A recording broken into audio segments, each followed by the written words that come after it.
Ladies and gentlemen, would you please rise for the playing, singing of our national anthem by the Rawlins County High School from Atwood, Kansas, under the direction of Kayla T. Meyer.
Ladies and gentlemen, welcome to United Wireless Arena. On behalf of the Kansas State High School Activities Association, the Dodge City Sports Commission, and the City of Dodge City, welcome to the 2015 1A Division II State Basketball Tournament. This tournament is sponsored by the member senior high schools in Kansas through the Kansas State High School Activities Association. The tournament winner will be honored as the 2015 1A Division II State Champion. Activity programs are primarily for student participants. The purpose of this activity is to provide a positive learning experience, an opportunity for personal growth of the participants, cheerleaders, officials, and spectators can and are expected to assist in promotion of good sportsmanship by taking personal responsibility for their actions. Good luck to both teams.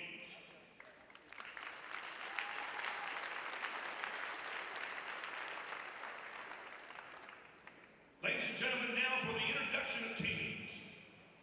First, the visiting Asheville High School. Assistant coach, Jeff Sutter. Team managers, Brent Bowen. Team manager, Jonah Porting. Team manager, Kason Dollinghouse. Team manager, Camden Dollinghouse. Non-starters, Caleb Lang. Non-starter, Jacob Lyburn. Mitchell Kuckelman. Bryce Cook, Christian Scheibe, Nathan Forty, and Caleb Busey. Now the St. John Tipton Blue Jays. Assistant coach, Gary Hagan. Team manager, Drake Key. Team manager, Isaac Meyer. The non-starters, Andrew Island, Garrett Missler, George Meyer, Mason Island, Riley Gray, Aaron Hinkie, and Alec Castellanos.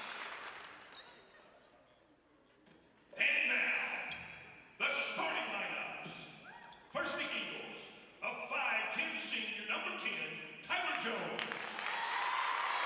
For the Blue Jays, a 6'2" sophomore, number 13, Davis Dillon. For the Eagles, a 5'11" junior, number 12, Colton Busey.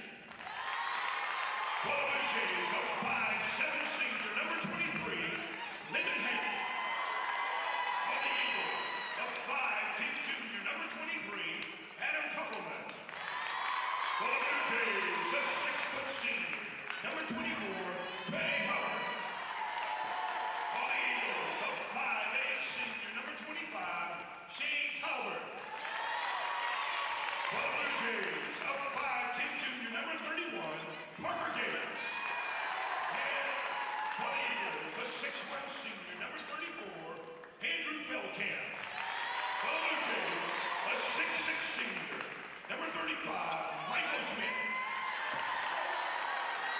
Jays are coached by head coach Lance Bergman. The Eagles are coached by head coach Lucas Gollinghouse.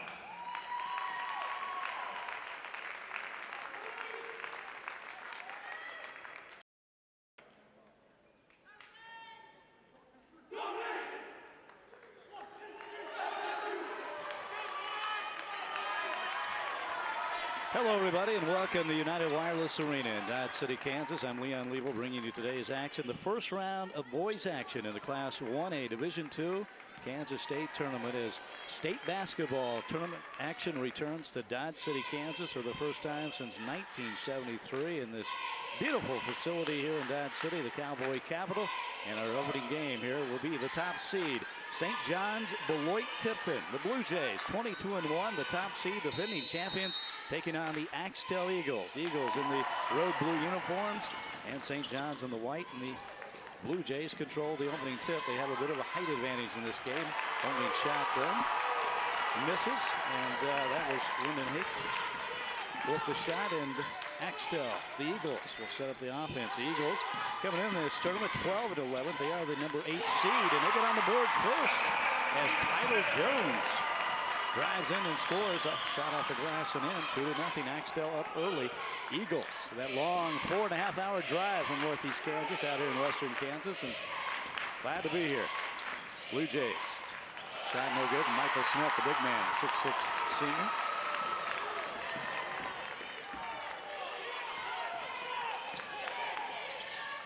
Axtell, the Eagles, getting off to a fast start is Adam Kuchelman with the three-pointer. 5-0 Axtell. On the other end, Blue Jays shot in and out. Lyndon Hake. Despite being the number 1 seed in this tournament, St. John's Beloit Tipton coach Lance Bergman not too crazy about the opening draw because Axtell, despite the record, plays in a very tough league, the Twin Valley League up in Northeast Kansas. They won the state tournament 2 years ago. And we have a turnover on Axtell as a traveling call against Tyler Jones. Against for Axtell is Tyler Jones, Colton Busey, Adam Kuchelman, Andrew Feldkamp, Shane Talbot. Starting 5 for St. John's Beloit Tipton, Trey Dubert, Michael Smith, Parker Gates, Davis Dubert, 6'2" sophomore, and Lyndon Hake, 5'7" senior. And again, the Blue Jays trying to get on the board finally, and Lyndon Hake shot off the front of the rim, no good. And still 5-0 Axtell. The Eagles off to a nice start in this basketball game. Colton Busing from outside, no good, and the rebound comes down to the much taller Blue Jays. They do have the height advantage in this game, and they can shoot the ball with the Dubert brothers. A missed shot though. As the Blue Jays are having trouble getting the ball in the basket. And Coach Lance Bergman said he wasn't happy with his team's practice last night. Another three-point attempt for Axtell. And that one is off the front of the rim, no good. Here come the Blue Jays. Parker Gates, his shot too short. Fight for the rebound, loose ball out front, and it's going to be knocked out of bounds, and it will be, well, it's going to be a foul, the first foul in the game. And it goes against Tyler Jones. First team foul, obviously. And so the Blue Jays, the defending state champions, they won this tournament a year ago with a much different team. A lot of seniors who left, and the new guys stepped up. And we're right back at it. A nice play is Davis Dubert inside the turnaround, and that makes it a 5-2 ball game. Axtell up by 3 here. 5:17 left to go in the first quarter. The Eagles liking to shoot the three. No good there. Shane Talbot, his shot, a little too much. Blue Jays in the lane. Trey Dubert. Dubert averaging over 17 points a game. And nice move in the lane, and finally St. John's Beloit Tipton getting in a groove maybe a little bit as they hit the last 2 buckets. But on the other end for Axtell is Andrew Feldkamp. Scores his first 2 points of the game. 7-4. Axtell on top. Trade up Dubert. Shot no good. Fight for the rebound, and that comes down to Axtell. Andrew Feldkamp fighting for it. And the Eagles usually play a slower tempo the last few years, but have gone a little faster this year. And then Andrew Feldkamp muscles his way into that basket. And Axtell Eagles looking pretty good here in this first game. 9-4, up by 5 against the top seed. 22-1, St. John's Beloit Tipton Blue Jays. Defending champions as well. Lyndon Hake had a notion. He has not hit a shot. He's 0 for 3. And Mason Eiler down to the game for St. John's Beloit and misses. And Axtell will set it up on the other end against the man-to-man defense. Tyler Jones. Adam Kuckelman's going to take it in and dishes off, and we're going to have a blocking foul called against Beloit St. John's Tipton.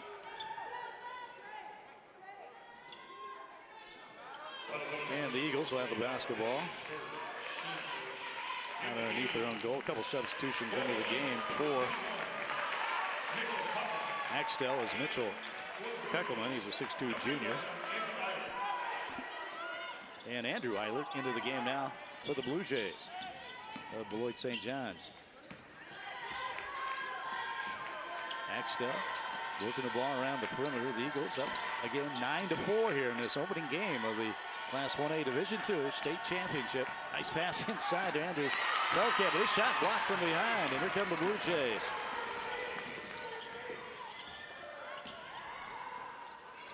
Davis Dubert, his shot, three-point attempt. No good, long rebound. It comes down to Axtell. Adam Kuckelman comes up with it, and the Eagles slowing it up a little bit. Nice bounce pass down to Feldkamp, and that ball knocked out of bounds, and Eagles will retain possession out underneath their own goal.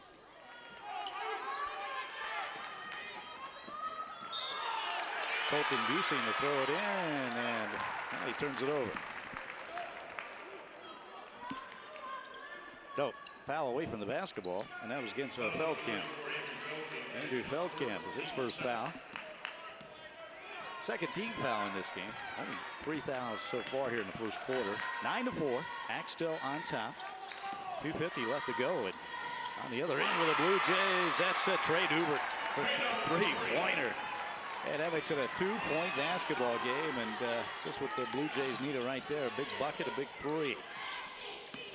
Axtell, the basketball, now a steal. Here come the Blue Jays trying to push it up the court. Parker Gates over to Davis Dubert. Dubert crossing over.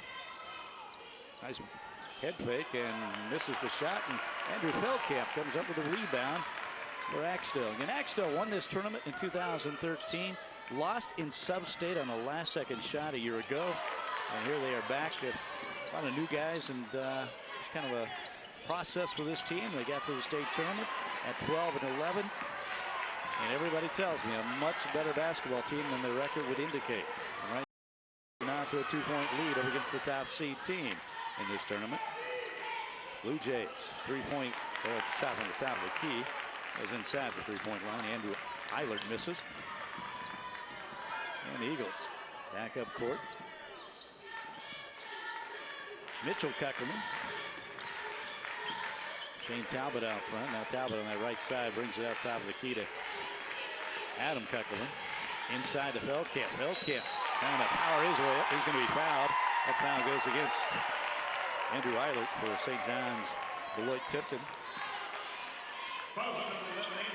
And Andrew Feldkamp will go to the line to shoot 2.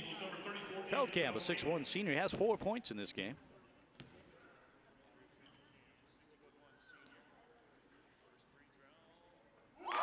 Feldkamp's doing a nice job early in this game, rebounding and scoring as he hits that free throw and now has 5 points. 68% free throw shooter.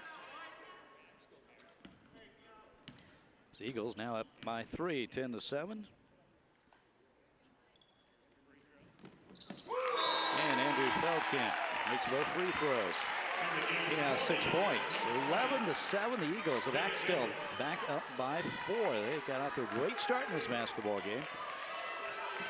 Their head coach, Lucas Dowlinghouse, his 6th year, done a great job. And on the other end, nice drive, but no shot won't go, but the follow.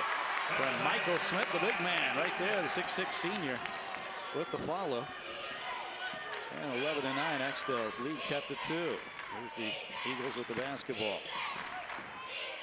Inside to Mitchell Kuckelman, and Blue Jays come back up with it. Less than a minute now to play here in the first quarter. United Wireless Arena in Dodge City. Class 1A Division II State Championship tournament, and that ball knocked out of bounds, and the Blue Jays, St. John's, will retain possession. In St. John's from Beloit, Tipton, not to be confused with the town of St. John's, Kansas. St. John's of Kansas with a great basketball team this year, looking for their 3rd straight state championship in Class 2A. While St. John's, Beloit, Tipton looking for their 2nd straight state championship here in the Class 1A Division II. And Davis Dubert will go to the line to shoot free throws for the Blue Jays. He is the 2nd leading scorer on this team, averaging just over 16 points a game. 6'2" sophomore hits the first free throw. And Blue Jays now have a chance to tie this game, and they do, as that 2nd free throw is good. 11 all, 44 seconds left to go. The school's well represented by fans here in Dodge City, and both teams had to make fairly long trips, especially Axtell from way up in northeast Kansas, but they got a great crowd on the opposite side here at United Wireless Arena. 28 seconds on the clock, and now a blocking foul called against the Blue Jays. And now we go against Andrew Eilert. That'll be his 2nd.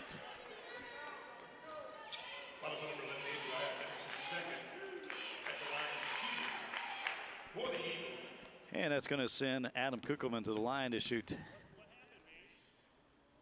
2. And he misses the first one. Officials for today's game, by the way: Steve Carruthers, Brent Barnett, Randy Walling.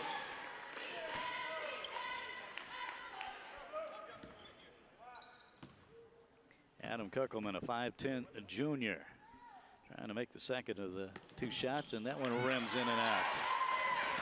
11-11, the Blue Jays trying to get their first lead of this game. Michael Smith in the lane, and he gets it. The big man, his 4th point of the game, and it's 13-11. St. John's takes its first lead of this basketball game with 11 seconds left in the first quarter. Colton Busey. Jacob Mabron now into the game, and Mabron way outside. The 3 won't go. Michael Smith comes out with the rebound, and that's going to end the first quarter. St. John's, Beloit Tipton coming back to take its first lead of the game late in the first quarter. They lead it 13-11 over the Axtell Eagles. You're listening, you're watching state championship action from Dodge City. We'll have more right after this. Time. It feels like we can never have enough. Never enough time to spend with the kids, to finish one more job, or just put your feet up. At Lewis Automotive, we understand that your time is precious. When you visit any of our dealerships in Dodge City, Garden City, or Hayes, whether it's getting an oil change or buying a new car, we'll make sure that the process is quick and easy, so you can get back to living. Lewis Automotive, sharing your time since 1977. At Dodge City Community College, success starts here. Ranked among America's 50 most affordable community colleges with more than 60 programs of study, DC3 helps you make your dreams a reality and to do it with less debt. You can graduate from DC3 and go straight into the workforce or transfer to a 4-year school to continue your education. At Dodge City Community College, we put the needs of the students first. Every successful person had to start somewhere. Take the first step and enroll today. Dodge City Community College, where your success starts here. And we are back to action on our first round game. The boys action of the 1A Division II State Championship here at United Wireless Arena in Dodge City, Kansas. Leon Liebel with you today, bringing you the broadcast as St. John's Beloit Tipton of a 13-11 lead, and they come up with a turnover. And then on the other end, Davis Dubert, he is fouled, and that counts. And he'll go to the line for an and one. Davis Dubert, the 6'2" sophomore, 2nd leading scorer. 15-11 now. St. John's with the lead. And Davis Dubert converts this old-fashioned 3-point play, and the Blue Jays have a 15-11 game. Obviously their biggest lead of this game. Winner of this game will play the winner of the next game this afternoon between the Ashland Blue Jays and Hutchinson Central Christian. And on the other end, another foul. This one's going against St. John's. By the way, the Dubert brothers for St. John's, Lloyd Tipton, 2 leading scorers on this team. Their coach, Lance Bergman, said they're just great young men and they work very hard. Substitution there for Axtell as Andrew Feldkamp sits down. His second foul. And inside the lane for the Eagles, Mitchell Kuckelman.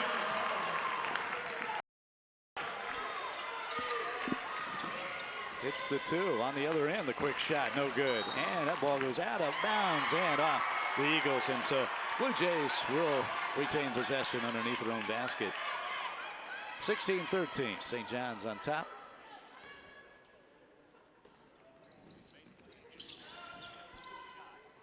Inside, the big man, Michael Smith, his shot a little too short. Axtell comes down with the rebound. Shane Talbot bringing it up.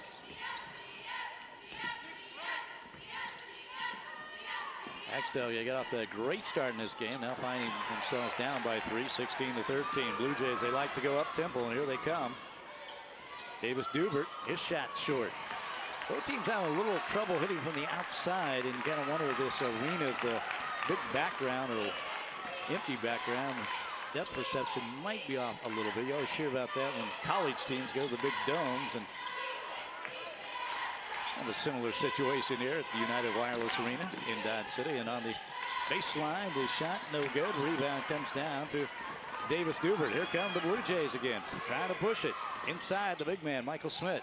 Smith turns around. His shot too short. Trying to get his own rebound, and we're going to have a foul on that rebound. That's going to go against Axtell. And that will be against Mitchell Kuckelman, his first foul, I believe. Yes, that is his first foul.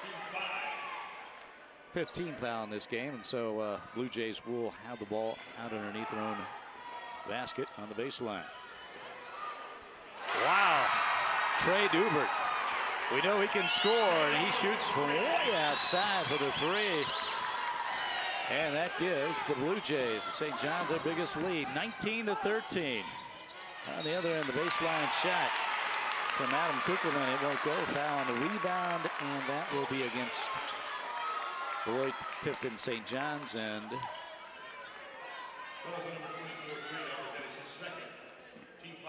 foul against Trey Dubert. That's his second foul.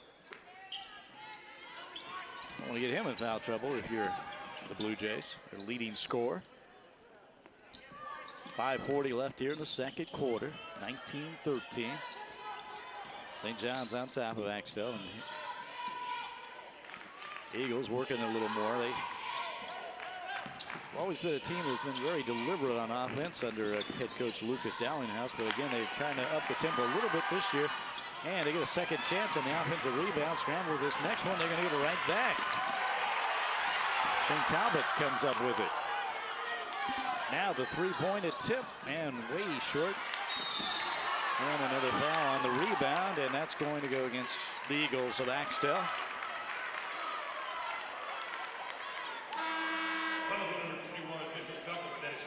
Mitchell Kuckelman picks up his second foul. Mason Eiler into the game now for St. John's. Blue Jays with that 6-point lead. Hake inside, and that shot blocked, but no, a foul. So Lyndon Hake will go to line to shoot 2. And Mitchell Kuckelman just picks up his third foul for Axtell.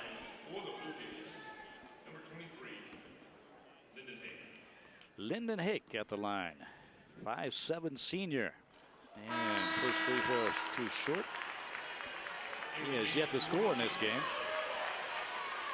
There's Jacob Mybron into the game now for Axtell. Mitchell Kuckelman will sit down with those 3 fouls. Hake makes that second free throw, so it's a 19.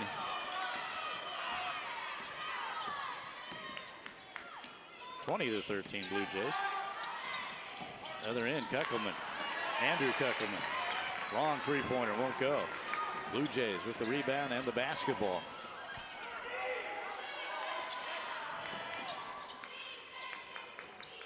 Parker Gates into the game now for St. John's. Number 31. Davis Dubert.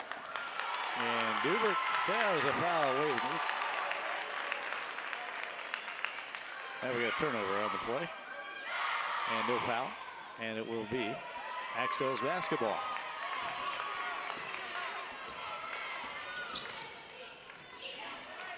(20-13). Blue Jays up by 7, and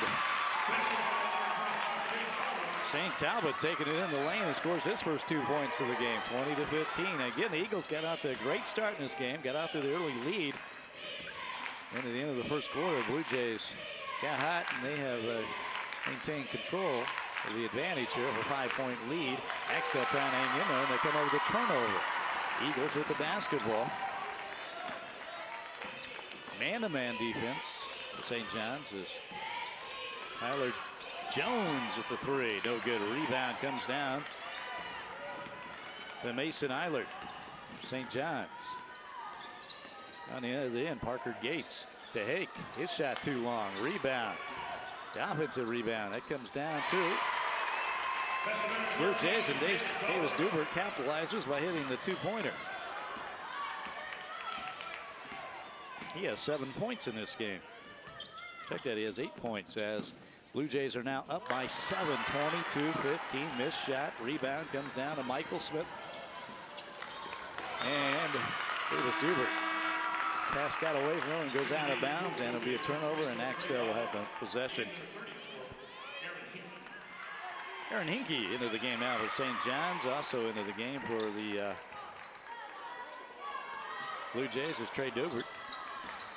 Dubert has 8 points in the game and 2 fouls.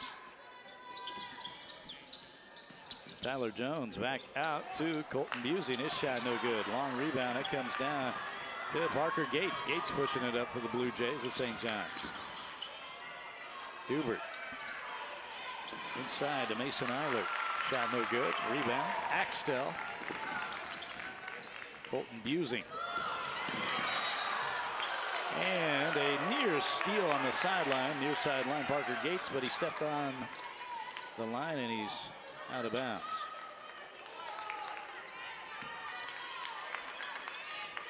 Axtell Eagles, the 8th seed in this 18 tournament.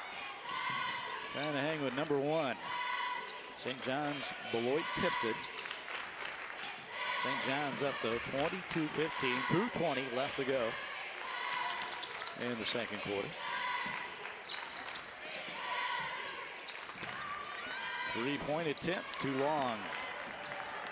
And here come the Blue Jays again. Davis Dubert. The Dubert brothers, each with 8 points in this game. 16 of their team's 22. Pass inside, a little too long. It goes off a Axtell Eagle. It's like Jacob Mybron touched that basketball as it went out of bounds. Good look at Jacob, the 5'11" junior. Blue Jays. And we're going to have foul away from the basketball against the Blue Jays, and that's going to go against Davis Dubert. That's his first foul. Number 34, Aaron Hinkie, that is his first. Team 6. Now check there, they called it against Aaron Hinkie. Away from the basketball, so Axtell will have possession. The Eagles have really been firing up the three-pointers in this game, but not a lot of success so far. Back in the first quarter, they were just 1 of 6. And no three-pointers here in the second quarter.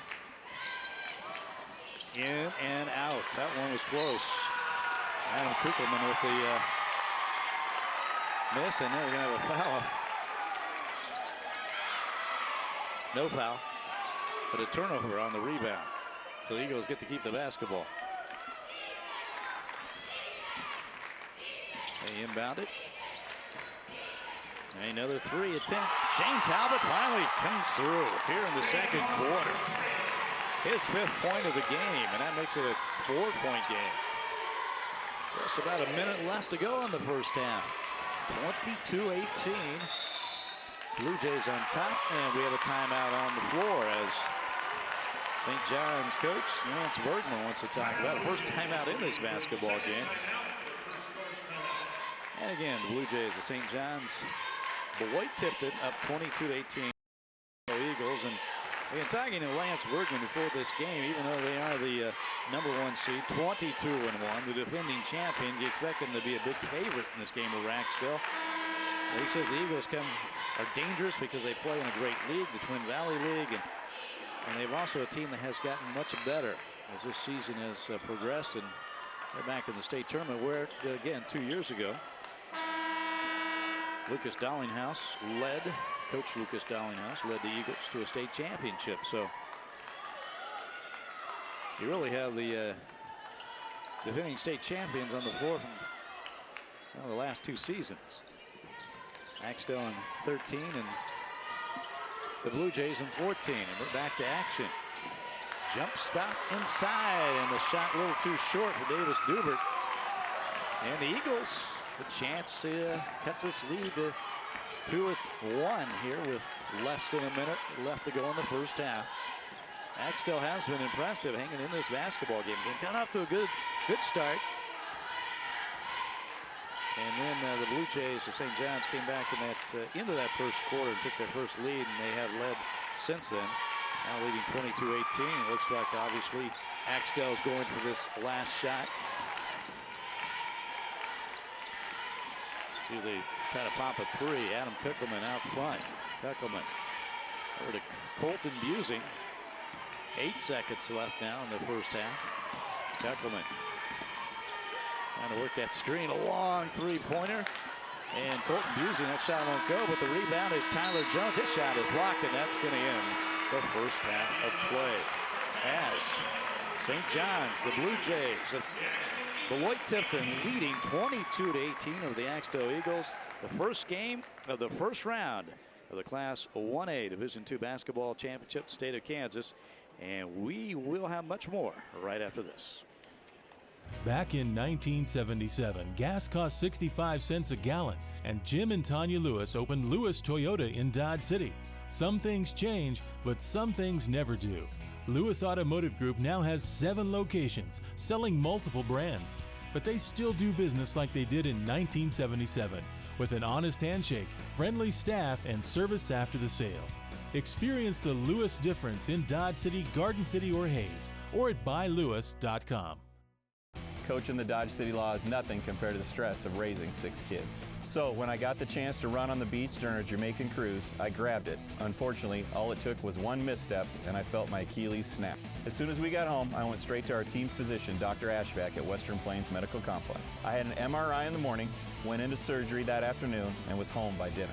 Not only does Dr. Ashvack keep my guys on the field, but he keeps me on my game. So take it from me and follow the law. Think Western Plains first.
coaching the Dodge City Law is nothing compared to the stress of raising 6 kids.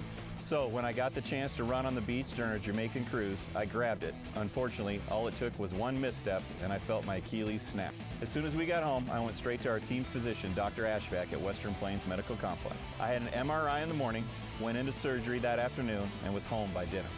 Not only does Dr. Ashvack keep my guys on the field, but he keeps me on my game. So take it from me and follow the law. Think Western Plains first.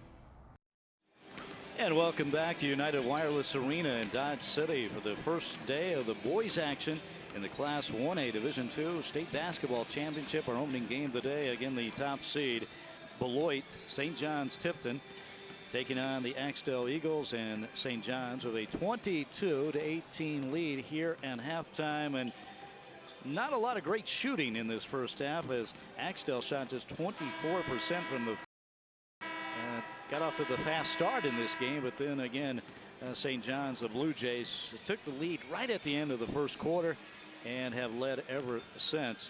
The leading scorers in this game, well, kind of as expected for Beloit St. John's. Their leading scorer on the season is Trey Dubert. He's got 8 points, but his younger brother Davis, the second leading scorer for the season, has 9 points. So they're leading the way for the Blue Jays, while Axtell really does have a balanced scoring attack all season. Now one player averages over 10 points a game. And well, kind of the norm here in the first half as Andrew Feldkamp leads the way with 6 points. Feldkamp also with 4 rebounds and has done a nice job on the boards. Shane Talbot with 5 points.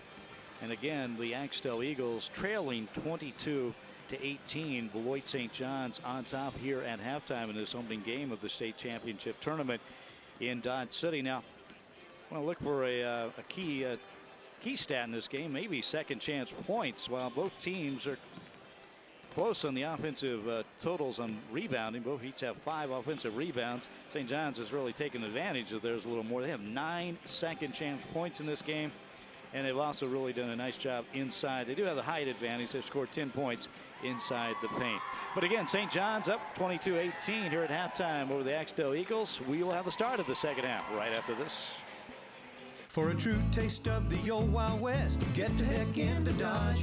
For entertainment at its best, get the heck into Dodge.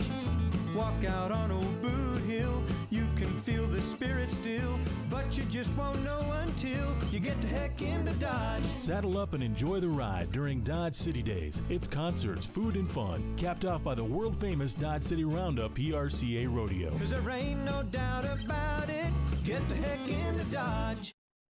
Time. It feels like we can never have enough. Never enough time to spend with the kids, to finish one more job, or just put your feet up. At Lewis Automotive, we understand that your time is precious. When you visit any of our dealerships in Dodge City, Garden City, or Hayes, whether it's getting an oil change or buying a new car, we'll make sure that the process is quick and easy, so you can get back to living. Lewis Automotive, sharing your time since 1977. And we are ready for the start of second half action, and there's the fans from Axtell. The Axtell Eagles making the long trip out here, and they got a great crowd and very enthusiastic. They were just doing the wave. Now they see themselves on the screen here at United Wireless Arena in Dodge City as we are ready to go for second half action. St. John's on top of Axtell by 4, 22-18. As both these teams trying to advance to the semifinals of the state tournament. And well, the Blue Jays out to a great start as Trey Dubert with a 3-pointer. And it's 25-17. The Blue Jays equaling their biggest lead of this game. Eagles trying to match the 3. And they do. Shane Talbot with the 3-pointer. Again, both teams really had difficulty shooting the basketball in the first half. Both teams around 25%. Coming out red hot right here is Trey Dubert. It's another 3. 28-21. Blue Jays back up by 7. Let's see if the Eagles can answer again. Tyler Jones, a little runner, and he gets it to roll. Wow, we're off to a fast start. Neither team has missed. 3 for 3. Combined 3 for 3. Blue Jays inside. And another basket. Trey Dubert Boy, he's out to a fast start. He has 8 points already here in the third quarter. 30 Blue Jays maintaining that 7-point lead. Tyler Jones on the baseline, shot a little too hard, and the Blue Jays come down with a rebound. Trey Dubert, he's going to shoot that three again. This time he can't come down with it, but Davis Dubert with the follow on the rebound, and not quite there, and Angstell escapes with the basketball. The Axtell Eagles trying to pull off an upset here against the top seed Blue Jays of St. John's Beloit. Tyler Jones the three, kind of off balance. Rebound comes down to Axtell as Colton Busing came down with the ball, and he is fouled, so Eagles will retain possession.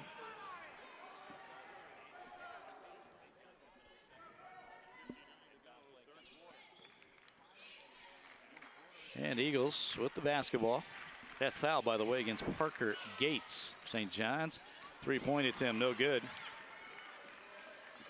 And here come the Blue Jays again. They have been red hot here to start this second half, especially Trey Dubert, who has 8 points in the third quarter. 16 in the game. He averages just over 17. And the pass inside. Trey Dubert's pass is broken up and intercepted, and Axtell will have the basketball.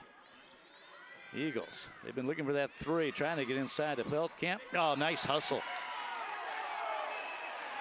Nice hustle right there from Parker Gates. Saves the ball from going out of bounds, knocks it off the Eagles. Knocks it out Tyler Jones, and that is out of bounds, and it will be St. John's basketball.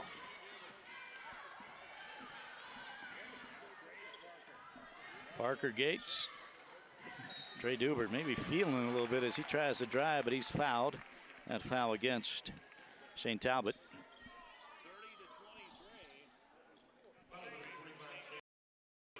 And his first foul in the game. Davis Dubert out front now with the basketball. Axtell playing the man-to-man. Michael Smith, the high post. Lyndon Hake, and now side, Davis Dubert backing his way in, and he is fouled, just kind of fighting his way inside the lane, and he'll go to the line to shoot two. Now Davis had 9 points in the first half, looking for his first points here in the second half, and he gets that first free throw. So now it's an 8-point lead for the Blue Jays. That's their biggest lead of the game. There's head coach Lance Bergman, trying to get his team to the semifinals. Lance Bergman, an outstanding athlete himself, a native of Beloit. And Davis Dubert now gives his team a 9-point lead, 32-23. Blue Jays of St. John's on top. Eagles of Axtell. They've been trying to go for that three-point shot all game, keeping the ball around the perimeter. Feldkamp. Talbot inside the lane of Feldkamp, shot nearly blocked, nearly rolled in, but the rebound to Michael Smith and those long arms. He comes down with the offense or the defensive rebound, and Blue Jays way outside is Hake. Hake, he hits the three. Lyndon Hake had a lot of difficulty hitting the three-pointer, shooting the three in the first half, as he was 0 for 5 from the field, but that time he hit the three, and that's got the Blue Jays now up by 12, 35-23, and we got a timeout on the floor as the Axtell Eagles need to talk about it. Lucas Dowlinghouse maybe feeling this game getting away from him a little bit. And again, there's Lance Bergman, the head coach for the Blue Jays of St. John's Beloit Tipton. They won the state championship a year ago, looking for a repeat. But as he told me, it's not quite a repeat for these guys because a lot of them didn't play in the state championship. They were a senior-dominated team. He says these players, as underclassmen, really pushed the seniors to that state title. Now they want to win it, win themselves as the starting five. There's Lyndon Hake. He is a happy young man with that smile on his face after finally hitting a three-pointer. First round of the Class 1A Division II Kansas State Championship here at United Wireless Arena in Dodge City. Axtell Eagles trying to stop the bleeding here.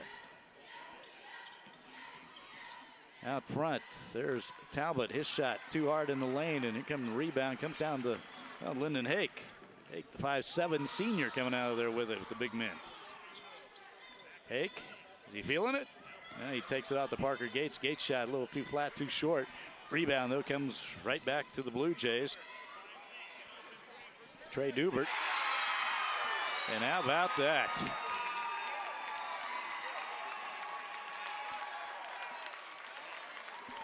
Lyndon Hake. Second straight three-pointer, and all of a sudden it is now a 15-point lead for St. John's, 38-23. You know, we talked about maybe adjusting to this big arena shooting, and maybe that's what we're seeing here. Is both teams have shot a lot better in the second half, and the Blue Jays keep the basketball after the turnover, and Eagles come down with the rebound.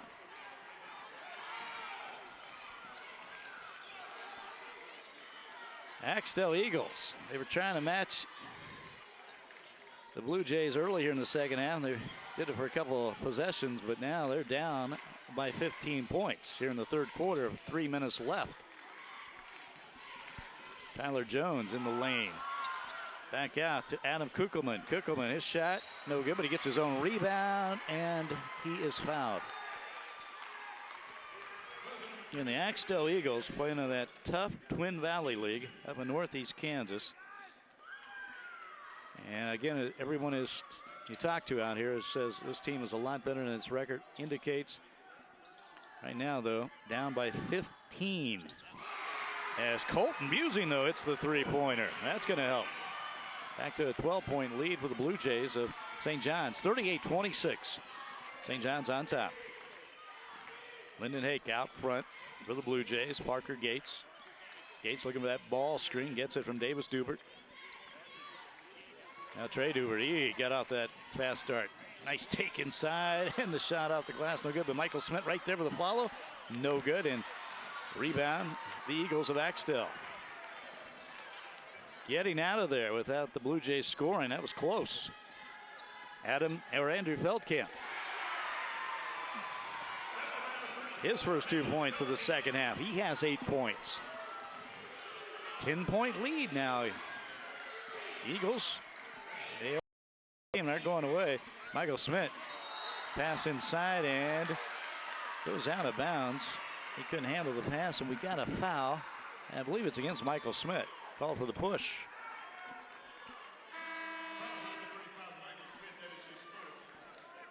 And Michael Smith, the 6'6" senior, his first foul in this basketball game. Well, the Eagles on a 5-0 run. Axtell with the basketball. Nice pass inside to Feldkamp. Back out to Tyler Jones, top of the key.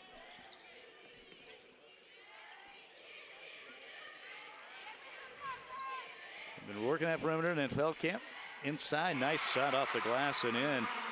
Andrew Feldkamp, he's only 6'1", but he plays much bigger inside, and now he has 10 points. And we've got a timeout on the court. Lance Bergman wants to talk about it for St. John's. And, hey, give it up for the Axtell Eagles right now. Down by 15, it did not look good. They have just gone on a 7-0 run to cut the lead to 8. 38-30. Very impressive as Axtell. It looked like it could have been kind of a lost cause here as the Blue Jays look like they're heating up, especially from the outside when Lyndon Hake hit those two back-to-back three-pointers. Again, pretty good crowd here for both teams at the United Wireless Arena in Dodge City, Kansas. You ever get a chance to come out to Dodge City if you're in another part of the state, it is a beautiful facility next door to the convention center, and then right next door to that is the Boot Hill Casino. So it's just a nice situation here for everybody to have some fun and watch some great basketball, as this is. There's a good look at Andrew Feldkamp, 6'1" senior, providing some muscle inside. Feldkamp with 10 points in this game, and the Eagles have the basketball down by 8. 38-30, but they are on a 7-0 run. Mitchell Kuckerman inside. He had a notion, and then Colton Busey on the runner. Hit shot won't go. Comes Trey Dubert pushing it up for the Blue Jays. And we're going to have a travel call against Parker Gates. Got a little too much of a hurry there, and Axtell Eagles get the ball back. And the winner of this game will advance to the semifinals on Friday against the winner of the next game this afternoon here in Dodge City between the Ashland Blue Jays and the Hutchinson Central Christian.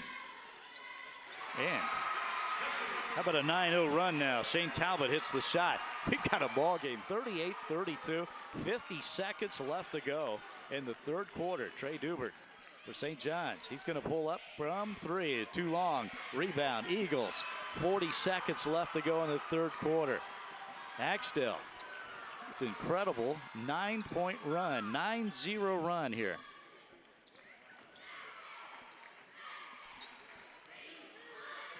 Shane Talbot now.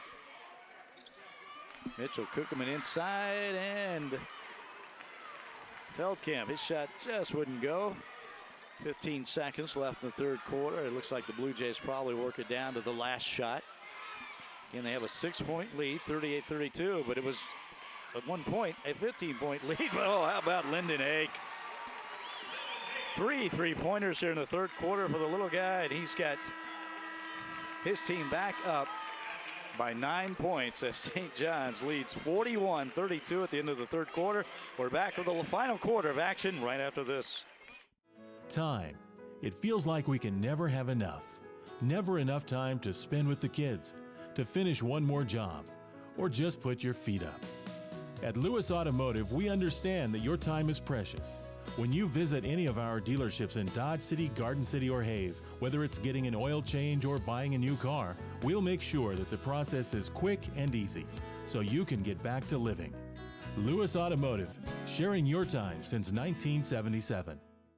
At Dodge City Community College, success starts here. Ranked among America's 50 most affordable community colleges with more than 60 programs of study, DC3 helps you make your dreams a reality and to do it with less debt. You can graduate from DC3 and go straight into the workforce or transfer to a four-year school to continue your education. At Dodge City Community College, we put the needs of the students first. Every successful person had to start somewhere. Take the first step and enroll today. Dodge City Community College, where your success starts here. Well, we got a good game, a good atmosphere here at United Wireless Arena in Dodge City as St. John's Beloit leading 41-32 to start the fourth quarter over the Axtell Eagles. And again, St. John's had a 15-point lead. Looked like they're going to pull away, and then Axtell came up with a 9-0 run. Eagles with the basketball. Trying to score here off the offensive rebound and then miss again, and the rebound comes down to Trey Dubert for St. John's. Long court pass down to Lyndon Hake, and Hake! How about him here in the second half? He has 11 points in the second half. 12 for the game. 3 3-pointers. Andrew Feldkamp inside for Axtell. 43-34, and the Eagles, they will not go away. Tough team, well-coached basketball team. On the other end for the Blue Jays.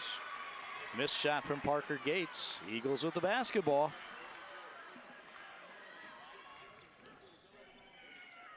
Colton Busing. Driving is Tyler Jones. Well, it was Busing actually driving and missed shot. Now the rebound with the Blue Jays in possession. Trey Dubert, he got off to the fast start in the second half as he scored 8 quick points, and now he's going to the three. That one rims up the front and no good. He's gotten kind of cold a little bit here. He has yet to score in the, well, we're just underway of the fourth quarter, but his points came early in the third quarter. Pass inside to Feldkamp, and Feldkamp is fouled from behind by Michael Smith. Andrew Feldkamp, again, he's only 6'1", going up against the 6'6" Michael Smith, as you see right there. But Feldkamp with a lot of muscle and getting good position inside. And so Andrew Feldkamp will go to the line. Or actually, Eagles have the possession. I'm sorry, it was not a shooting foul, obviously. And now near turnover. Not a lot of turnovers in this basketball game. Missed shot, and we're going to have a foul on the rebound. In fact, when I said not a lot of turnovers, Axtell only has 9 turnovers for St. John's Beloit. And we have a foul against, that foul goes against Mitchell Kuckelman. That's his 4th foul.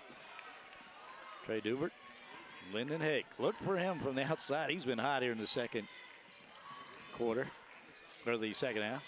Michael Smith with the offensive rebound, and he follows too short. Axtell have another chance to cut that lead.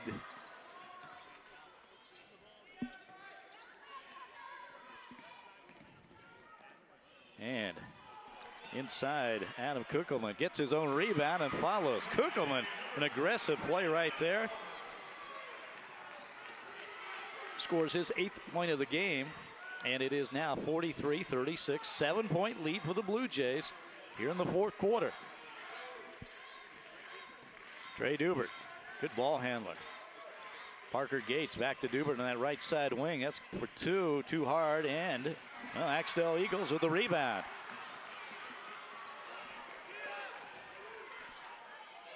Adam Kuckelman here on the near side. Tyler Jones now inside, and they're going to work against Michael Smith, but they back it out. Axtell Eagles trying to cut that lead to 5, and they do. Nice basket from Mitchell Kuckelman right there over the big man. Kuckelman, a 6'2" junior. His first 2 points of the second half. He has 6 for the game, and we have a 5-point basketball game. How about that? These Axtell Eagles will not go away. Down by 15 midway to the 3rd quarter. Coming back, and Lyndon Hake, though, wow, he has always been the answer here in the second half. Lyndon Hake with his 4th 3-pointer in the second half, and that puts the Blue Jays of St. John's back up by 8, 46-38. Lyndon Hake, amazing here in the second half. Again, in the first half of this basketball game, Hake had trouble scoring. Well, he's 0 for 5 from the field, and that included all 3-point attempts. But in the second half, he is now 4 for 5 from 3-point line, and has 15 points in the second half. What an amazing turnaround with a 5'7" senior. And again, the Blue Jays of St. John's trying to shake off these Eagles of Axtell, 46-38, but Axtell will just not go away. And a fun basketball game to watch here in the first round of the Class 1A Division II Basketball Championship.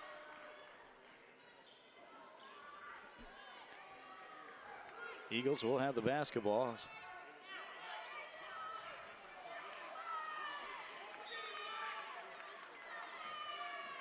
Lance Bergman, the head coach of St. John's, pacing a little bit over there on that far sideline. He'd like to get this one over and behind him and advance to the semifinals. Let's see what they do. Eagles, Feldkamp inside. Nice bounce pass, but no, broken up, stolen. Michael Smith comes up with a loose ball. St. John's with it. Trey Dubert will bring it up. Dubert spinning out front. A little pressure man-to-man defense from Axtell. Davis Dubert. Back out to Trey. Trey Dubert. Nice pull up. That's good. That's a nice shot. And just like that, St. John's back up by 10, 48-38.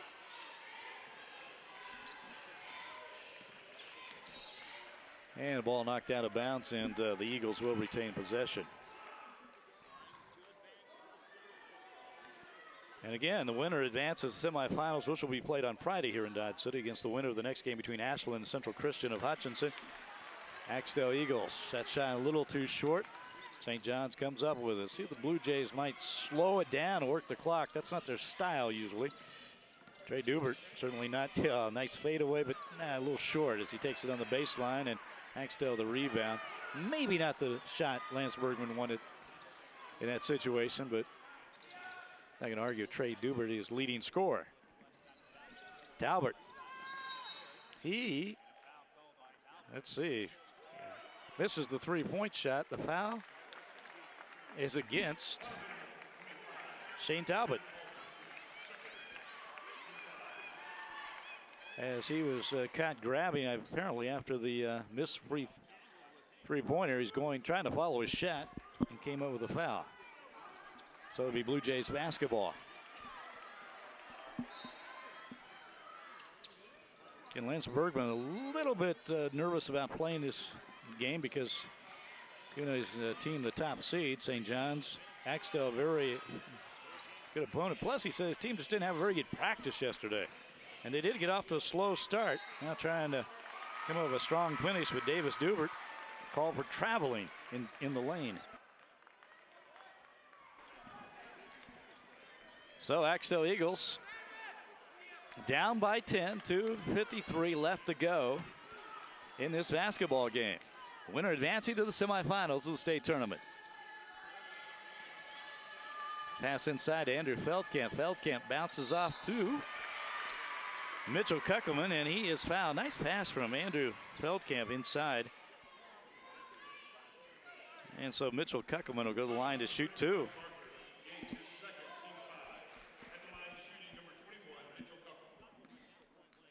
Kuckelman has 6 points in this game. And he way too short on that first free throw. Mitchell Kuckelman, and of course Adam Kuckelman, I'm sorry, is 5'10" junior. Mitchell, 6'2" junior. And he makes that second one, so it is a 9-point game, 48-39 with just about 2.5 minutes left to go in the game. Trey Dubert. Dubert nearly throws the ball away. We're going to have a foul, and that's going to go against Mitchell Kuckelman, and I believe that is going to be it for him. That's his 5th personal foul, and he is out of the game. Kuckelman leaves the game with 7 points. So Axtell Eagles losing a little size there, the 6'2" junior.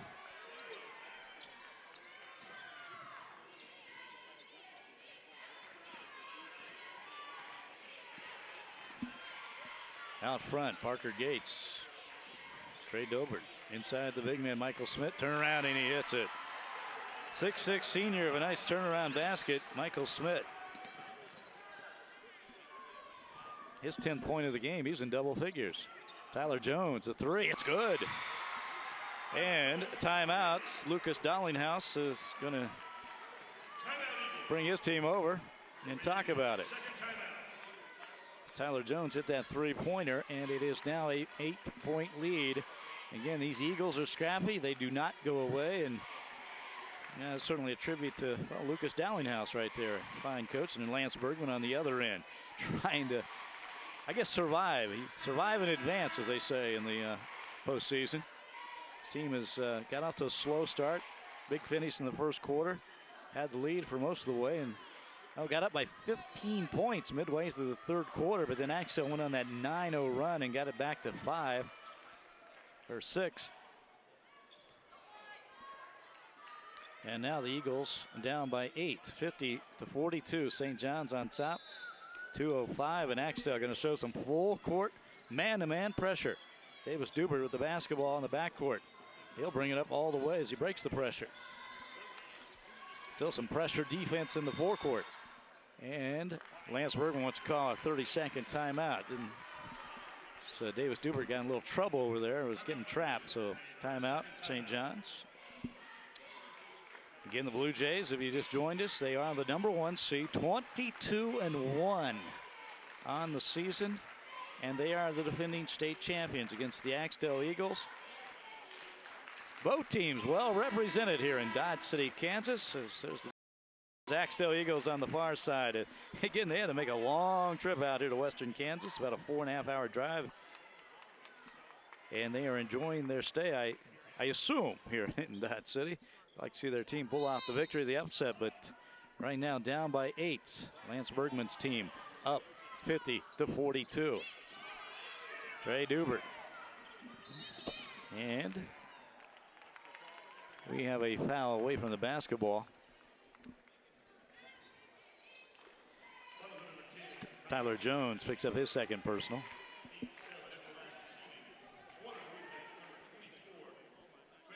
And Trey Dubert at the line, shoot the free throws. And he hits the first.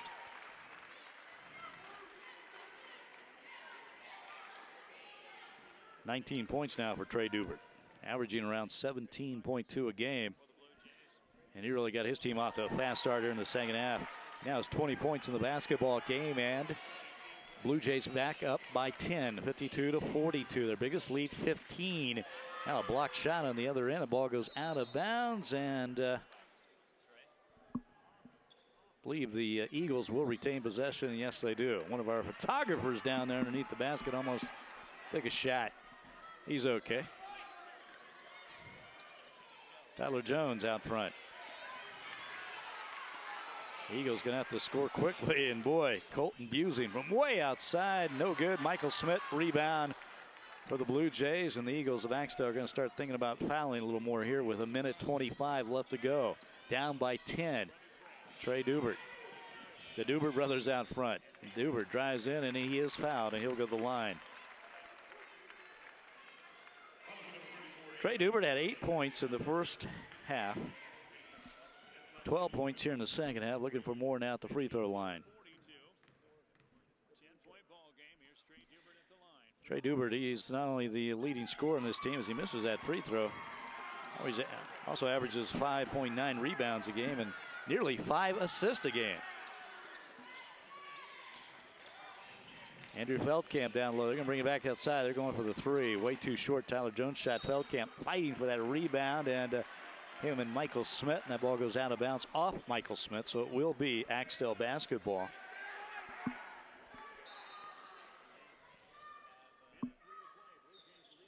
And so the Eagles will have the ball as they wipe up the floor a little bit down there. Again, the winner of this game advancing to the semifinals tomorrow here at United Wireless Arena in Dodge City. First time they've had the state basketball tournament in Dodge City since 1973. It used to be kind of a mainstay in town here at the old Dodge City Civic Center. So they had the state tournament from 1959 to 1973. And it moved to Hayes, and well, it's back in Dodge City, at least for this year. As Axtell Eagles turn the ball over, and the Blue Jays looking to advance. They got a minute, 1 second on the clock, up by 10. Davis Dubert in the backcourt. Facing that pressure, breaks the trap, gets it over to his brother Trey. Trey right in front of us here on the near sideline. Blue Jays going to work some clock. Axel is going to be forced to foul. And there is the foul as Shane Talbot will be called for his third personal. And Trey Dubert back to the line to shoot the free throws. Dubert again, a 6-foot senior, leading scorer on this basketball team. St. John's Beloit Tipton looking for their second straight state championship, looking to advance to the semifinals, and right now looks like they will. They're up by 11, 53-42 as Trey Dubert now with 21 points. 22 points for Trey Dubert. The Blue Jays now back up by 12, 54-42. Axtell. Eagles looking for that three, and nice one from the corner. And that is Adam Kuckelman. Kuckelman now with 11 points in the game as Axtell probably running out of time, but they certainly do not run out of effort. They just will not go away, the Eagles. Cutting that lead to 9, 54-45. 37.9 seconds left to go in the basketball game. Now, girls action was, of course, yesterday here in the 1A Division II state championship. First round, and advancing was Moscow and Cranfield. Now they're going to play in the semifinals, the girls bracket tomorrow, while St. John Beloit also has its girls team out here. And St. John Beloit girls, they won yesterday over Wetmore, so they will play Norwich tomorrow in the semifinals. Norwich defeating Kiowa South Barber yesterday in the first round here at United Wireless Arena. Good look there at Lucas Dallinghouse, head coach of the Axtell Eagles. And any reflection of him, this team does not give up. They do not go away. They little outsized inside, and of course facing a team that can really shoot from the outside, the Blue Jays. But his team has just not given up at all, and then of course they're forced to foul in this situation. That foul against Tyler Jones, and that's going to send Davis Dubert to the line to shoot the free throws for St. John's Beloit. Tipton, I've been told. Make sure I mention Tipton. So Davis Dubert, he misses that first free throw. But the Beloit-Tipton community with St. John's, well, they got a team that's going to advance to the semifinals and still alive to defend their state championship. Dubert hits that second free throw. Dubert just 3 points here in the second half. Davis Dubert, all from the free throw line. He has 12 for the game and another foul. And so we walk it the other way, and the Blue Jays up by 10, 55-45. And again, they will play the winner of the next game this afternoon here in Dodge City, and that'll be the Ashland Blue Jays. They are the 5th seed at 17-6, going up against the number 2 seed team, or actually going up against the number 4 seed, Hutchinson Central Christian. Central Christian at 18-5. Trey Dubert, though, adding to his totals here. So he makes the free throw.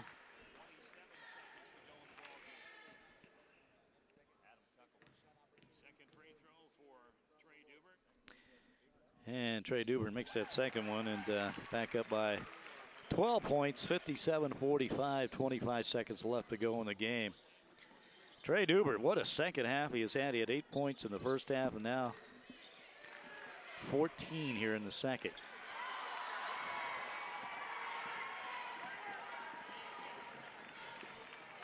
$16 points in the second half for Trey Dubert. And that's going to do it as the Blue Jays of St. John's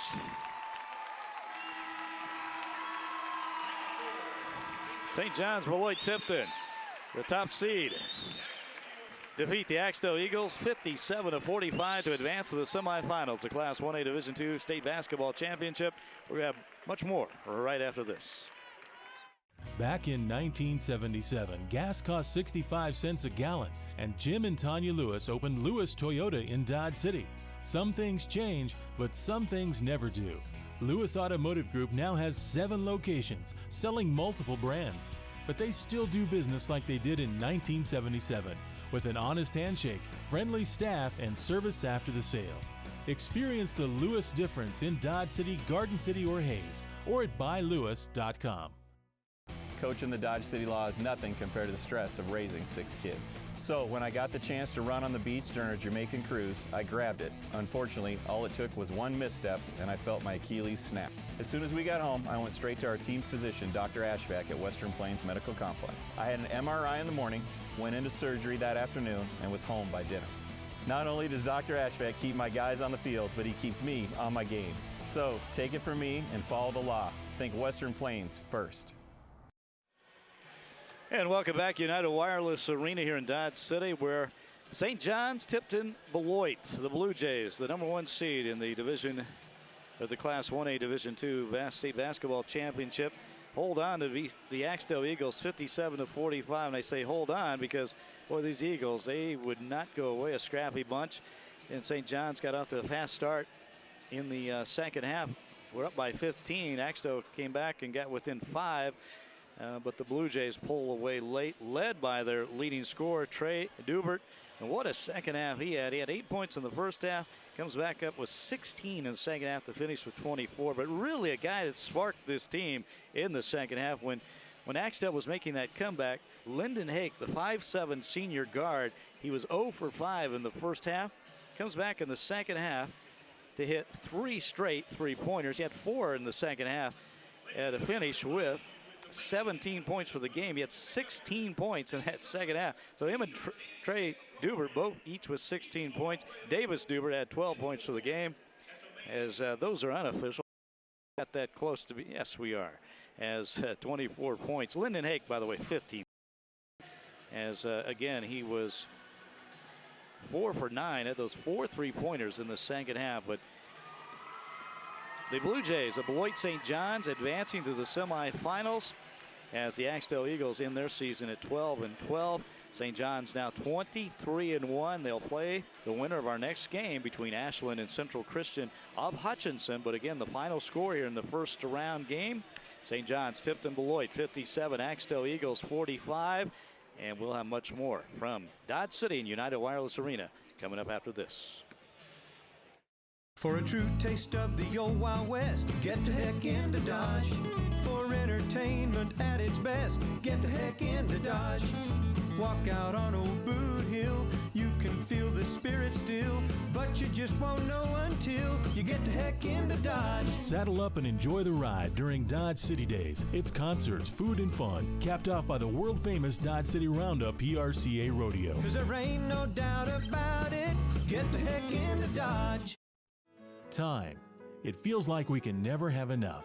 Never enough time to spend with the kids, to finish one more job, or just put your feet up. At Lewis Automotive, we understand that your time is precious. When you visit any of our dealerships in Dodge City, Garden City, or Hayes, whether it's getting an oil change or buying a new car, we'll make sure that the process is quick and easy, so you can get back to living. Lewis Automotive, sharing your time since 1977.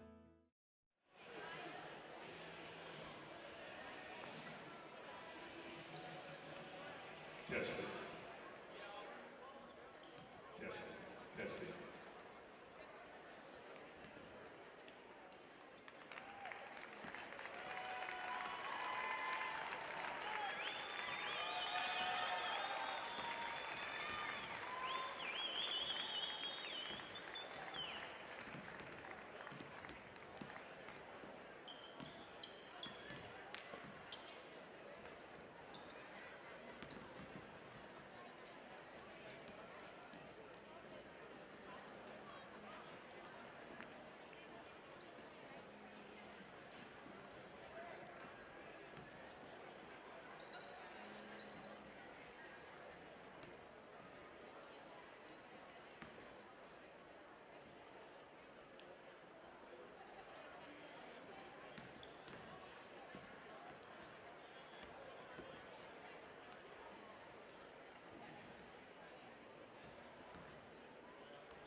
State Championship t-shirts and programs at the main entrance.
Time. It feels like we can never have enough. Never enough time to spend with the kids, to finish one more job, or just put your feet up. At Lewis Automotive, we understand that your time is precious. When you visit any of our dealerships in Dodge City, Garden City, or Hayes, whether it's getting an oil change or buying a new car, we'll make sure that the process is quick and easy so you can get back to living. Lewis Automotive, sharing your time since 1977. At Dodge City Community College, success starts here. Ranked among America's 50 most affordable community colleges with more than 60 programs of study, DC3 helps you make your dreams a reality and to do it with less debt. You can graduate from DC3 and go straight into the workforce or transfer to a four-year school to continue your education. At Dodge City Community College, we put the needs of the students first. Every successful person had to start somewhere. Take the first step and enroll today. Dodge City Community College, where your success starts here.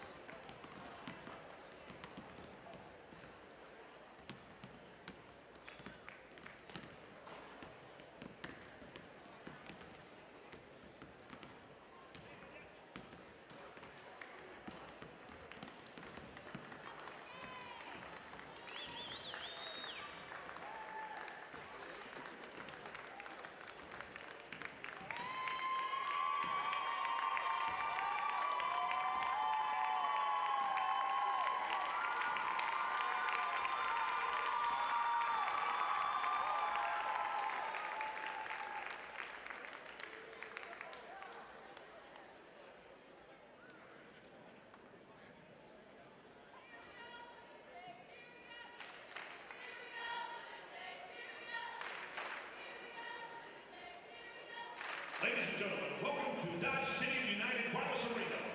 On behalf of the Kansas State High School Activities Association, the Dodge City Sports Commission, and the City of Dodge City, welcome to the 2015 1A Division II State Basketball Tournament.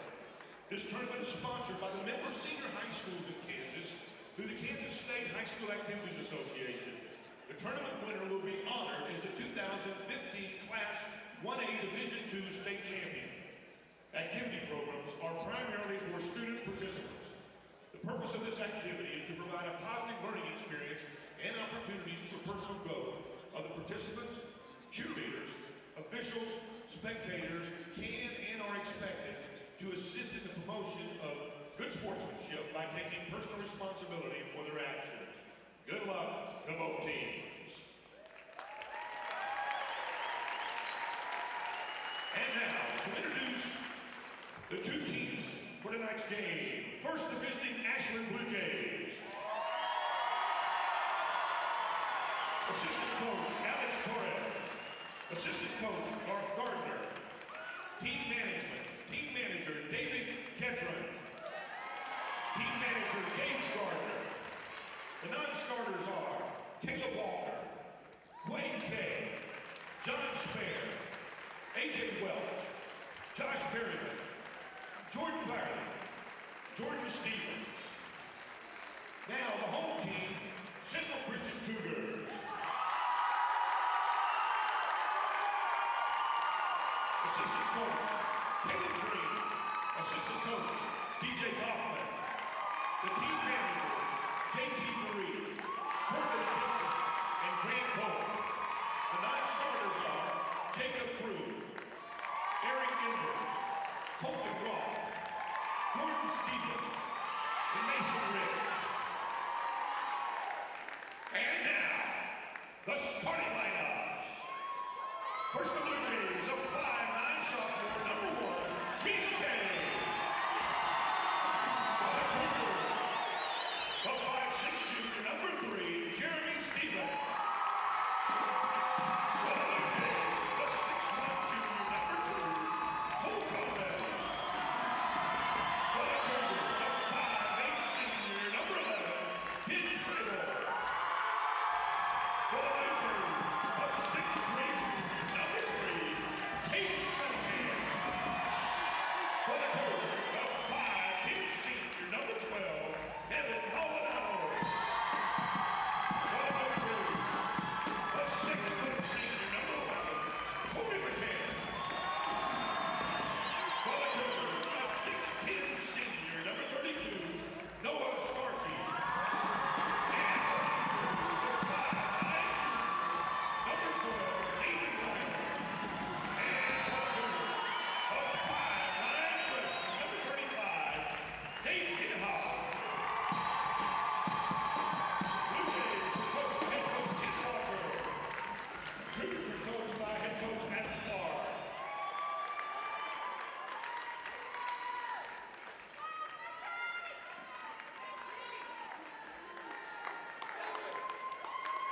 Welcome back to United Wireless Arena here in Dodge City, Kansas. I'm Leon Liebel, bringing you today's action from the Class 1A Division II State Basketball Championship. In our second game this afternoon has the Ashland Blue Jays, the 5th seed in the tournament, taking on the Central Christian Cougars of Hutchinson. Ashland comes into this game at 17-6, Central Christian at 18-5. And for the Blue Jays, their starting five looks like this. They'll be wearing their road blue and yellow uniforms today. They got Reese Kay, a 5'9" sophomore. Cole Conradi, he's their leading scorer, averaging over 14 a game. Inside, they got 6'3" junior Tatum Cunningham, Corey McCann, and Nathan Reimer. And for Central Christian, the Cougars, with their head coach Adam Clark, Jeremy Stevens, Ben Kriebel, Evan Maldonado, the big man, 6'10" senior Noah Starkey, and Nate Hinaha, 5'9" freshman. And we're off to go on, and Central Christian has the ball, and the big man inside. It's Jeremy Stevens out front, inside to Evan Maldonado, and he's going to be called for the charge. I think I misspoke there on the starting five. We get Evan Maldonado in there as on the starting five, along with Ben Kriebel, Noah Starkey, and Jeremy Stevens. All right, Ashland Blue Jays with the basketball. You know, the Blue Jays won the state tournament, won a Division II state tournament back in 2012 when they went undefeated. Missed shot there, and the Cougars have Central Christian with the rebound. Central Christian with their third straight appearance here in the state tournament, have yet to win the title on those 3 trips. But they are up 2-0 here as Evan Maldonado will take to the hoop, and it's 2-0 Cougars. On the other end, Reese Case for Ashland, 2-2. The Ashland Blue Jays, kind of a home game for them. They just right down the road in Clark County, just south of Dodge City, near the Oklahoma border. Turnaround from the big man, Noah Starkey. Shot won't go. Fight for the rebound, and the Cougars come up with it, and a foul on the play. And again, winner of this game will advance to the semifinals tomorrow here in the tournament, and they'll take on the top seed Beloit St. John's Tipton Blue Jays. They won earlier today over Axtell, 57-45.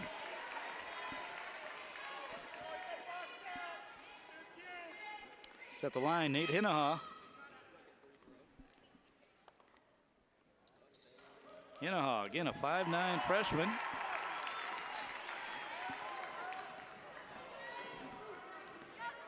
And has his team up by 1, 3-2. Reese Case out front. Shot rims in and out. Cougars with the rebound. Central Christian from Hutchinson, and nice scoop shot in with the take. Ben Kriebel. Kriebel, his first 2 of the game, 5-2. 3-point lead early here for Central Christian. Again, Central Christian coached by Adam Clark, who actually played basketball for the Cougars, much like his opponent on the other end. Kit Walker is the head coach of the Ashland Blue Jays, and he's also a native of Ashland and played for the Blue Jays. Ashland with the basketball, and the take inside. It's Tatum Cunningham. The drive, his shot no good. Ben Kriebel trying to pass out that ball through the legs of Starkey. Here come the Blue Jays, 2-on-2, and a nice take right there from Reese Kay. Check that. Cole Conradi with the take in the basket. 6'1" junior Conradi, the leading scorer on this basketball team for Ashland. Noah Starkey on the other end. His turnaround no good. Blue Jays will like to push it, and we're seeing that right now. Corey McCann, now they back it out. It's a man-to-man defense. And Tatum Cunningham got a 15-foot jumper, 6'3" junior. And Ashland with its first lead of the game, up by 1, 6-5 here in the first quarter. Tatum Cunningham, by the way, a transfer from right here in Dodge City. He played for Dodge City High School a year ago. 3-point attempt. Evan Maldonado, no good, and Blue Jays of Ashland. Cunningham again, taking it in, and he is fouled. He takes it right at the big man, Noah Starkey. Starkey, again, a 6'10" senior, and I'm told he's not just a presence out there. He can play the game. And now he is calling for that foul, and that is his first personal foul here early in this basketball game. Tatum Cunningham at the line to shoot 2. Tatum Cunningham, 3 points early in this game as the Blue Jays of Ashland up 7-5.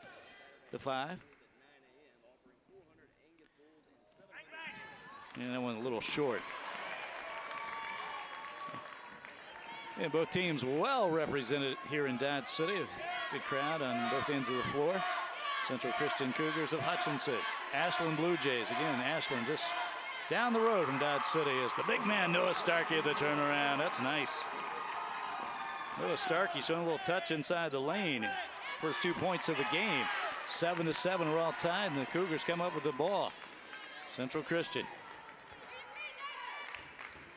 Ashland, they like to play the man-to-man. And we're going to have a 3-second call against Central Christian. So the Cougars turn the ball over, and the Ashland Blue Jays will take over possession. First day of boys action here at the Class 1A Division II State Championship in Dodge City, United Wireless Arena. Beautiful facility. And we saw the game earlier today between Beloit St. John's and Axtell. Both teams off to slow start shooting the ball. The depth perception a little different here, maybe in the big arena. Tatum Cunningham, no problem there. Off the glass and in. And the Blue Jays up by 2, 9-7 here in the first quarter. And now a steal for the Blue Jays. Corey McCann's going to take it all the way for the layup. His first 2 of the game, and Ashland up by 4, 11-7. And Adam Clark wants to talk it over. Doesn't like the way the things are going here as his team turns the ball over and leads to the easy bucket. And Ashland out to the biggest lead of this young basketball game, 11-7. Ashland leading Central Christian. Again, Ashland won the state tournament in 2012, went undefeated that season under head coach Kit Walker. One of Kit's assistant coaches, Garth Gardner, a big K-State fan. There's Adam Clark breaking the huddle where his team wants to talk it over. Talking to these guys about coming out to Dodge City for the first time playing in this arena. At least for a team like Central Christian, and Adam Clark said he loves it, loves the atmosphere. Right now his team's down by 4, 11-7, 3:46 left to go in the first quarter. Colton Roth here on the near side on the right wing with the basketball. Ben Crable out front. They alternate out front, and now locked down low. Ball goes out of bounds, and it will be Ashland basketball. The charging call. And that foul against Ninahaw. Nate Ninahaw, they charge, and that's his first personal. Ashland with the basketball. Blue Jays in blue. Nathan Reimer now into the basketball game for Ashland out front. Now taking their time a little bit. Here's Cunningham on the baseline. Cunningham, 6'3", but plays a little larger than that. Nice take, nice drive. Cole Conradi, he has 4 points. 18-7, Blue Jays up by 6. Now a loose ball on the other end. Central Christian trying to hold on. Jeremy Stevens, crossover pass to Roth. And Nate Ninahaw. Ninahaw with the 3-pointer. That's a big basket there for the Cougars. They needed that. They're down by 3, 13-10, and turnover Ashland. As Corey McCann steps on the baseline, or steps on the sideline here out of bounds. You know, watch the Dodge City Tournament Champions here, and a lot of teams, it's kind of a thin border here on the sidelines. See a lot of guys stepping out. Noah Starkey in the lane, and shot blocked, but no, a foul. And so the big man goes to the line to shoot 2. A little physical there inside, Noah Starkey.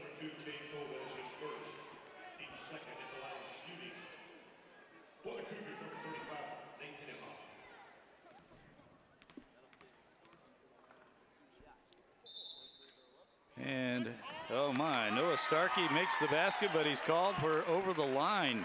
Don't see that called very often. Had a toe on the line. So Starkey, they waved the basket off. He'll get another free throw though. Those 6'10" feet a little too large there for the free throw line. Ashland with the basketball and a 2-point lead, 13-11. 2:20 left to go in the first quarter.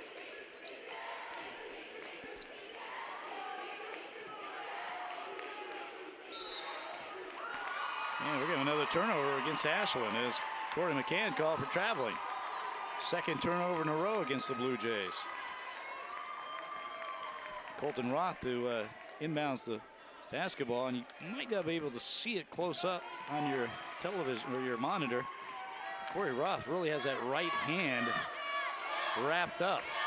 Got a injury there, and he is still out there on the court as Central Christian now with Noah Starkey. Ties this game 13-13. Reese Kay, no good, way off the mark, and the big man Starkey comes down with the rebound, and Central Christian looking to take the lead here as it's game tied 13-all. Minute and a half left to go in the first quarter. Roth. That right hand is wrapped up as it is. He doesn't look to be a threat to score, and the Blue Jays really playing off the ball when he has the basketball. Now we got a foul inside against Ashland.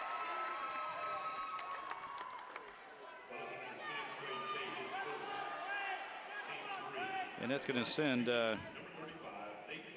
Nate Hinaha to the line to shoot the free throws. And the Cougars now the lead, up by one, 14-13 with that free throw. Tatum Cunningham back into the game for Ashland, along with Nathan Reimer. Nate Hinaha.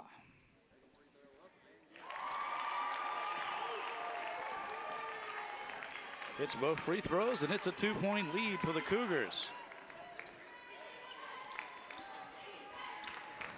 And Nate Hinaha, only a freshman. Blue Jays have had problem holding on the ball last couple of possessions. This time they can't hit the shot. Starkey with the big man, 6'10", senior with the rebound. Ben Krabel corrects the offense. Roth over here on the right wing. Again, they're really backing off of him. Apparently no threat to shoot with that hand. Ben Krabel way outside. No good. Here come the Blue Jays. And Nathan Reimer loses the basketball. Another turnover for the Blue Jays. Central Christian Cougars.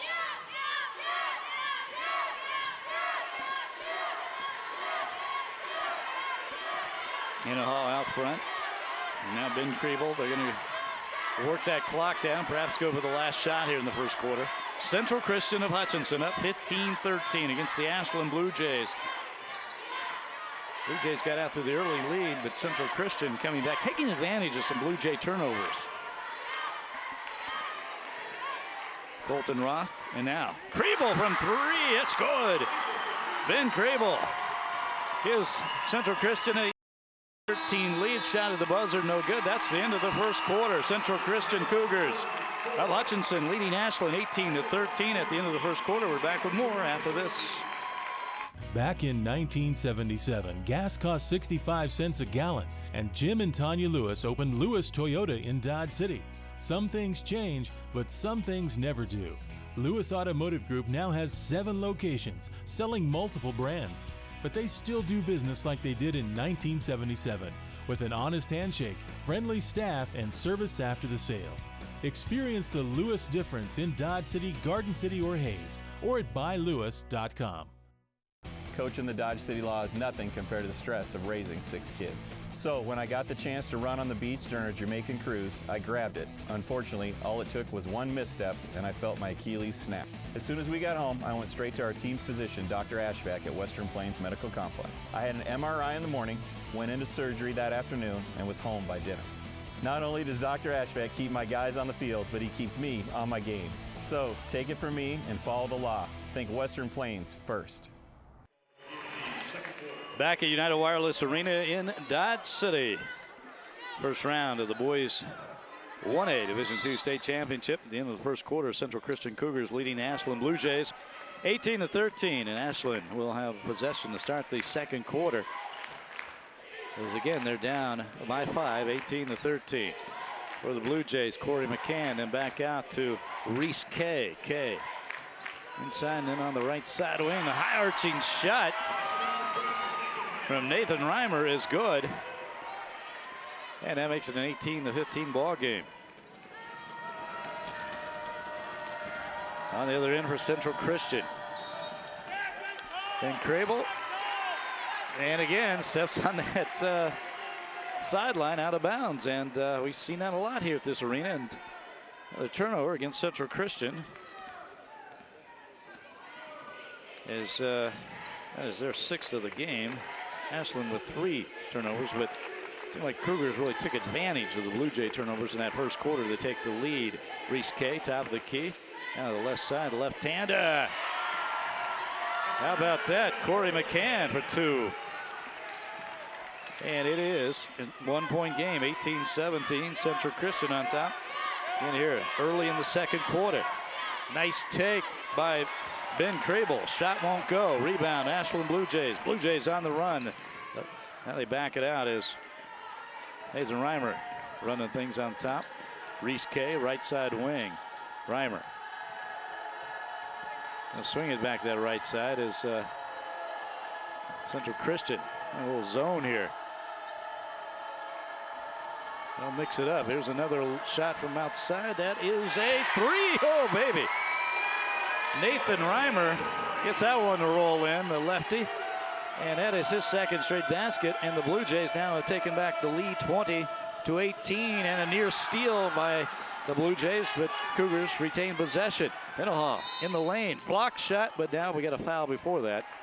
And that's going to go against Cole Conradi, who probably didn't quite like that call. That'll be his first personal.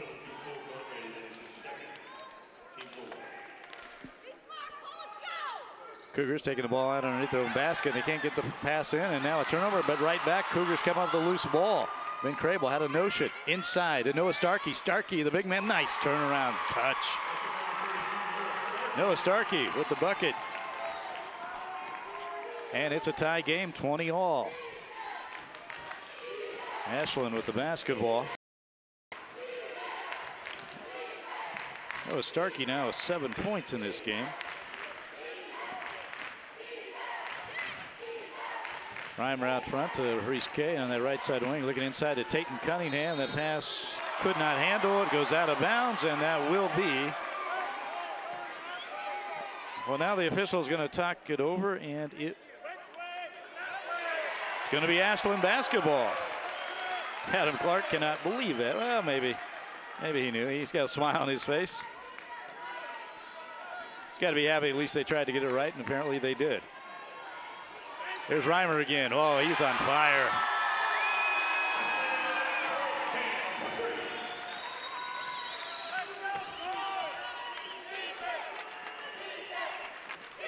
(23-20) Blue Jays up by 3.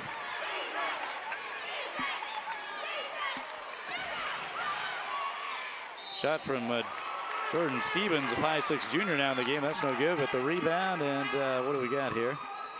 That's going to be foul on the play, and it's going to send Hinahaw to the line to shoot the free throws.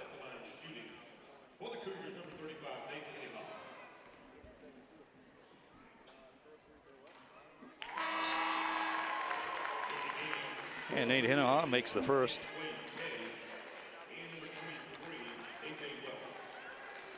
And it is a 2-point lead for the Blue Jays of Ashland, 23-21. Hinahaw trying to cut that back down to 1, misses, and then a foul on the rebound, and that's going to go against Central Christian. Colton Roth with the foul. His first personal, so Ashland will have the basketball.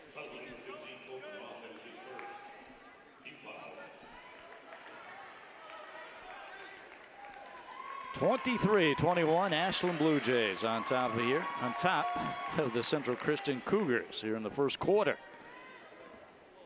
The 1A Division II state tournament.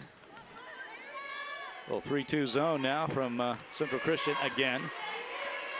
Reese Kay for Ashland out front. Kay on the right side. Kay going to take it in and then backs out, and he's in real trouble.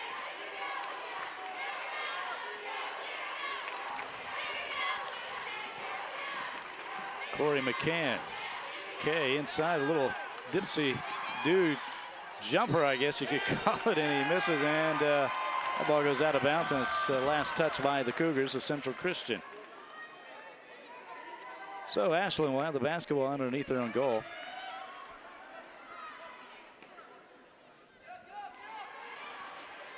And they get it into Corey McCann. His shot no good. Here come the Cougars on the other end. Evan Maldonado, nice pass inside to Noah Starkey. The big man misses the dunk.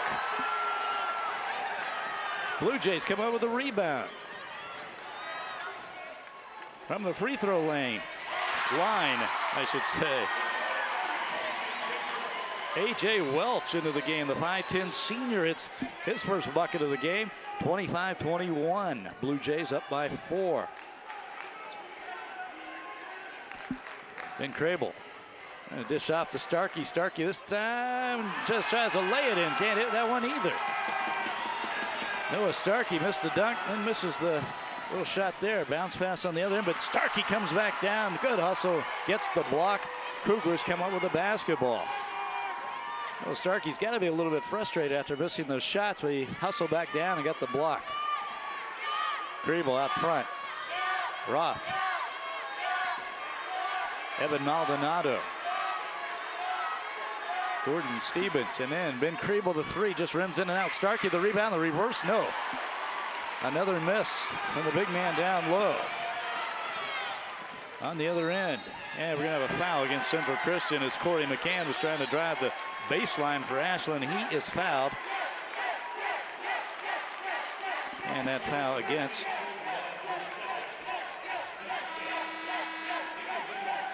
a foul against Central Christian. It will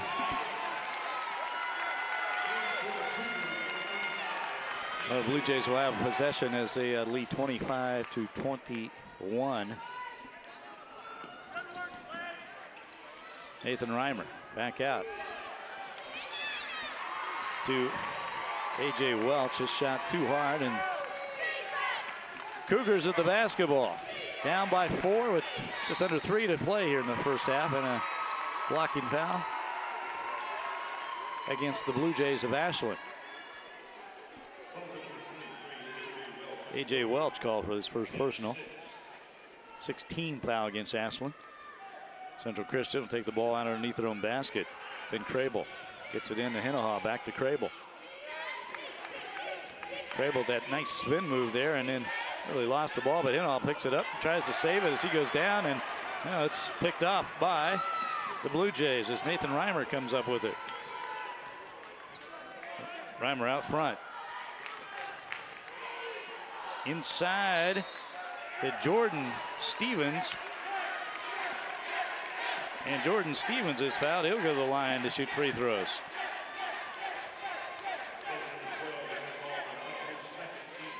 Again, we got Jordan Stevens for Ashland.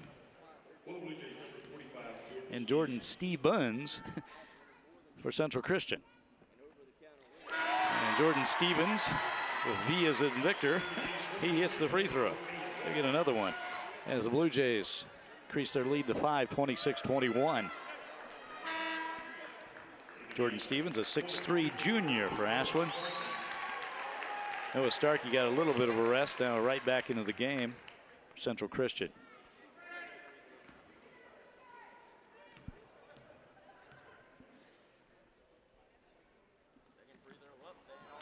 And that went a little too hard, and Central Christian comes down with the rebound as Ben Crable crosses half court. 5'8" senior for the Cougars.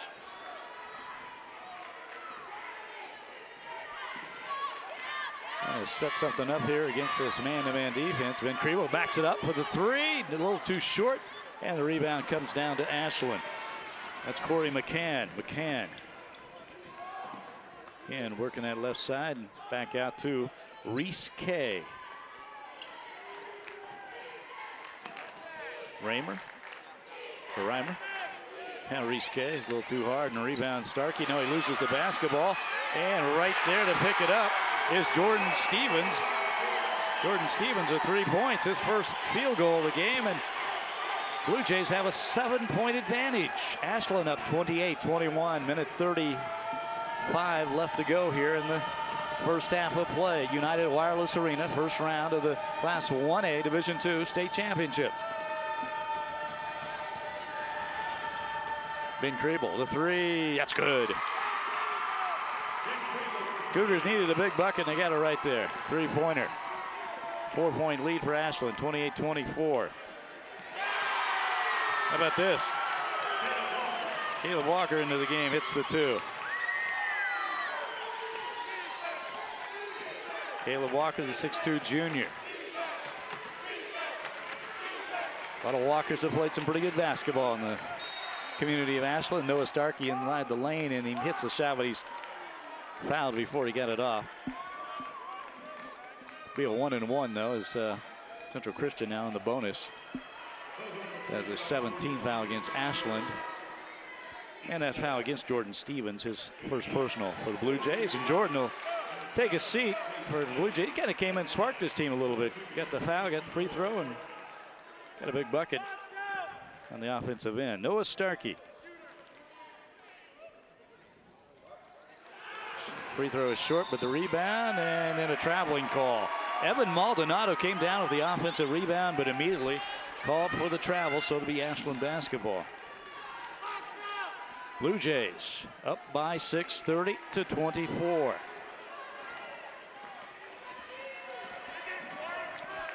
Reese K. And that face guard, gets it off to the left side. That is Corey McCann. McCann, who had the hot hand early, misses that shot, and then Central Christian with the basketball. Jordan Stevens.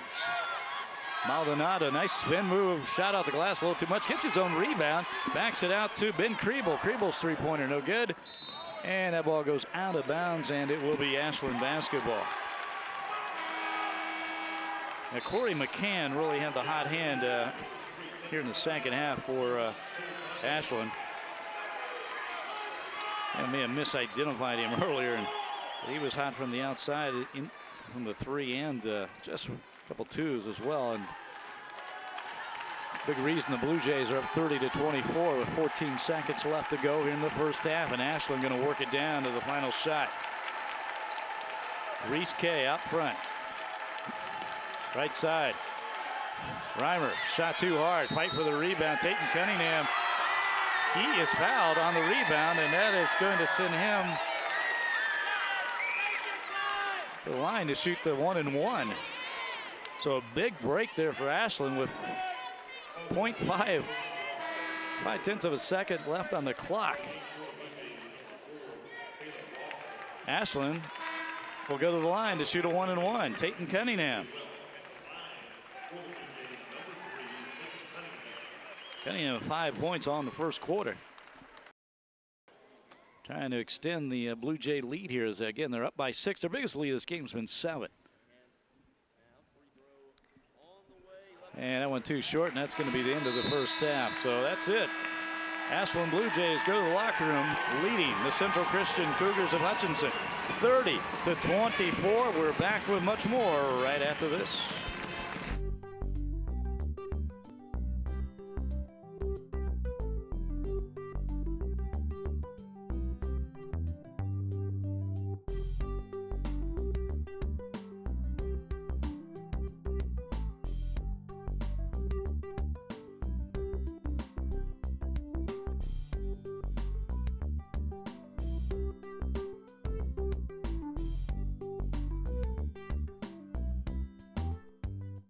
Coaching the Dodge City Law is nothing compared to the stress of raising 6 kids. So when I got the chance to run on the beach during a Jamaican cruise, I grabbed it. Unfortunately, all it took was one misstep and I felt my Achilles snap. As soon as we got home, I went straight to our team physician, Dr. Ashvack at Western Plains Medical Complex. I had an MRI in the morning, went into surgery that afternoon, and was home by dinner. Not only does Dr. Ashvack keep my guys on the field, but he keeps me on my game. So take it from me and follow the law. Think Western Plains first. Halftime in Dodge City, United Wireless Arena, and the Ashland Blue Jays lead the Central Christian Cougars of Hutchinson 30-24 in first round action in the Class 1A Division II State Championship. The winner trying to advance to the semifinals tomorrow. We'll have much more from Dodge City coming up right after this. Time. It feels like we can never have enough. Never enough time to spend with the kids, to finish one more job, or just put your feet up. At Lewis Automotive, we understand that your time is precious. When you visit any of our dealerships in Dodge City, Garden City, or Hayes, whether it's getting an oil change or buying a new car, we'll make sure that the process is quick and easy, so you can get back to living. Lewis Automotive, sharing your time since 1977.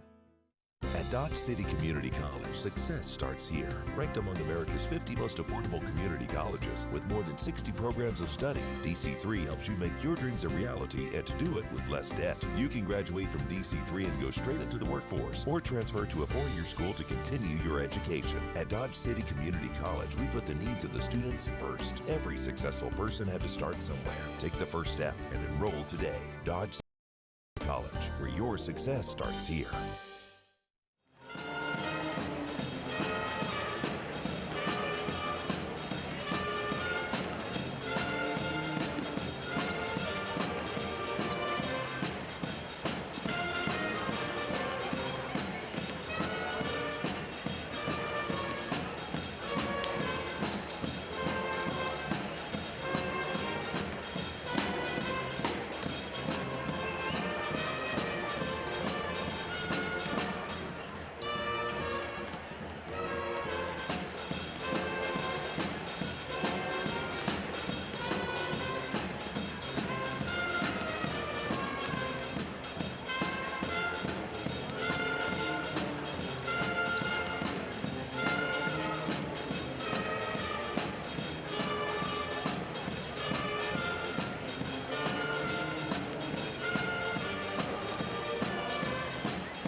Back in 1977, gas cost 65 cents a gallon, and Jim and Tanya Lewis opened Lewis Toyota in Dodge City. Some things change, but some things never do. Lewis Automotive Group now has 7 locations, selling multiple brands. But they still do business like they did in 1977, with an honest handshake, friendly staff, and service after the sale. Experience the Lewis difference in Dodge City, Garden City, or Hayes, or at buylewis.com. Coaching the Dodge City Law is nothing compared to the stress of raising 6 kids. So when I got the chance to run on the beach during a Jamaican cruise, I grabbed it. Unfortunately, all it took was one misstep and I felt my Achilles snap. As soon as we got home, I went straight to our team physician, Dr. Ashvack at Western Plains Medical Complex. I had an MRI in the morning, went into surgery that afternoon, and was home by dinner. Not only does Dr. Ashvack keep my guys on the field, but he keeps me on my game. So take it from me and follow the law. Think Western Plains first. It is halftime here in Dodge City, United Wireless Arena. The Ashland Blue Jays leading the Central Christian Cougars of Hutchinson 30-24, and the Ashland Blue Jays really shooting the basketball well in the first half, 50% from the field, led by Corey McCann, the lefty. He caught fire there in the second quarter. He's only missed one shot, 4 for 5 from the field, 2 for 3 from the three-point line. Corey McCann with 10 points to lead Blue Jays here in the first half. And for the Cougars of Central Christian, their leading scorer in the first half was Evan Maldonado. He had 6 points, or Ben Kriebel, I'm sorry, had 8 points, 2 for 6 from the three-point line. As kind of a difference in this game is that Central Christian not shooting as well as Ashland, and also too many turnovers for the Cougars. They got 9 as the Blue Jays have turned over the ball 4 times. Ashland leading 30-24. We'll have the start of the second half right after this.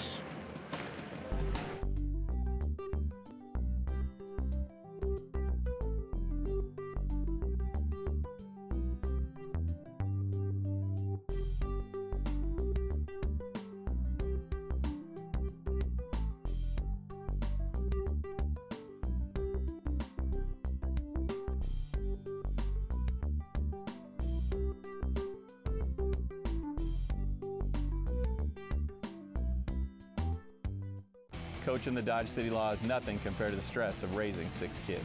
So when I got the chance to run on the beach during a Jamaican cruise, I grabbed it. Unfortunately, all it took was one misstep and I felt my Achilles snap. As soon as we got home, I went straight to our team physician, Dr. Ashvack at Western Plains Medical Complex. I had an MRI in the morning, went into surgery that afternoon, and was home by dinner. Not only does Dr. Ashvack keep my guys on the field, but he keeps me on my game. So take it from me and follow the law. Think Western Plains first. We are getting ready to start the second half of action here in Dodge City, where the Ashland Blue Jays lead Central Christian 30-24. First round of the Class 1A Division II State Championship. Again, Ashland, that 6-point lead, led by Corey McCann in the first half, only missing one shot. He had 2 3-pointers, 4 for 5 from the field with 10 points, and Blue Jays on top by 6. Central Christian will start the second half with possession. Cougars with the basketball, and Jeremy Stevens over there. He didn't see action in the first half. Now Ben Kriebel. Out to have Maldonado, shot no good, but Corey Starkey with the rebound, and he is fouled from behind. And the big man will go to the line to shoot 2 for Central Christian.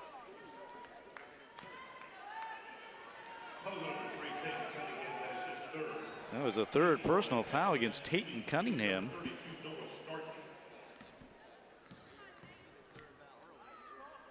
And that could be an issue for Ashland, as Cunningham is kind of their big man presence inside going up against the 6'10 guys. So Cunningham's going to come out of the game for Ashland as Jordan Stevens checks back in for the Blue Jays. Noah Starkey hits that first free throw. Starkey, 7 points first half.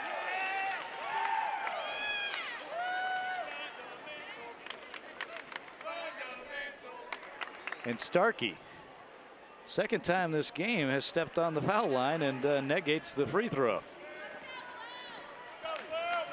Blue Jays, their first possession here of the second half. Up by 5, 30-25. Inside, Jordan Stevens. Now a loose ball, and Starkey comes up with it, and Starkey is fouled. And that foul goes against Jordan Stevens. That'll be his second personal. Well, the Cougars have the basketball.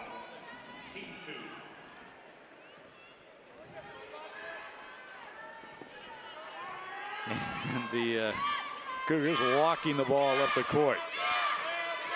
Ben Kriebel. Jeremy Stevens. And now a steal for the Blue Jays on the other end, and that is Cole Conradi with the finish. Cole Conradi with 6 points, his first 2 of the second half. 32-25, Blue Jays back up by 7. Noah Starkey up high, down low. Kriebel, a little scoop, and off the glass and in. Or that's Evan Maldonado, my bad. Evan Maldonado with a nice basket there. Maldonado. But Ashland Blue Jays answering right back. As Cole McCann, he has been on fire in this basketball game. He has really been terrific for Ashland and the Blue Jays. Back up by 7, 34-27. Central Christian spreading the floor. Noah Starkey down low. Starkey the turnaround off the glass, no good. Loose ball, and we've got a foul, and it is against Ashland. It looks like it's going to be whistled against Jordan Stevens, and if that is correct, that'll be his third personal. Remember, he just came into the game replacing Tatum Cunningham, who has 3 fouls. So now Stevens is going to go to the bench of his third personal as Quade Kay comes into the game. His first action tonight is 6'4" senior for the Blue Jays. And then Maldonado. No good, but Starkey the rebound. Shot blocked from behind. Here come the Blue Jays. Ashland on the run. Can convert, but there's going to be a foul call, and that's going to send Corey McCann to the line to shoot 2. Corey McCann taking it all the way to the Blue Jays. He'll go to the line to shoot the free throws.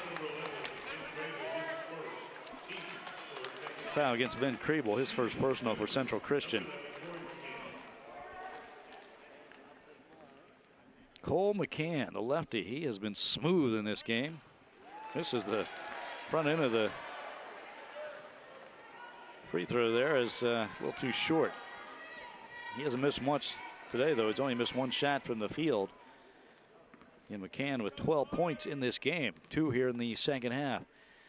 Blue Jays up by 7. This one, well, he misses both free throws. A little too hard. And Ben Kriebel walks it up for Central Christian. Blue Jays man-to-man defense. Down low to Starkey. Starkey, nice shot off the glass and in, and he's fouled. It counts. Noah Starkey, kind of been frustrating game for him offensively. He's missed some shots down.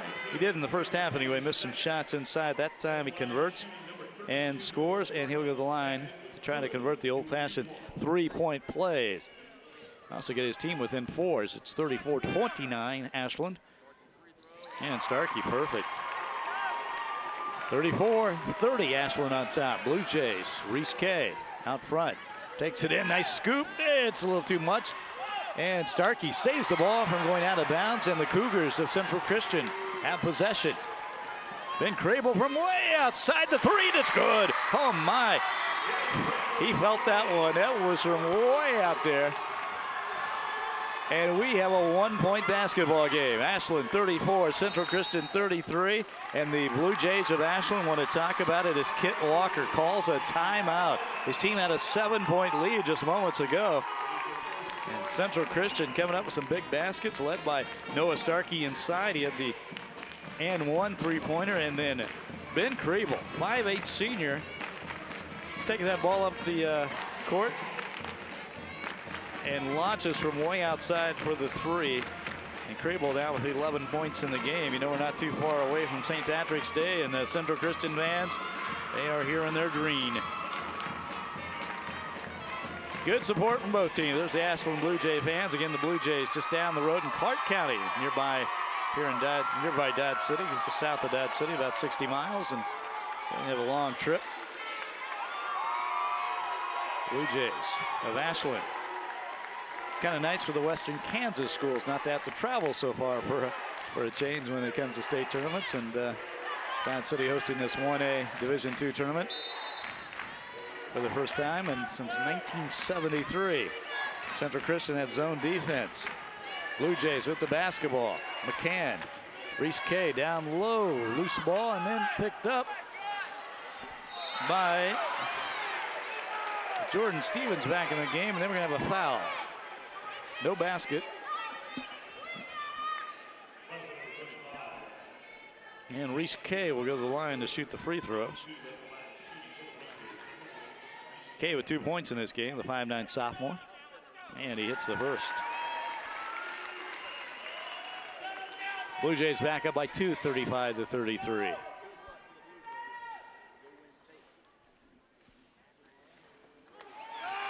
Starkey comes down the rebound after the miss. Just a little under 5 minutes left to go here in the third quarter. And Crable, Maldonado down low. And Mason Rich into the game. Excuse me, that's Nate Hinahaw. And Hinahaw is now fouled as Ashland fans wanted a block on that one, but it is a foul, and Nate Hinahaw will go to the line to shoot 2. And he makes the first one. Now that foul was against Jordan.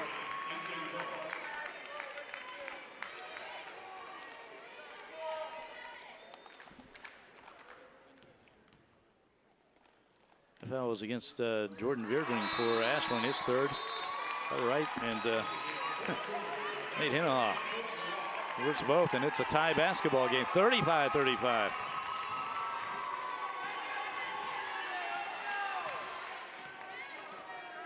And Jordan Beardling with the was called for the foul. He said he got 3. Let's go with that as Ashland with the basketball.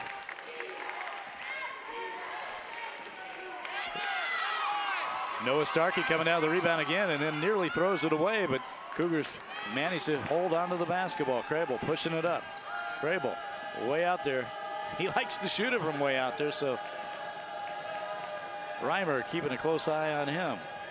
Now down low, Starkey. Starkey's shot too much. Fight for the rebound. We got a jump ball and the possession arrow pointing the way of the Ashland Blue Jays, so the Blue Jays retain possession. 35-35 with just a little over 4 minutes left to go in the third quarter.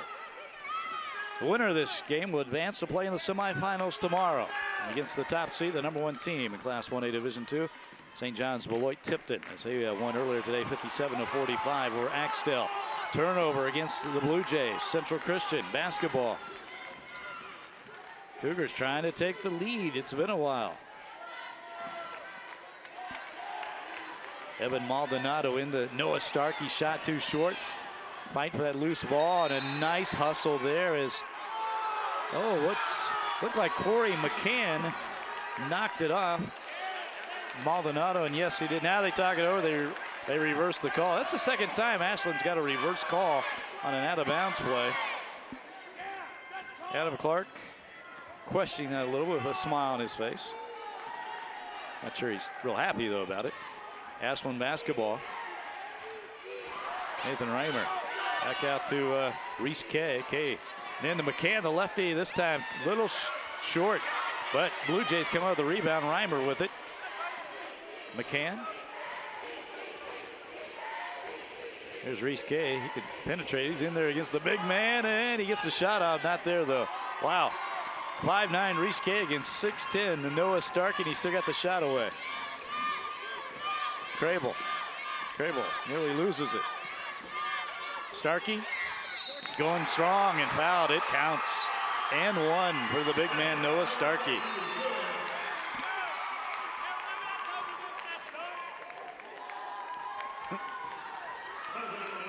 Blue Jay fans asked from Ashland behind me, giving Noah Starkey a hard time. He missed a dunk in the first half, and they're still reminding him of that.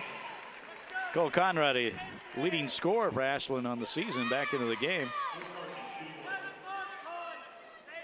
Noah Starkey at the line. And he makes another old-fashioned three-point play. 14 points for the big man. Ashland with the basketball, now down by 3. Cougars up 38-35. Central Christian Cougars of Hutchinson. Down low, Tatum Cunningham back in the game. Reese Kay, the three, no good. Rebound comes down to the Cougars. Ben Crable will push it up for Central Christian, and he's gonna fire another bomb from way downtown. How about Ben Crable? Wow, another three from Garden City, I think, on that one. Holy moly. He's got some range. And the Cougars are up now by 6, 41-35. These two long bombs are the difference in this game. Corey McCann trying to answer for three. Short again. Reese Kay comes up with the long rebound. Kay takes it in, takes it right at the big man, Noah Starkey, and Starkey called for the foul. Boy, Reese Kay is fearless as he takes it in the land of the Giants. Noah Starkey, I believe that is his second personal foul.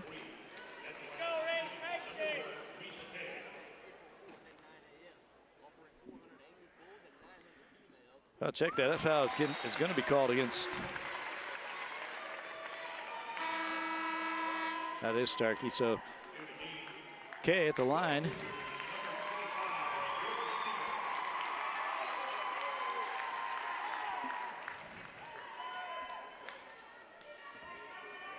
And Josh Berryman now into the game for Central Christian. Check that. Jordan Stevens into the game, the 5'6" junior, had the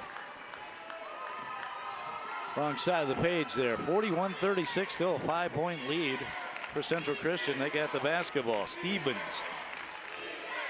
Crable down low. Nice pass inside to Noah Starkey, who finishes. Noah Starkey playing hard.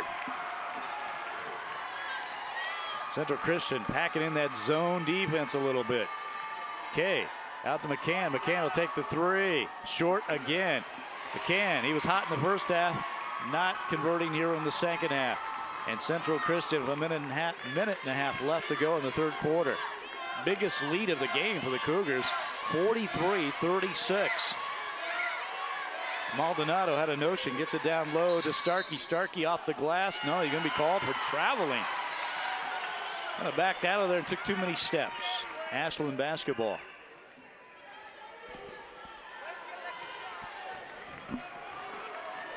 Noah Starkey just got a breather earlier in the game, but he is in there for the most part the entire game. Ashland working against that zone, working around the perimeter, and foul away from the basketball.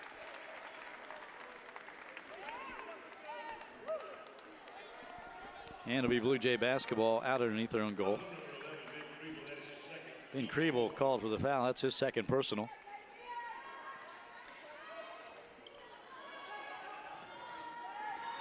14th foul against the Cougars. Corey McCann had a notion. He's missed 3 straight shots. Now Reimer takes it in the lane over Starkey. Starkey got a piece of that one. Gets the ball. Dishes out the outlet to Ben Crable. Crable pulls up on the shot. He's fouled as not sure that was a shooting foul. They called it up before, but Crable is fouled with 41.2 seconds left. And yeah, he'll go to the line to shoot free throws. That's a 1-and-1 anyway. 17th foul against the Blue Jays. So will be a 1-and-1 for Ben Crable. Crable, 2 big 3-pointers here in the third quarter.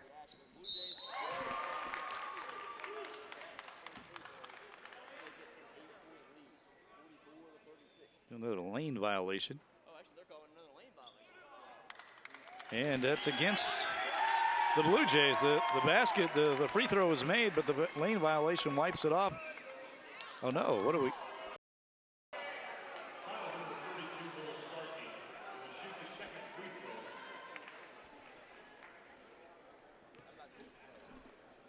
Wait a second, we got a technical now against Noah Starkey.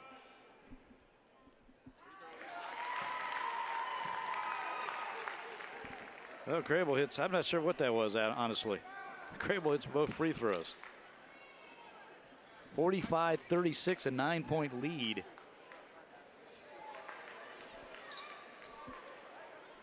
And Ashland will have the basketball, and the Blue Jays down by 9.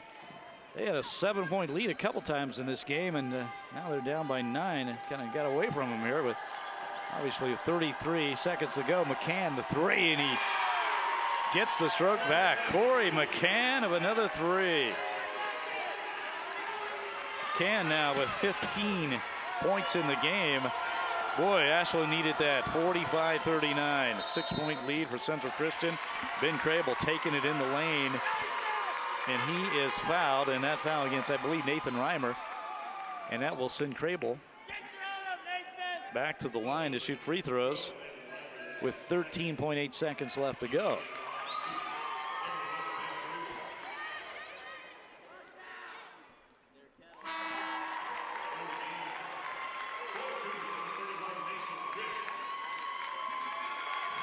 And the big man for Central Christian, Noah Starkey, is getting a rest here at the end of the third quarter as coming into the game.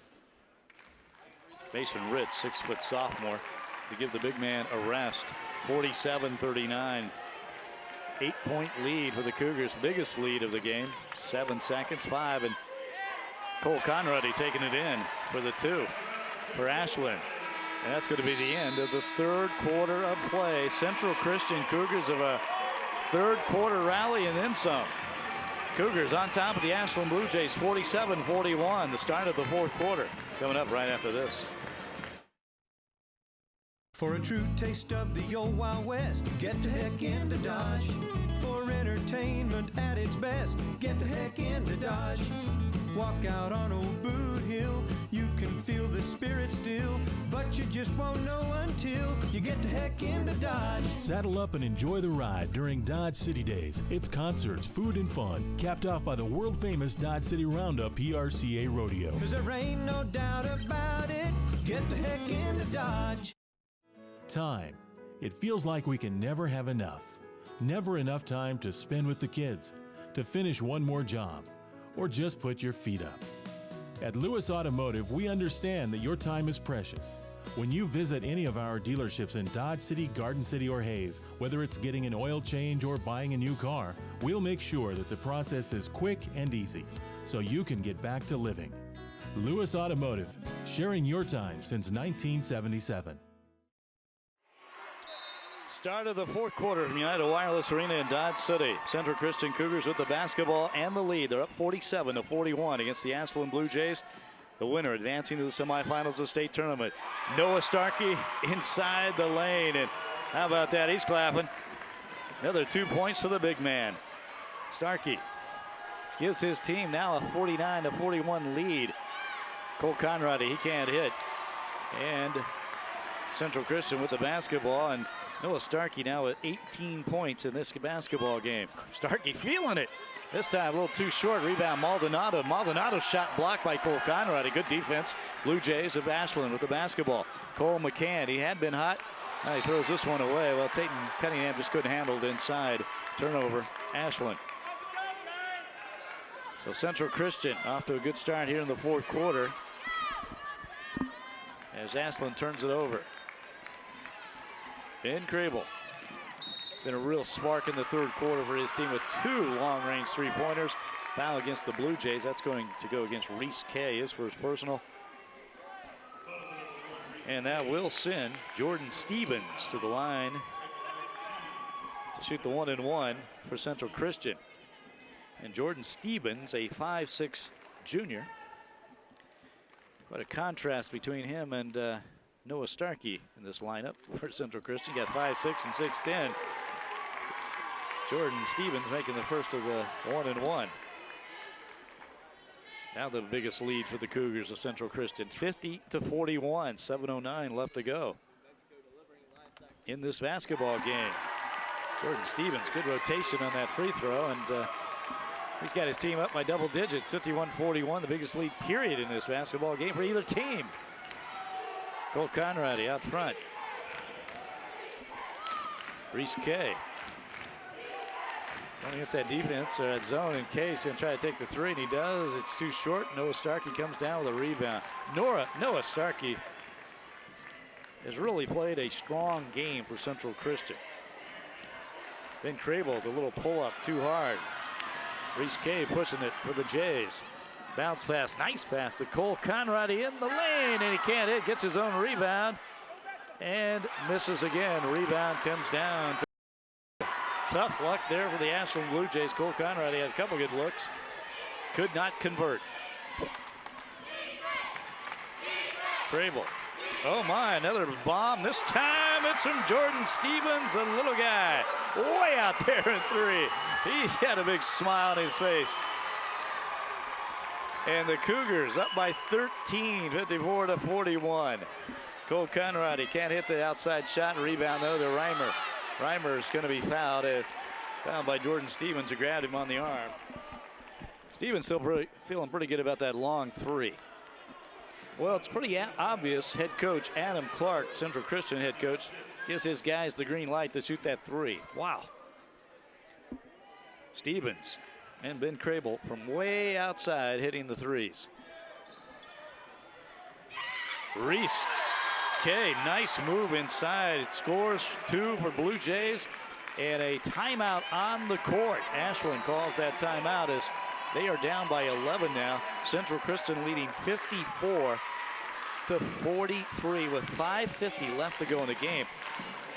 And again, the winner hoping to advance, will advance to the semifinals of the state tournament to take on top seed St. John's Beloit Tipton, as the Blue Jays of Beloit St. John's defeated Axel 57-45 earlier today. You know, we still got 2 more games after this one, and later this evening here at United Wireless Arena will be the number 2 seed team, Sharon Springs, Wallace County, at 21-2, taking on the Fowler Gold Bugs, another nearby team here in nearby Dodge City.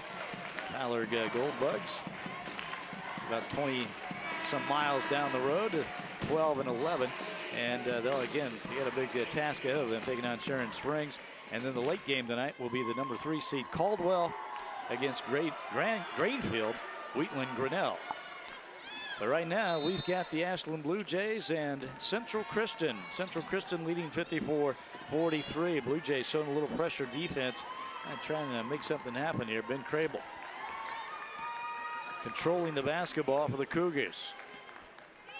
Up by 11. It's over to Maldonado. Starkey, the turnaround from 12 feet. Oh, he gets the roll. Oh, the big man feeling it a little bit. He's got 20 points. And his team is up by 13. Central Christian 56, Ashland 43. Blue Jays probably need to score quick here. Cole Conradi from the corner, and he hits. That's a big shot right there. They needed that. They needed something to happen, and Cole Conradi gets the 3. Again, the Blue Jays showing some pressure, and now we got a foul in the backcourt. And an offensive foul against Central Christian. Correction. The 5-second call. Great defense by the Blue Jays. So Ashland, that pressure defense paying off. No foul. Reese K in the lane over the big man. No, not over the big man. The big man with a swat. Noah Starkey with the big block. Here come the Cougars. Inahall inside the lane. His shot blocked. Cole Conradi on the other end. He's going to take it all the way off the glass, and it's good. It counts. He's going to the line and 1. Cole Conradi, relatively speaking, been rather quiet in this game as he is the leading scorer, but he's coming alive right now. Hit the 3. Now he's got a chance for another 3-pointer the old-fashioned way. As Cole Conradi at the line, the 6'1 junior. Trying to get his team within 7 as he does. It's now a 56-49 game. Central Christian on top. Blue Jays again with the full court pressure. In the backcourt, Ben Crable loses it, now retains possession. Crable's going to take it all the way, and he scores! Wow! Ben Crable looked like he's about to lose the basketball, and then just kind of punched it forward and took it all the way in for the basket. 58-49, Reese K. Shot no good, rebound, Starkey. Starkey outlets it, 4:23 left to go. Central Christian, oh my, Ben Crable, another bomb. That one just in and out. Corey McCann brings it up for the Blue Jays. He's got, well, why not? He hits! Oh, man! Corey McCann looked around and said, oh, why not me? Hits the 3. He's got 18 in this game, and we got a foul, and that's going to get go against the Blue Jays in the backcourt. Nathan Reimer calling for his second personal foul. And that will send Nate Hinaha to the line to shoot the 1-and-1 for Central Christian. 6-point lead for the Cougars of Central Christian over Ashland. Well, we've seen some pretty good three-point shooting in this game. Hinaha misses the three from both teams, or Hinaha misses the front end of the bonus there. He'll get another one. But again, the three-point shooting, both teams rather spectacular at times. Hinaha makes that second one, and it's 59-52. Cougars up by 7.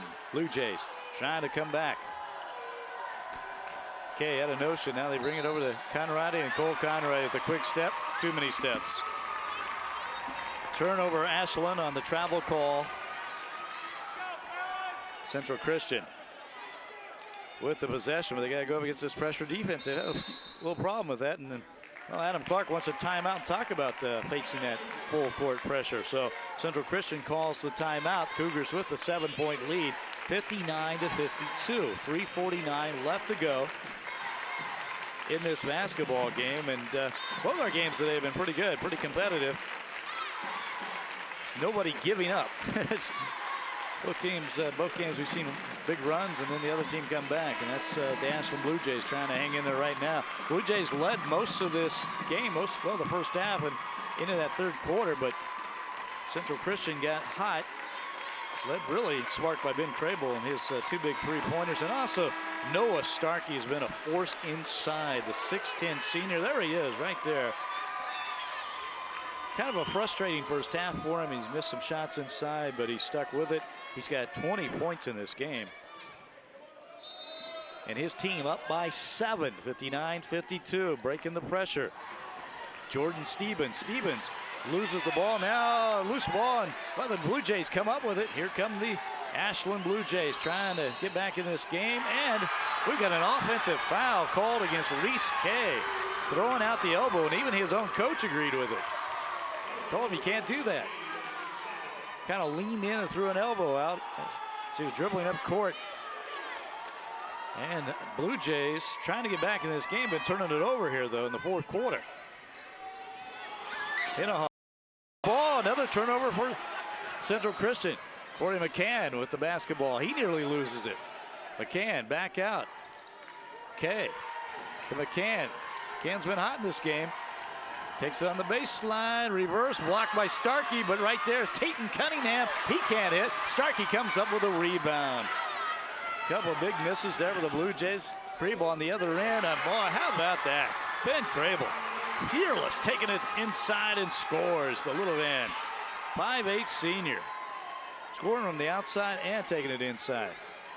Now, how about this? Got Reese Kay, the 5'9" sophomore from Ashland, taking it down low in against the big guys. He scores, and we've got another timeout on the court as the Blue Jays. Kit Walker wants to talk about it. His team down by 7. The Central Christian leads now 61-54. First round action here of the Class 1A Kansas State Division II basketball championship.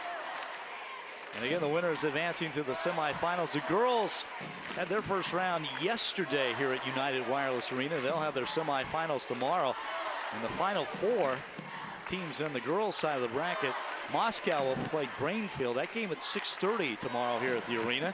While Beloit St. John's Tipton girls will take on Norwich. That game at 3 o'clock tomorrow afternoon. We'll have all those games for you from United Wireless Arena here in Dodge City, a beautiful facility, as we've mentioned before, hosting its first ever state basketball championship.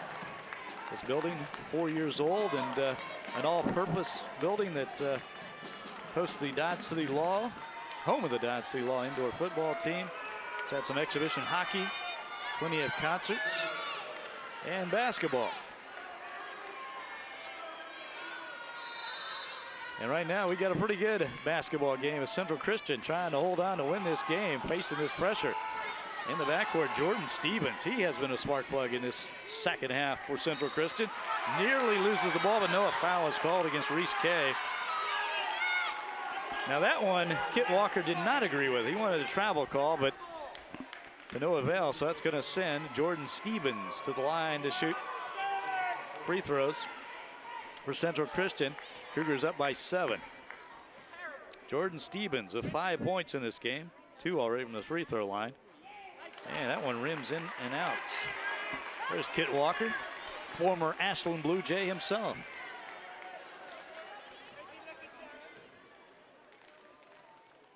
And Jordan Stevens hits that second free throw. Blue Jays and score quickly. Oh, Jordan Stevens comes up with a steal for the Cougars, takes it all the way, and he is fouled. And he is one fired up little guy. Jordan Stevens has really come in and sparked this team here in the second half. Not just his scoring and defense there, but just his overall fired up attitude. He's having fun out there. Stevens back at the line to shoot 2. That foul by the way against Corey McCann, his second. And Jordan Stevens hits the free as Adam Clark looks on. His team looks like they are about to, well, we still got a little time. 2:36 left to go, but Stevens hits that second free throw. How about Jordan Stevens? He is now 5 for 6 from the three-point line, plus a three-pointer. He's got 8 points. Corey McCann crosses over to Reimer. Reese K to Reimer. Reimer with the 3. That one misses, and Stevens comes down with the rebound. Hands off to Crable, and Crable is just dangerous with the basketball from outside or taking it in. And he gets it to Maldonado. Maldonado misses everything, and Noah Starkey can't hold on, goes out of bounds, so it'll be Ashland basketball. Blue Jays going to, again, need a big basket, probably need start converting some of these three-pointers against this zone defense. And here's Cole Conrady with the 3, too hard. Reese K with the rebound in the lane, K up and in. Reese K of his 6-point here in the fourth quarter. Then Crable taking it. Dishes off to Hinahaw, and Hinahaw with the easy 2. As that was a nice find there by Ben Crable. Boy, Ben Crable's really made this team go, and then Noah Starkey's kind of been the heart down low, and Starkey called for the foul. Called for traveling, didn't like it. He kind of spiked that basketball.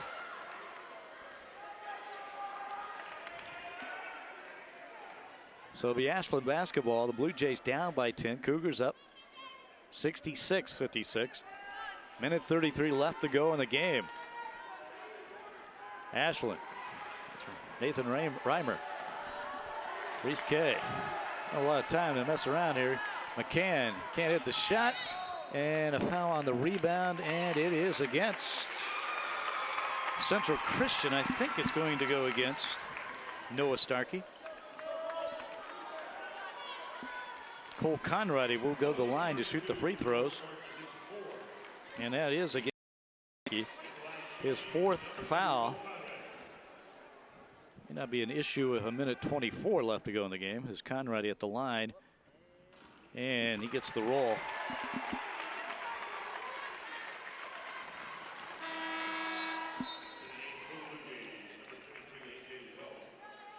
Cole Conrady now with 15 points in this game. 11 here in the second half.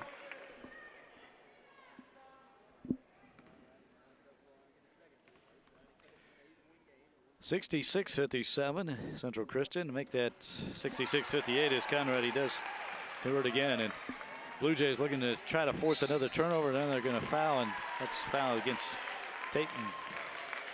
Check that. Foul against A.J. Welch. His second personal, but that's going to send Nate Hinahaw to the line to shoot more free throws for Central Christian. So Ashland at this point forced the foul. Central Christian, the Cougars clearing out the lane as Hinahaw misses that first free throw. You know, we mentioned Kid Walker played, coach of Ashland, played for his hometown team, and Adam Clark, the head coach. Central Christian, he played for the Cougars. Both free throws are missed, and Blue Jays, Ashland Trying to find something here. Reese Kay again in the lane. Blocked by Starkey. Kay gets it. Dishes back out to Cole Conradi. Conradi taking it in, and he is fouled by the big man, and that's going to be it, I think, for Noah Starkey. Well, what a basketball game the 6'10 senior for Central Christian played. He's going to lead the game. 5 fouls, but 20 points. And he has been a workhorse for this basketball team today. Noah Starkey. Minute 7 left to go. He's going to take it to the bench. Not happy to foul out, but maybe a little happy to get a rest.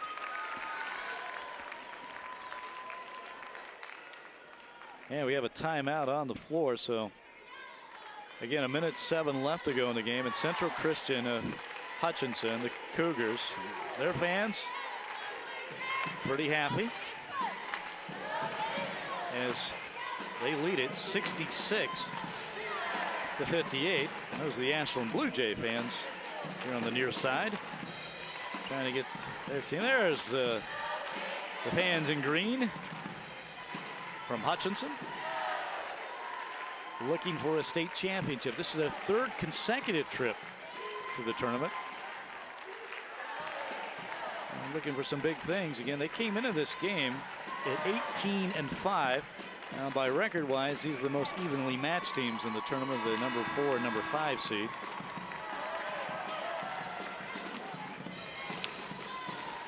Good support from all the teams so far we've seen today here in Dodge City at the United Wireless Arena.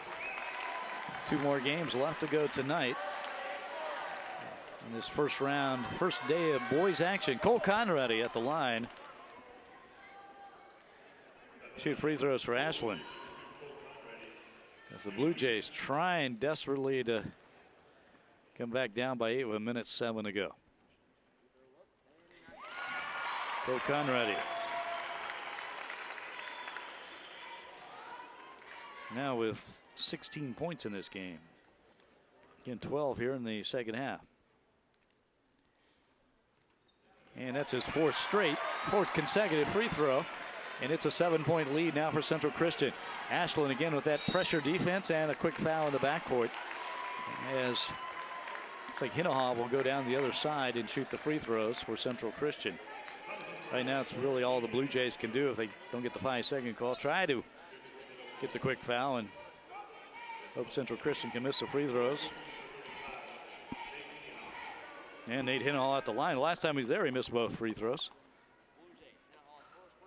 And that's 3 consecutive misses.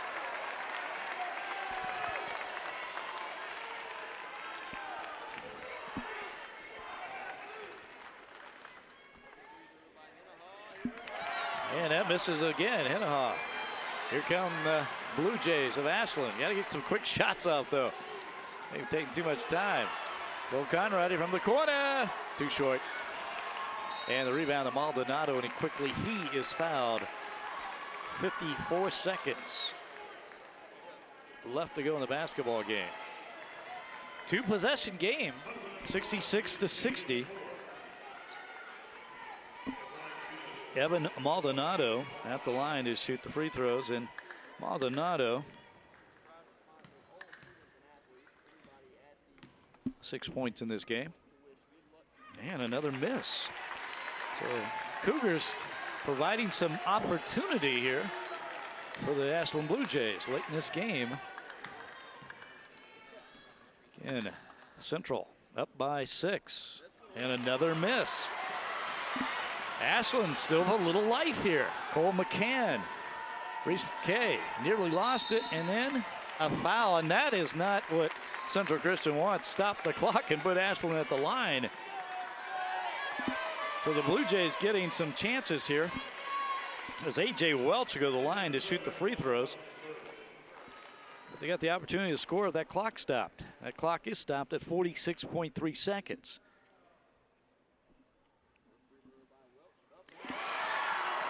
And A.J. Welch has his team within 5. 66-61. Welch with 3 points in this game.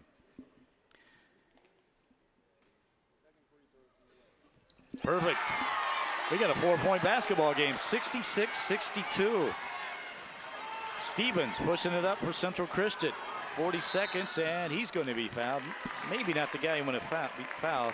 Stevens is pretty good from the free throw line, as he's been 5 for 6 here in the fourth quarter.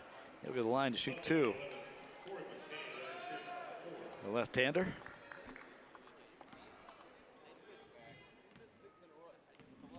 Six straight missed free throws for Central Christian. See if Stevens can snap that streak, and yes, he does. 9 points now for Jordan Stevens off the bench, the 5'6" junior. So he's got a little smile on his face. Oh, he misses it. 5-point lead, 2-possession game still. McCann, Corey McCann, the 3. Oh, baby. We got a ball game here, a 2-point game. Corey McCann with a huge, huge three-pointer, and the Ashland Blue Jays are not going away. How about that? Quick timeout from Kit Walker as his team now down by 2, 67-65, and the Blue Jay fans behind me are on their feet. Well, the strategy has paid off. The quick fouls and 6 consecutive missed free throws. Actually, 7 out of 8 missed free throws for Central Christian. And the Blue Jays able to convert right there with a huge three-pointer from Corey McCann, who really was hot in the first half. McCann now with 21 points in the basketball game, unofficially. So let's see with Ashland. They've got that pressure defense. They'll most likely foul quickly again if they get the ball in bounds, as Cougars do. Down by 2 with 32 seconds left, and a quick foul, and that foul against Hinahaw. And well, right now, quite honestly, Nate Hinahaw was the guy to foul. He's missed 4 consecutive free throws. He's back at the line.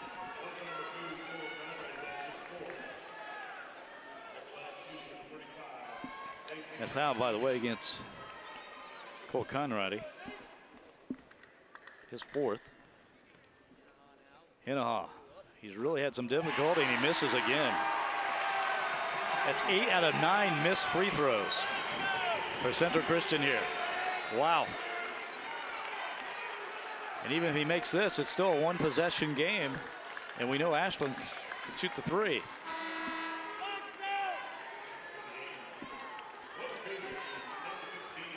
A.J. Welch back into the game for Ashland. Again, the Cougars have out their big man, too. You know, he fouled out. We can think, well, fouled out with 1:04 left. Didn't really think that was going to be much of a factor, but Ashland has taken advantage, and Hinahaw finally makes a free throw, and we got a 3-point game now with 31 seconds to go. Cougars of Central Christian up 68-65. Wow, what a finish we got here. Adam Clark trying to get his team play some defense.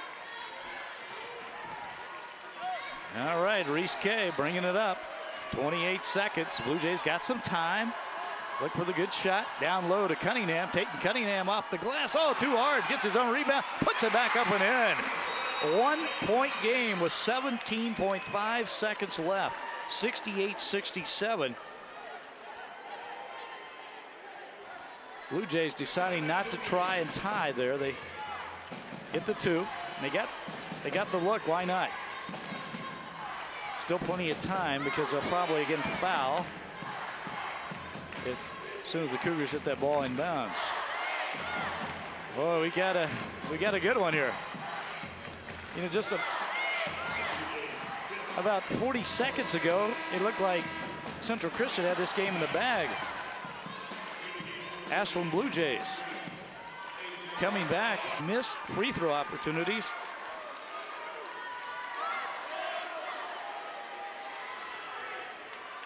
By Central Christian. So Cougars inbound the ball again, facing that Ashland Blue Jay pressure, and they get it in and to Jordan Stevens. Stevens gets away from his guy, and Cole Conrad trying to foul him, and he can't get him. Now they got him. Wow, a lot of time went off the clock there as it's down to 10 seconds. Cole Conrad looked a little reluctant to foul, and maybe it's because, well, right now it looks like Jordan Stevens is by far the best free throw shooter out on the court for Central Christian. Again, he has only missed twice here. 6 for 8 here in the fourth quarter. And he makes it again. Jordan Stevens. Man, talk about who's the player of the game for Central Christian. I mean, you got Noah Starkey down low of his 20 points and playing a tough game. Ben Kriebel, terrific, running this team from the outside and some great drives inside. And then you got Jordan Stevens, who's hitting these big free throws because his team really needs them. And he looks like he really relishes the opportunity in this situation as he makes both and is back to a 3-point game, 3-point lead for Central Christian, 70-67. Now Ashland talk it over here. Both teams going to talk it over. There's the Central Christian fans. They kind of hoping to get this one over. They're up by 3, 10 seconds to go. And so what Ashland does here, I would assume they're going to try to get the three-pointer to tie. And I would also assume that it will go in the hands of Corey McCann, who's been pretty hot from the outside for Ashland. But what a basketball game. State tournament action. Class 1A Division II. Here at United Wireless Arena in Dodge City. And we're just almost not quite halfway done yet with our action this afternoon. We still have 2 more games to go for you tonight. Blue Jays will have to take the ball the full court here, out of bounds. And a little full court pressure by Central Christian. Not a bad idea because Blue Jays trying to get a 3 off the little pressure defense. So Reese Kay going to bring it up. Kay behind the back. Would they foul and not let him get the 3 off? McCann with the 3. No, a little too hard. Rebound comes down. Central Christian's going to hold on with a victory. Cole McCann, a tough shot. A little too hard, and that's your ball game. Wow. Central Christian Cougars of Hutchinson holding on to defeat the Ashland Blue Jays 70-67. Central Christian advancing to the semifinals of the Class 1A Division II State Championship Basketball Tournament here in Dodge City. And the Ashland Blue Jays giving it all they could here in the final minute. Just could not quite finish off the deal as Central Christian able to hold on for that 3-point victory. 70-67 the final. Back with more from Dodge City right after this.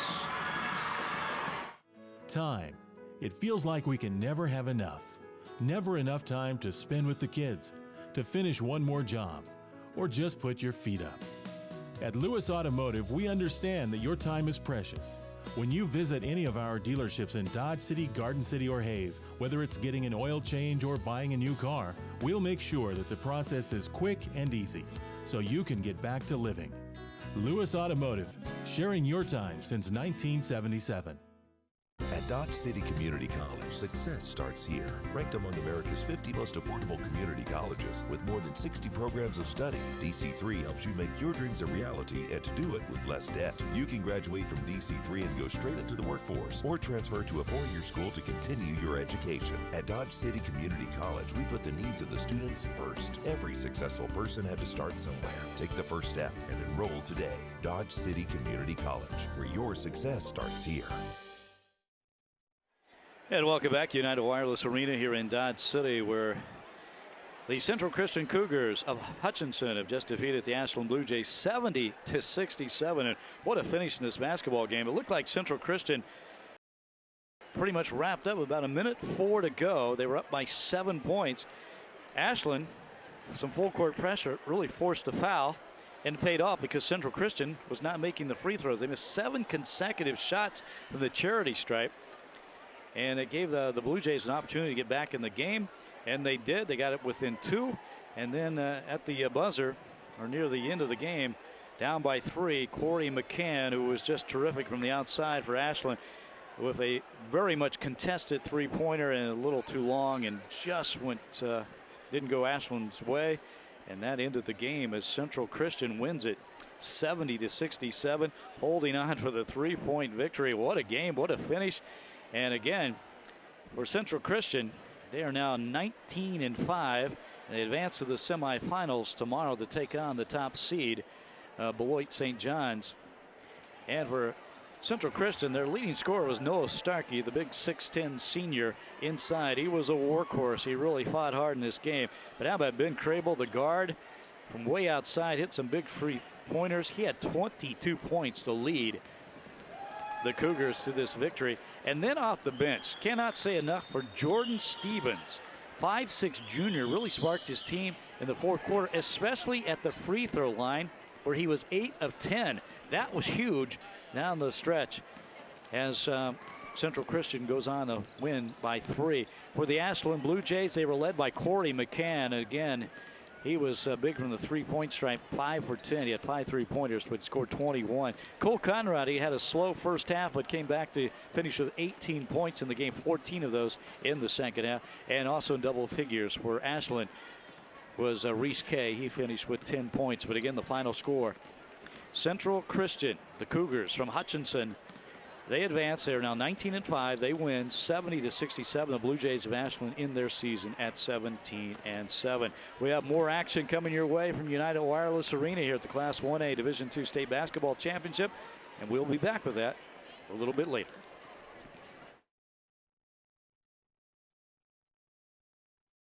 Back in 1977, gas cost 65 cents a gallon, and Jim and Tanya Lewis opened Lewis Toyota in Dodge City.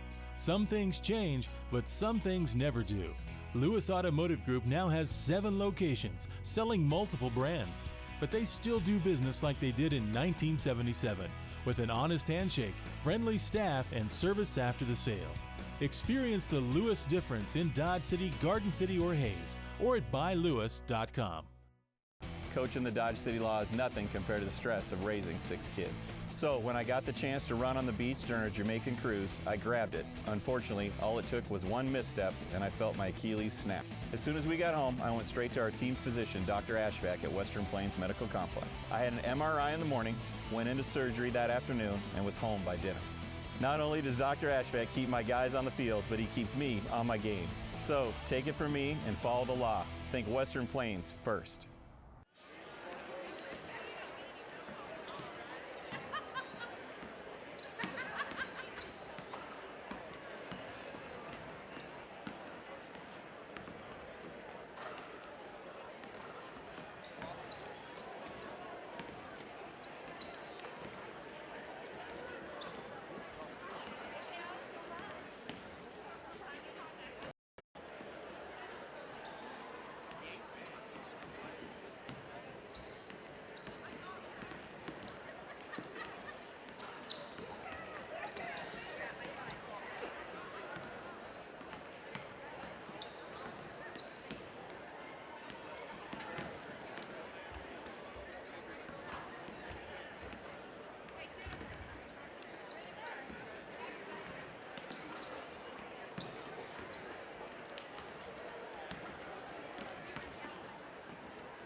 programs are primarily for the student participants.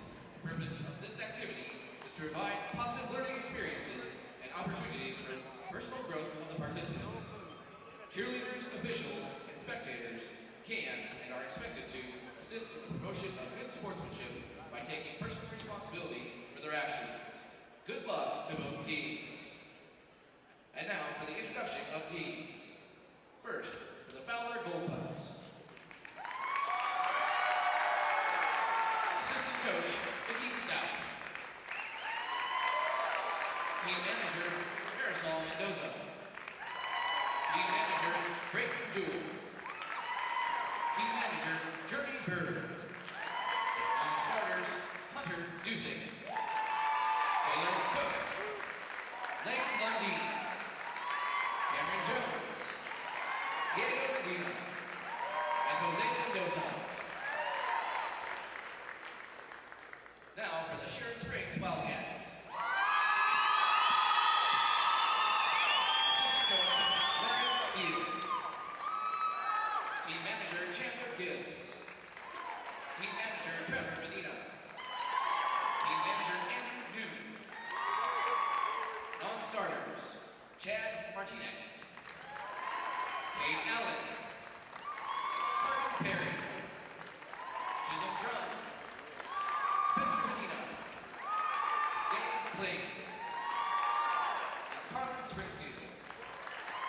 And now for the starters. For the Valor Goldbugs, a 5'10" senior, number 10, Kate Schumar.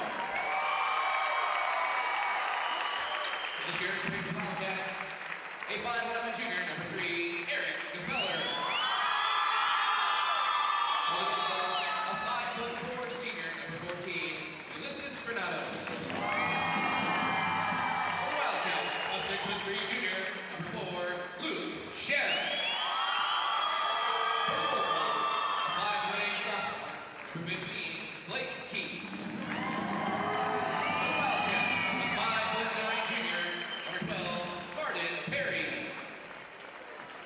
For the Goldbugs, a 6'1" senior, number 21, Tyler Chambers.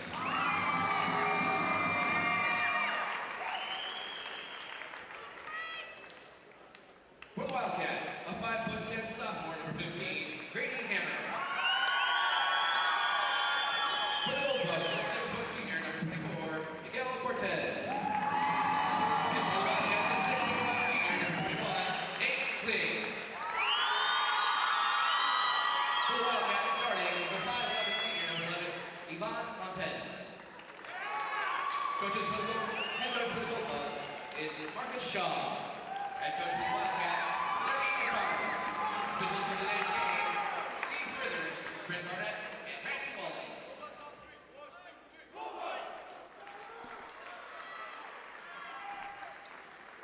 Yes. And welcome back, United Wireless Arena, the first round of the Class 1A Division II State Championship Basketball Tournament. We only got 2 games in the books today as Beloit St. John's and Central Christian of Hutchinson both advancing the semifinals. Now in our first game of the evening session, we have the Fowler Goldbugs coming into this game at 12-11. They are the number 7 seed against the number 2 seed, Sharon Springs Wallace County Wildcats. They are 21-2. Wildcats coached by Larry O'Connor. The Fowler Goldbugs coached by Marcus Shaw in his first year. And he told me before this game, he says, just a blessing that we are here. It's been a miraculous run late in the season. And they got hot when it counted. And they are in the state championship game, the Fowler Goldbugs. As the Wildcats of Sharon Springs, though, to control the opening tip. This is a good basketball team, 21-2. And, well, they get the easy 2 right off the bat.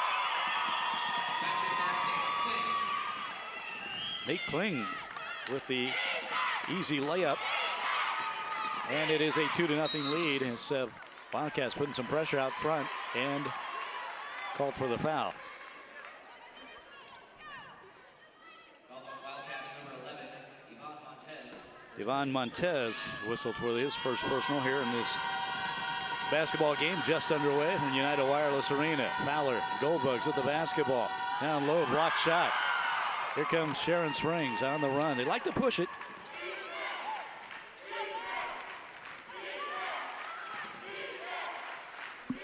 Grady Hammer taking it in, and Hammer is fouled as he goes to the bucket.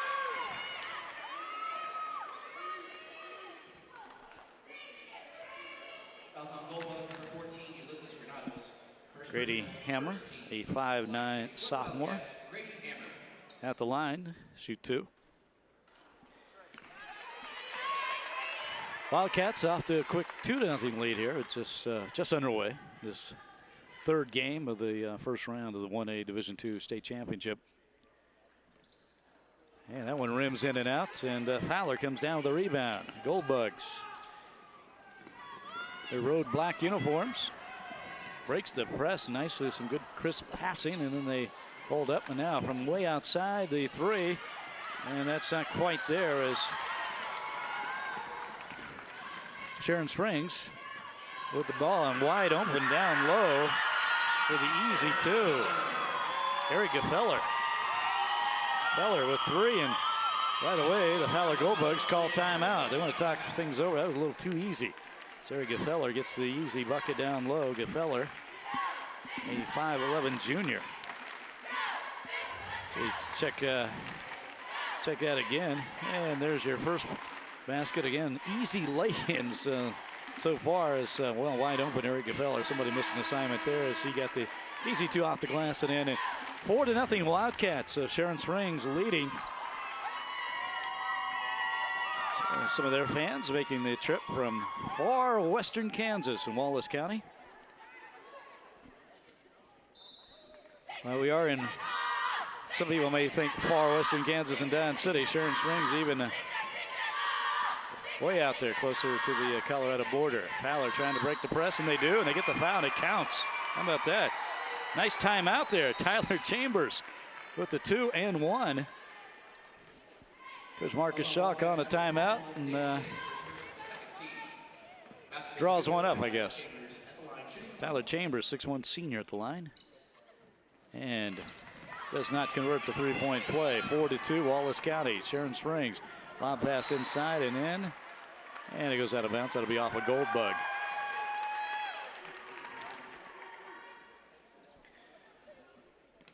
Again, the Wildcats of Sharon Springs, the number 2 seed in the tournament, 21-2. They've had a terrific season. In the lane, shot way too short, air ball.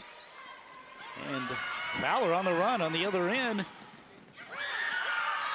And Miguel Cortez cannot convert. And we're going to have a foul after the missed shot.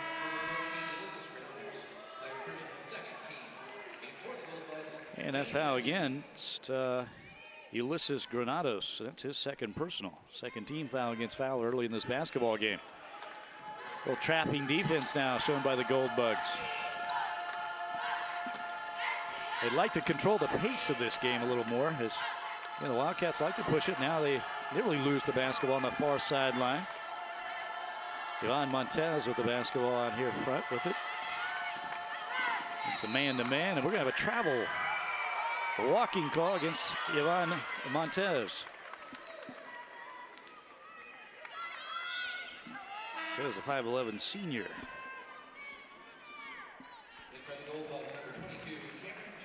Cameron Jones now into the game, a 6'3" freshman for the Fowler Goldbugs. Again, Sharon Springs showing some full court pressure. Fowler doing a nice job of breaking it and then down low. Cameron Jones just checked in, gets his first 2 of the game. And we're all tied up 4-4 with 5:46 left to go here in the first quarter. Montez with the 3. And it's a 3-point lead for the Wildcats. Fowler breaking that pressure. Goldbugs, 3-point attempt. That's Tate Schumard, and no good, and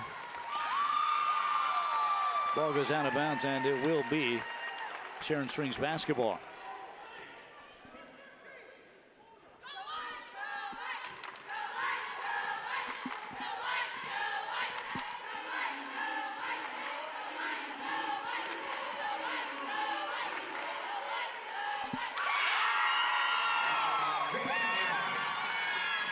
And the Wildcats now up 9-4 after that bucket from Nate Kling. And we're going to have a turnover against Fowler. Travel call. In for the Wildcats, number 10, Kate Allen. Number 22, Spencer Medina. And number 23, Gabriel Lane. And now a host of substitutions here for Sharon Springs. Kate Allen into the game.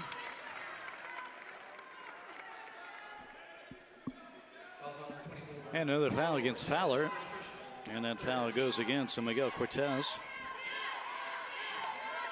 Wildcats with the basketball. Allen running the show right now as he's at half court here. Kate Schumart on him, then back out to Nate Kling. Dishes off nicely to Spencer Medina for the basket. And now a steal on the other end. There's Allen in the lane. Turns around, shoots, and misses. Rebound that comes down to the Wildcats. And how about that? Nate Kling with the basket. He has 4 points. Fowler with the basketball trying to break that pressure, and they've done a nice job for the most part, but didn't have a turnover the last time down. Schumart in the lane, little floater, won't go. Rebound. Wildcats. Sharon Springs on the run. Nate Kling inside, throws it away, and now we're going to have a foul, and that will go against Sharon Springs. So Fowler will have the basketball.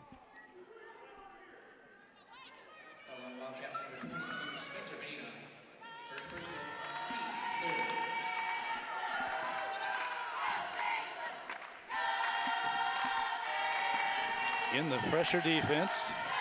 Fowler doing a nice job. Jones down low, dishes back out to Blake Keith, and his shot not there, but we got a foul against the Wildcats. I think it's going to be called on Cameron Jones. Check that. I mean, 22 in the other team. Spencer Medina with a foul.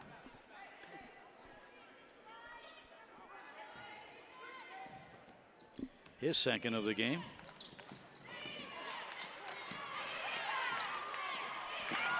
And a steal, and the Wildcats come up with it. 13-4. Sharon Springs on top. Kate Allen the three. Too short, and we got a foul underneath. That's going to go against Spencer Medina, it looks like.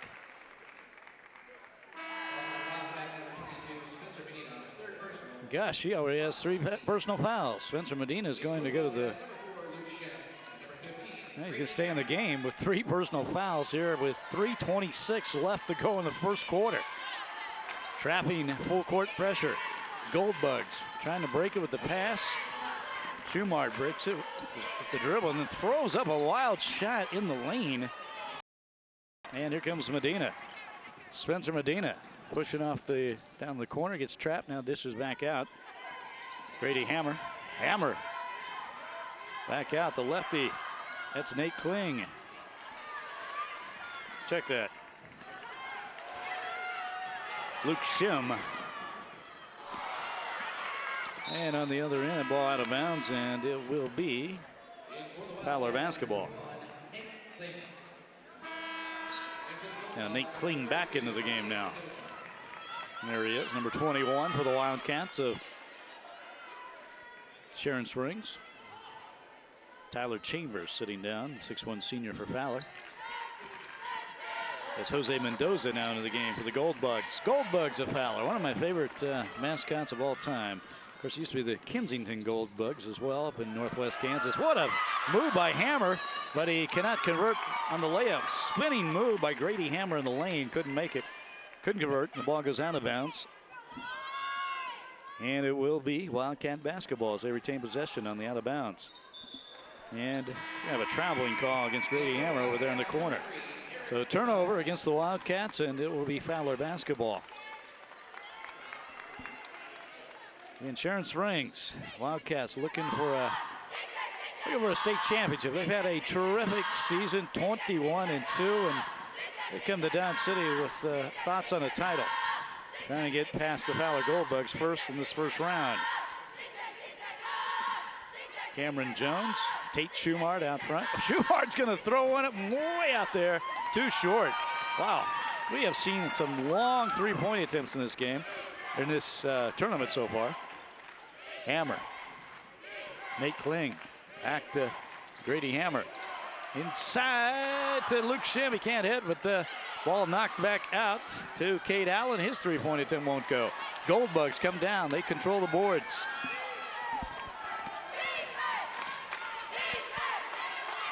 Again, the Goldbugs, more than anything, trying to break this defense. Might be fatiguing them out a little bit. Now a turnover, and Nate Kling the other way, and he hits the layup, his 6th point of the game. And it is now a 15-4 lead for Sharon Springs. 11-point lead inside on the other end for Fowler, and that is Jose Mendoza. And he will go to the line to shoot 2 as he is fouled. Wildcats number 21, Nate Kling. Second personal, 6-team. At the line, Nate Kling with the personal foul. 32, Jose Mendoza. Sharon Springs. Jose Mendoza, a 6'5" sophomore for Fowler. And this is the first. This is a young Fowler basketball team. And again, Coach Marcus Shaw in his first year. He's a native of Raleigh, North Carolina. Here he is in Fowler, Kansas. And so this is looked to be a rebuilding year because of a lot of young guys. And they got hot late, and here they are in the state championship. Not making the free throws as here come the Wildcats. 15-4. Sharon Springs, Wallace County with the lead. Grady Hammer. Man-to-man defense from Fowler. Hammer, little spin, little crossover. That ball hit the net, but still was able to be caught by Luke Shim, and Shim called for the travel. Goldbug basketball. Still distracted by the full court pressure, but they break it nicely, and Jose Mendoza converts on the other end. 15-6, 42 seconds, and Grady Hammer. And 1 for the Hammer.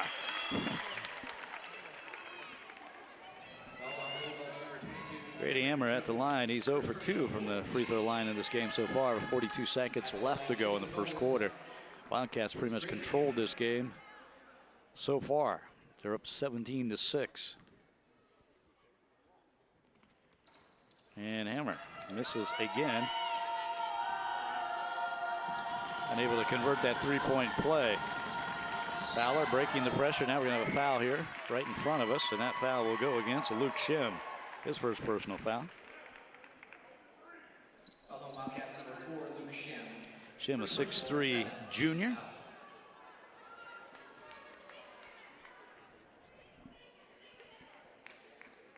And going to shoot the free throws here, as that is the 7th team foul against Wallace County. So Miguel Cortez at the line to shoot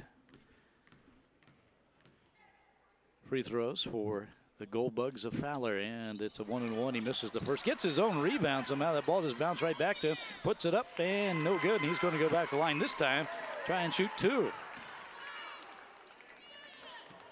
Again, Fowler, the lead in this tournament, 12 and 11. Tough task tonight, though, against this Sharon Springs basketball team. The Wildcats, just a very balanced team. As that free throw, we'll get another one. There's Marcus Shaw, the head coach of the Fowler Goldbugs. Says just a blessing to be here. Again, did not expect this. They got hot late when it counted, and he called it a miraculous finish to the regular season, and missed that free throw, and ball goes out of bounds, and it will stay with the Fowler Goldbugs.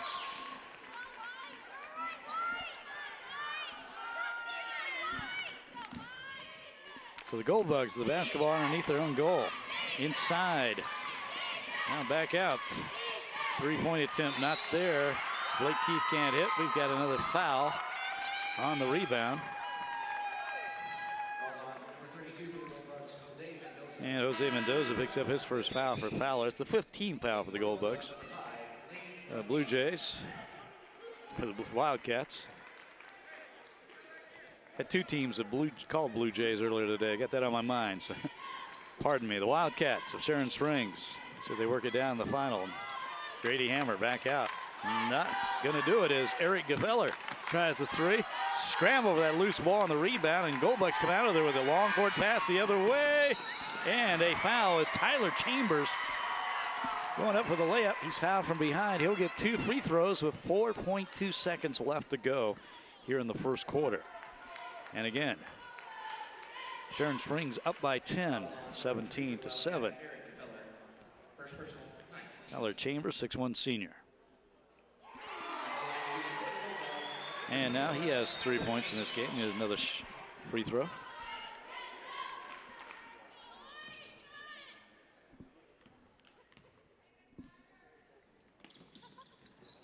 A little too hard. The Wildcats, so in one more chance. And Grady Hammer at the buzzer, not there. That's the end of your first quarter.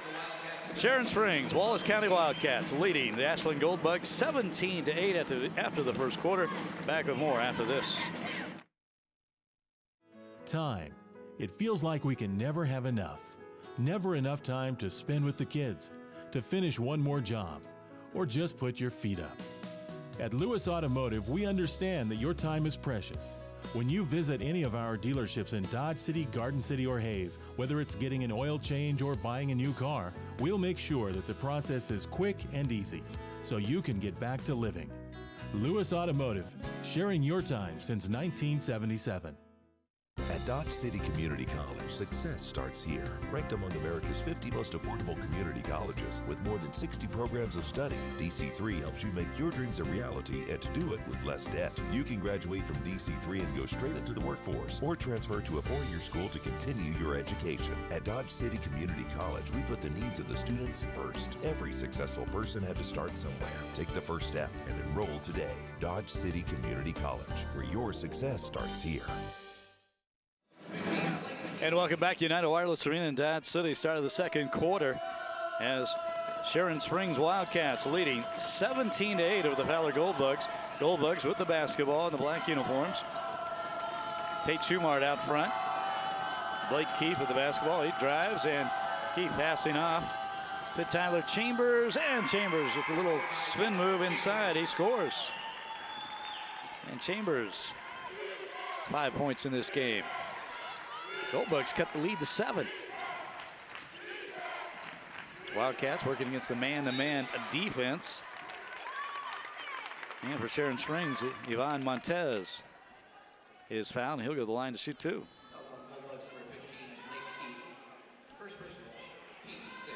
And that foul against Blake Keith. For Fowler, Blake Keith's first personal foul.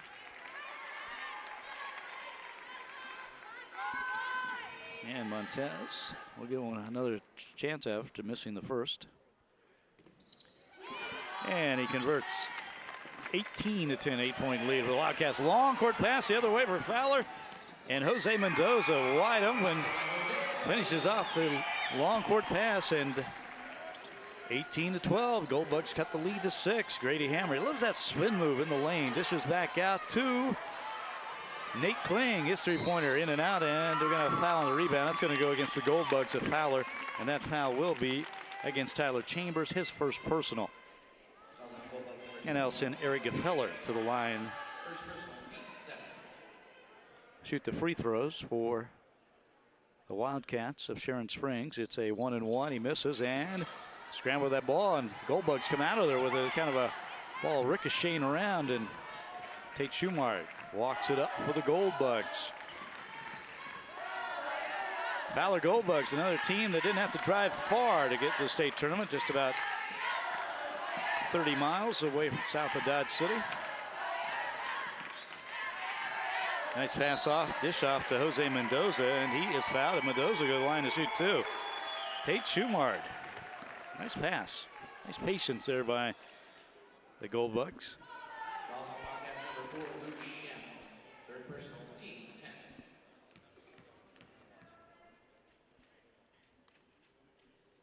And Mendoza converts that first free throw. 6'5", a sophomore. And again, we mentioned before how young Fowler Goldbugs are. Look like they have a pretty good future after a strong finish this season to get there to the state tournament. They want to keep it going this year.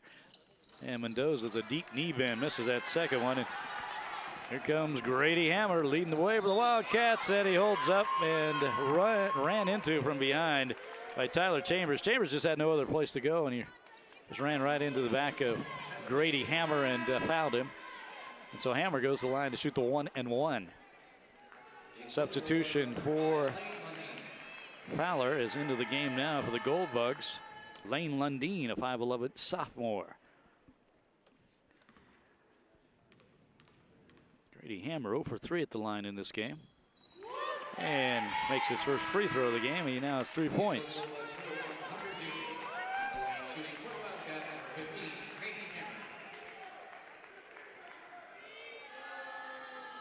Check a Hammer now with 5 points in the game. Still at 5, and rebound though comes down to the Wildcats as Jose Mendoza for Fowler just could not hold on to the ball. And for Sharon Springs,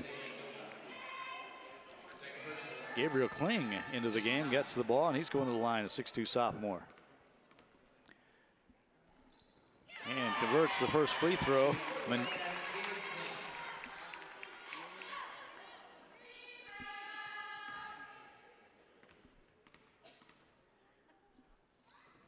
And the Wildcats back up by 8 points, 21-13 after that made free throw.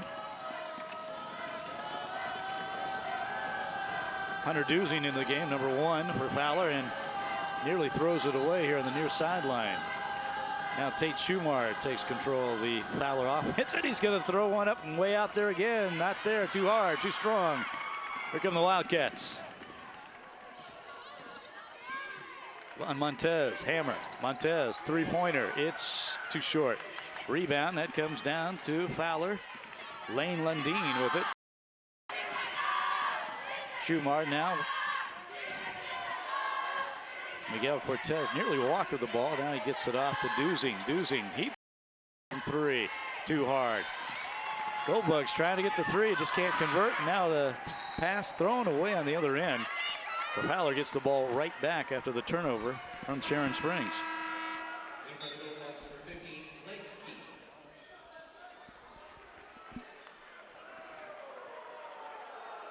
Blake Keith into the game now for Fowler.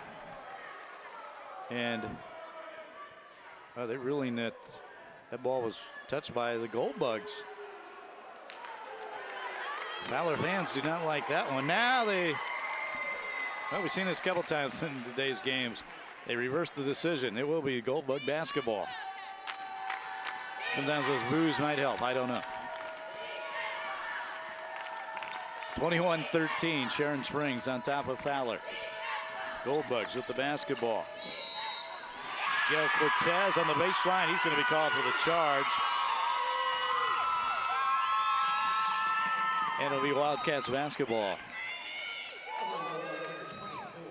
Miguel Cortez of his second personal foul. He'll take a seat on the bench. And back into the game for Fowler is Cameron Jones.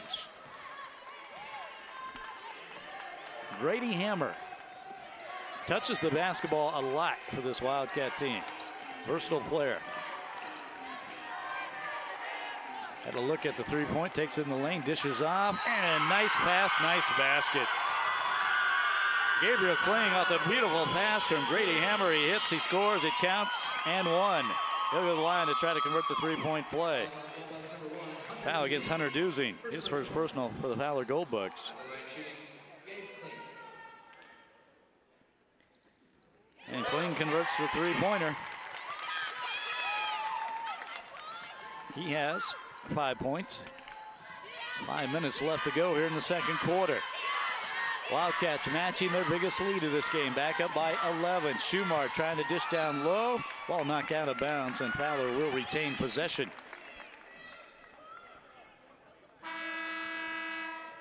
And for the Goldbugs, number 24, Miguel Cortez. And Miguel Cortez back in the game. The 6-foot senior as Cameron Jones goes back to the bench.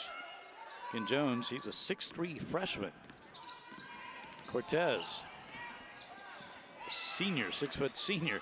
And he gets it off to Blake Keith. His shot too short. Keith comes up with a rebound. Dusing, and Dusing throws it away. Picked out by Gabriel Kling. Kling taking it all the way.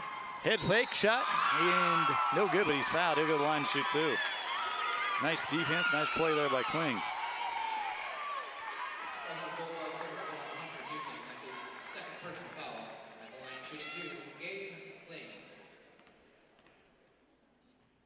And Kling's first free throw, not there.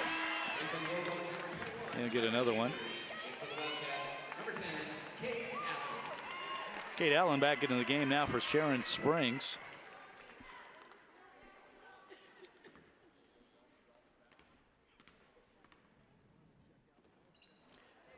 And misses both free throws, and now a loose ball, but the Goldbugs somehow come out of there with it. Good hustle there by the Wildcats trying to get that offensive rebound. Tate Schumard. He likes to shoot the three, but he's 0 for tonight so far. Blake Keith on that left side.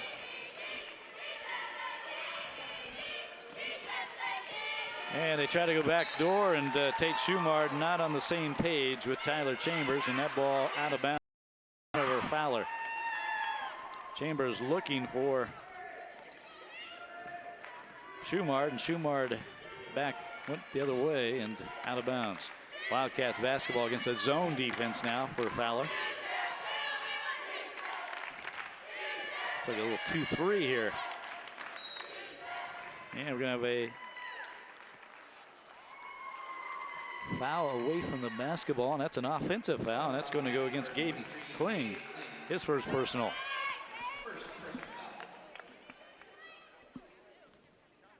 So it'll be Fowler basketball in the backcourt as they break the pressure. Tate Schumard bringing it up quickly. Tyler Chambers backing his way in on Kling and crosses over. Nice pass to Miguel Cortez. Cortez can't finish. Shot blocked, and here comes the Wildcats. And Grady Hammer leading the way. Hammer to Yvonne Montez. Kate Allen, Montez out front. So Grady Hammer does against this defense. He likes to spin his way into that lane, and then Montez with the three. His second three of the game. He has 7 points. 27-13, a 14-point lead for Sharon Springs, the Wildcats.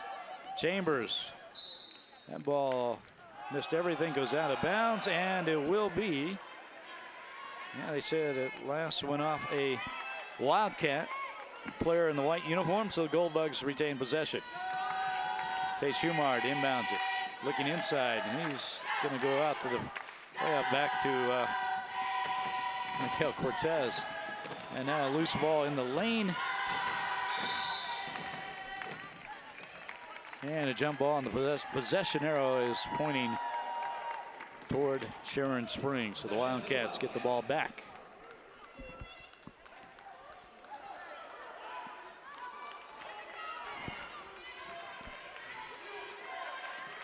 All right, a little more trapping defense here by Fowler, but they fall back quickly. Montez, who just hit the three, takes a look at the goal, but back to Hammer. Hammer, nice little fake dribble, and then dishes off. And an offensive rebound to Nate Kling. And that ball goes out of bounds, and this time, well, once again, Fowler will have possession. Goldbugs having trouble scoring the basketball. They've had their opportunities. They're down by 14, 27-13 is their score here with 2.5 minutes left to go in the first half. Dusing out front, and he is fouled by Yvonne Montez. That'll be his second foul.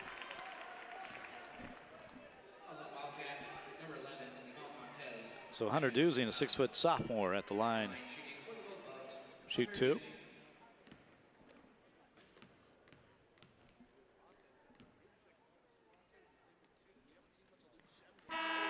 And Dusing on the board for the first time in this game, his first point. Cuts the lead. Trying to cut the lead anyway.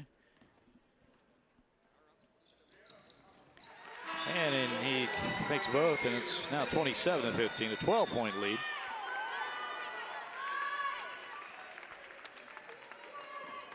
Jose Mendoza back into the game for Fowler. Grady Hammer bringing it up for the Wildcats of Sharon Springs. Montez back out to Nate Kling, and wow, that ball got the roll. Shooter's touch. Nate Kling. 11 points here in the first half. 30-15. Wildcats now with their biggest lead and near steal.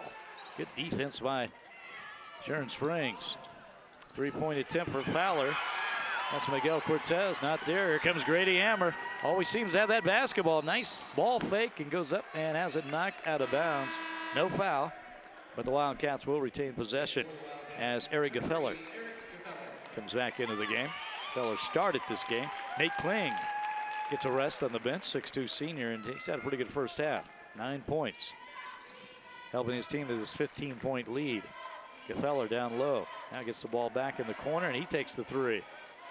Not there, but the rebound, Gabe Kling. His follow won't go. Another offensive rebound as it's knocked out to Kate Allen. And Grady Hammer, his shot not there. A lot of opportunities for Sharon Springs, could not convert. Fowler. Yeah, they lose the basketball. Another turnover for the Gold Bugs. Hammer on the run. Hammer taking it all the way. Grady Hammer.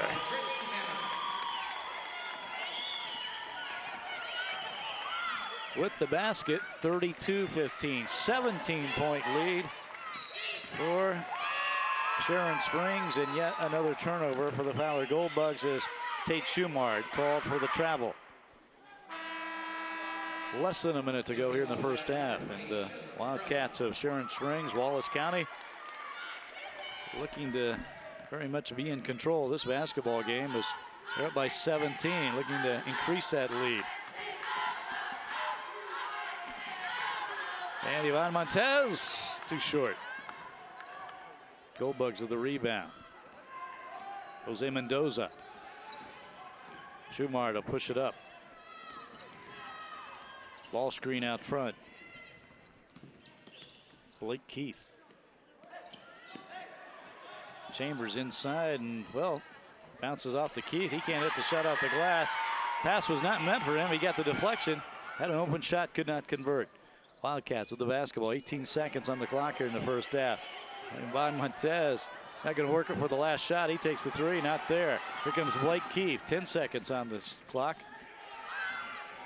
Schumard from three, and a foul on the three-point attempt with 5.2 seconds left to go in the first half. So Tate Schumard goes to the line to shoot three. Schumard yet to get on the board in this game. 0 for 3 from the three-point stripe. And there's his first points of the game.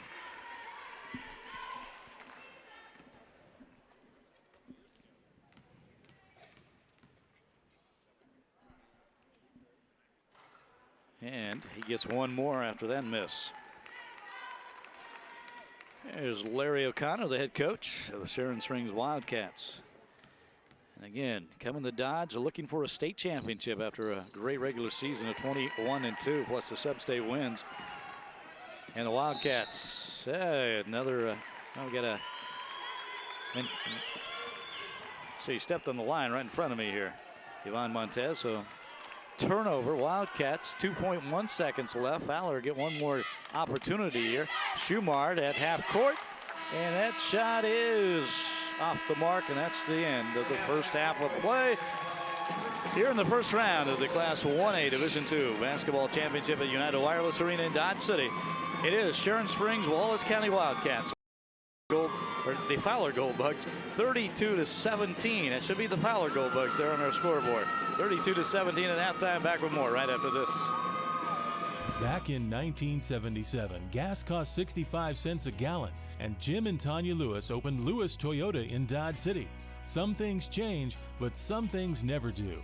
Lewis Automotive Group now has 7 locations selling multiple brands, but they still do business like they did in 1977 with an honest handshake, friendly staff, and service after the sale.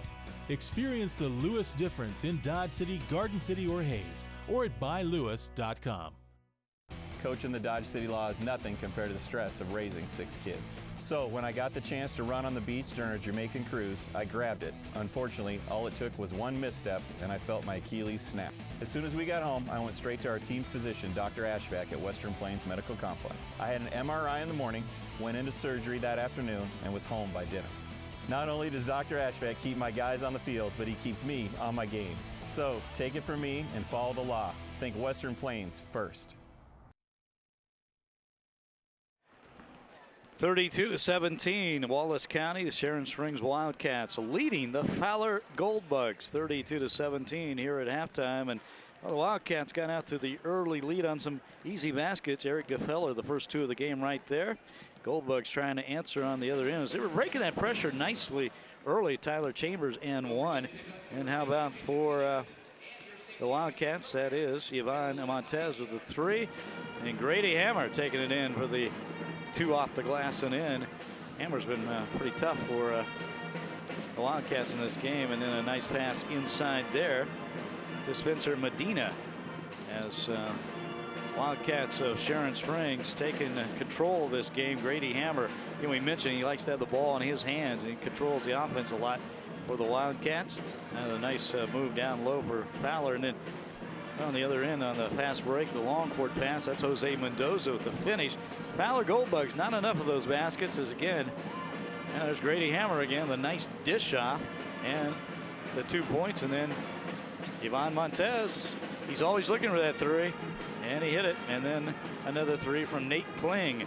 Kling with 9 points to lead the way first half as Grady Hammer taking another one right there. That has our score now at halftime.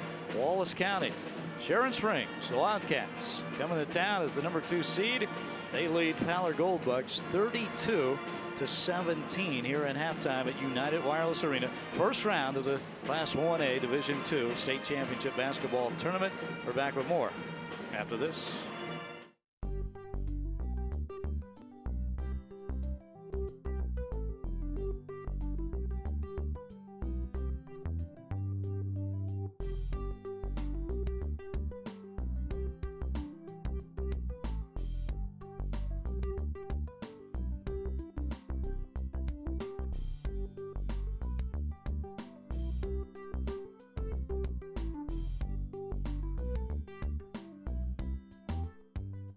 Coaching the Dodge City Law is nothing compared to the stress of raising 6 kids. So when I got the chance to run on the beach during a Jamaican cruise, I grabbed it. Unfortunately, all it took was one misstep and I felt my Achilles snap. As soon as we got home, I went straight to our team physician, Dr. Ashvack at Western Plains Medical Complex. I had an MRI in the morning, went into surgery that afternoon, and was home by dinner. Not only does Dr. Ashvack keep my guys on the field, but he keeps me on my game. So take it from me and follow the law. Think Western Plains first.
For a true taste of the old Wild West, get the heck into Dodge.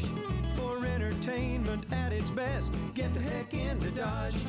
Walk out on old Boot Hill, you can feel the spirit still, but you just won't know until you get the heck into Dodge. Saddle up and enjoy the ride during Dodge City Days. It's concerts, food, and fun, capped off by the world-famous Dodge City Roundup PRCA Rodeo. 'Cause there ain't no doubt about it, get the heck into Dodge. Time. It feels like we can never have enough. Never enough time to spend with the kids, to finish one more job, or just put your feet up. At Lewis Automotive, we understand that your time is precious. When you visit any of our dealerships in Dodge City, Garden City, or Hayes, whether it's getting an oil change or buying a new car, we'll make sure that the process is quick and easy, so you can get back to living. Lewis Automotive, sharing your time since 1977. And back at United Wireless Arena in Dodge City, where we're about ready to start the second half of this game between the Sharon Springs Wallace County Wildcats over the leading the Fowler Goldbugs 32-17 at halftime. First round of the Class 1A Division II basketball state basketball championship. And really a balanced attack from Sharon Springs in the first half. Nate Kling with 9 points. Yvonne Montez, Grady Hammer each had 7. And the Wildcats doing a nice job also of taking advantage of 10 Fowler Goldbug turnovers, scoring 11 points off turnovers. Sharon Springs also 8 turnovers themselves. There's a lot of pressure defense in that first half. But again, the Wildcats outscoring the Goldbugs 15-9 in the second quarter to take this halftime lead. 32-17, and we're ready to go. Fowler with the basketball to start the second half. Miguel Cortez, Tyler Chambers, Tate Schumard, Blake Keith with the basketball. Now the Ulysses Granados. Miguel Cortez between his legs, and then inside loses the basketball. Wildcats 11 turnovers against the Goldbugs now, and well, kind of the story of this game right now. Sharon Springs taking advantage of those turnovers. 13 points off turnovers as Nate Kling 11 points as he scores the bucket there. 34-17, adding to their biggest lead of the game. The Wildcats, and now another steal, another turnover. Nate Kling on the other end, and he scores. He's fouled. It counts. Nate Kling off to a great start. 4 points already here in the second half, and he'll try to go to the line to convert the three-point play. Nate Kling, a 6'2" senior. 13 points right now. And misses the free throw. Fowler at the basketball. Again, the Wildcats showing that pressure full court defense. Nice three-point shot from Miguel Cortez for Fowler. The Goldbugs really needed something like that, and he got it. On the board the first time here in the second half, 36-20. Wildcats up by 16. Now a loose ball. Kling down to the floor, and it's picked up by Cortez, and he'll get it off to Schumard. He'll bring it up for Fowler. Goldbugs. Schumard getting the ball screen out front. Dishes off to Chambers. Chambers had a notion of driving. Chambers. Luke Shim on him, and then from outside the miss, and the rebound comes down to the Wildcats. Hammer off to Yvonne Montez, and the cross-court pass nearly out of bounds, and now Fowler comes up with the steal. Cortez, nice scoop, and off the glass and in. Miguel Cortez, he has 5 points in the second half. Cuts the Sharon Springs lead to 14. Now we're gonna have a foul, and that foul called against Ulysses Granados. His third personal foul, and Granados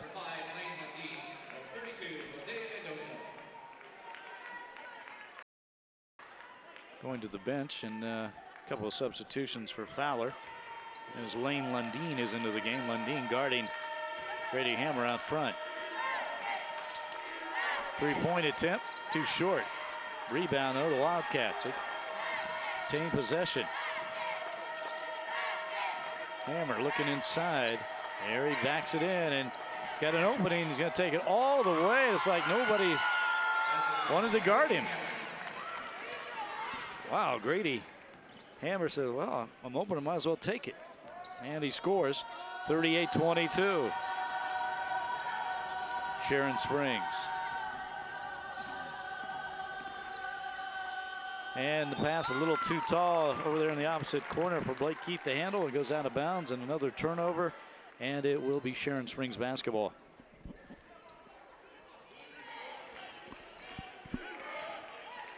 You're watching the 1A State Championship Division II from United Wireless Arena in Dodge City. Sharon Springs, the number 2 seed in this tournament, leading 38-22 over the Fowler Gold Bugs. Fowler down a zone defense. Yvonne Montez from the corner, and he likes to shoot the 3, and he likes to score the 3, and he does. His first basket of the second half. 41-22. 19-point lead now for the Wildcats, and the Fowler Gold Bugs head coach Marcus Shaw going to talk it over. Can't let this thing get out of control too much more, as Wallace County now has its biggest lead, 19 points. As here in the second half, again, Yvonne Montez. He's always looking for the 3, and there he was, and scores it. Also for the Wildcats earlier in the second half, Nate Kling, he's been on fire. Kling now with 13 points. Miguel Cortez trying to keep Fowler in this game as he scores, and then also after the turnover, nice move there off the glass and in on the fast break. And then Grady Hammer, look at this. Hey, man, nobody's guarding me. I'm just going to take it down and score, and he does. Grady Hammer kind of runs this team, the Wildcats of Sharon Springs. Here's Fowler with the basketball after the timeout. Tate Schumard. Miguel Cortez. Blake Keith in the lane. Schumard looking now, takes it in. He's going to throw a scoop shot up, gets his own rebound, misses twice, and ball goes out of bounds. And that is off the Wildcats, so Fowler will retain possession. Goldbugs just having difficulty getting the ball in the basket. We'll give credit to Sharon Springs, the Wildcat defense. There's Miguel Cortez, loses the ball. Grady Hammer pushing it for the Wildcats. Dishes off. Montez, a little too quick there on that right side wing. Call for traveling. Kate Allen now into the game. Sharon Springs. And Tate Schumar letting the ball roll here with so the clock doesn't stop. But right now it's the least of Fowler's worries is the clock. They need to score. Lundeen. Miguel Cortez back out to Blake Keith. Shot too short.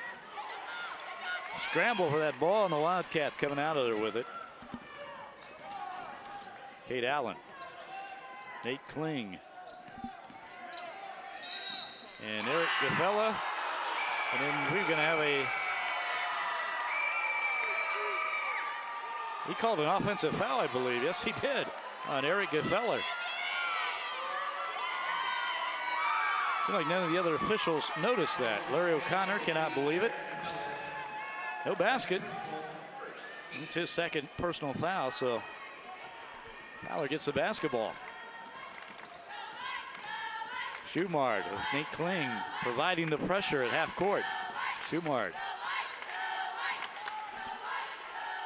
Miguel Cortez. Mendoza. Mendoza throws up a wild shot and hits nothing. Too hard. And Sharon Springs once again with the basketball on the 19-point advantage. Nate Kling. Kling loses the basketball. On court pass to Blake Keith. Keith's going to take it up for the 2. He scores. Nice play there by Jose Mendoza with the pass to Blake Keith. Keith with the finish. That cuts the lead to 17. Inside to, wow, inside to Luke Shim. He's found it counts. Von Montez with a nice pass inside to Shim. That foul gets Blake Keith, his first personal. Or second personal, excuse me. Third team foul. And Luke Shim converts the three-point play. And so now it's a 20-point lead for Sharon Springs. Jose Mendoza. Schumard. Schumard throws one up. Kind of a wild shot there, didn't go. Wildcats on the run. Nate Kling here on the near side. Had a notion. Now Gefeller. Not there. The follow. And a foul. As Eric Gefeller goes hard to the floor. And there goes the line now to shoot the free throws. Jose Mendoza with the foul, his third personal, excuse me. 14th foul against Fowler. And Gefeller gets that ball to spin in. He has 5 points in the game. For the Wildcats, number 23, Gabe Kling at the line shooting. Number 3, Eric Gefeller. Eric Gefeller back at the line to try to hit both these free throws, and he does. In for the Wildcats, number 22, Spencer Medina. Wildcats now adding to the big lead, up by 22, 46-24, 2.5 minutes left to go in the third quarter. Wildcats doing a great job defensively in this basketball game, but there's a basket by Jose Mendoza, the turnaround, and gets the roll.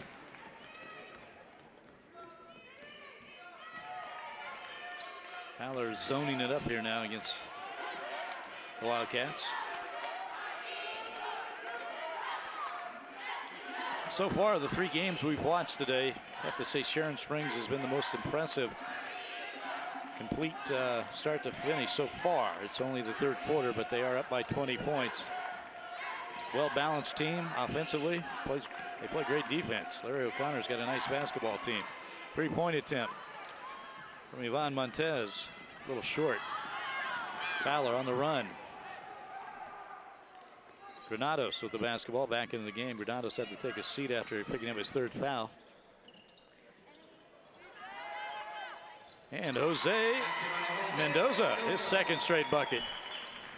18-point lead now for the Wildcats. Fowler scores back-to-back field goals from Jose Mendoza.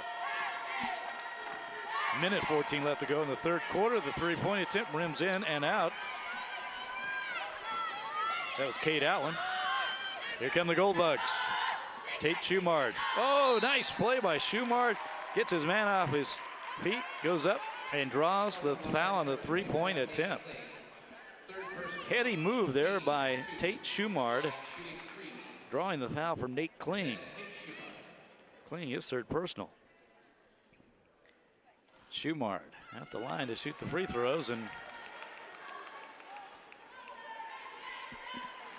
5'10" senior for the Gold Bugs of Fowler. And he gets the second one to go. He gets one more as he was fouled on the 3-point attempt. There's Grady Hammer. He's checking back into the game. Always a spark plug for this Sharon Springs team.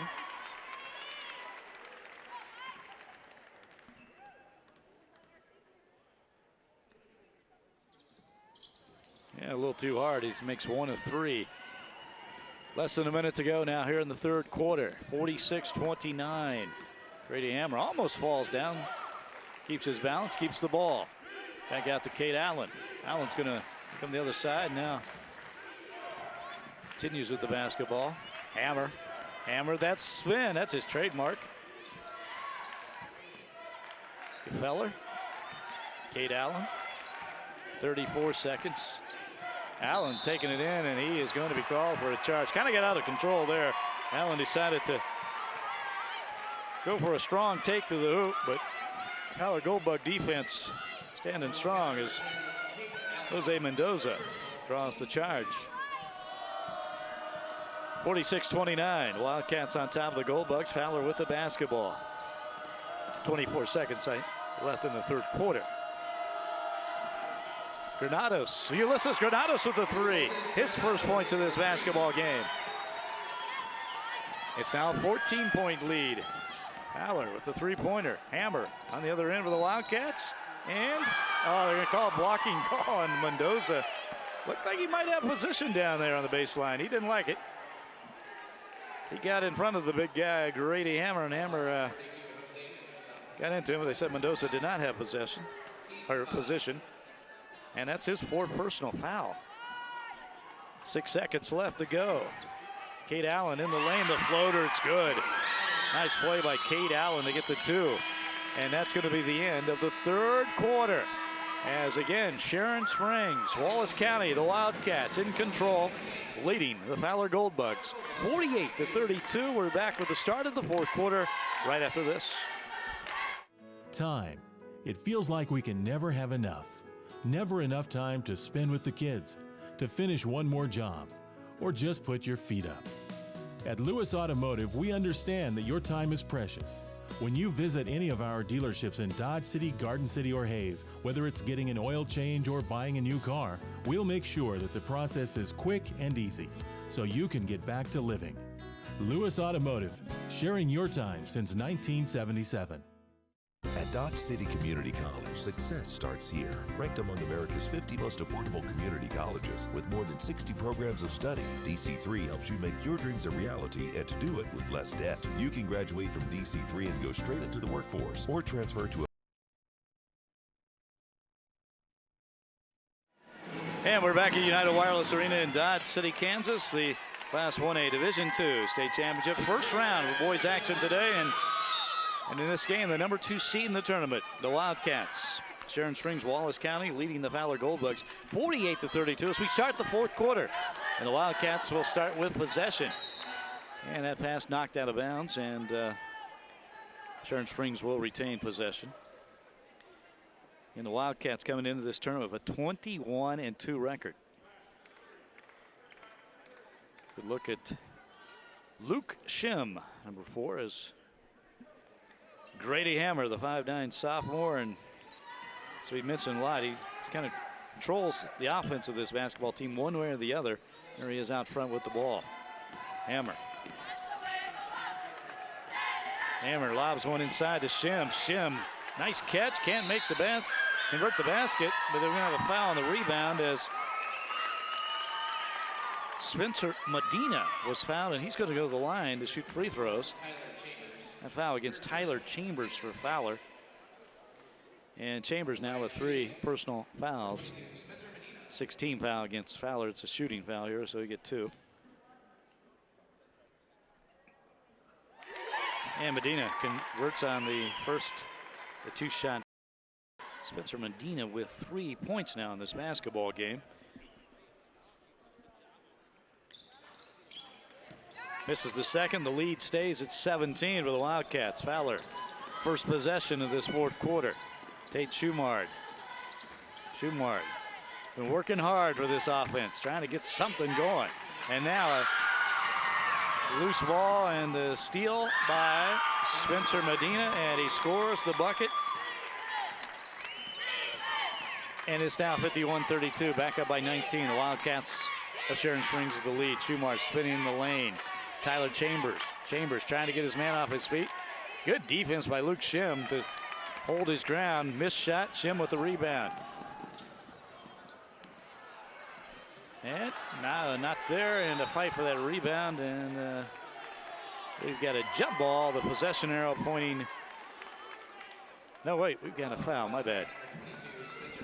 Spencer Medina called for that foul. Sharon Springs, so Fowler will have the basketball. Medina's 4th personal foul. Goldbugs with the basketball.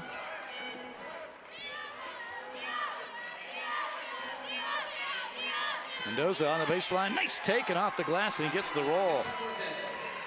Pardon me, that's Miguel Cortez with the basket. His first 2 here in the fourth quarter. 51-34, back up by 17, and we've got a foul against the Goldbugs. A lot of fouls piling up in this game. And a foul against Miguel Cortez, his 3rd personal. So Spencer Medina back at the line.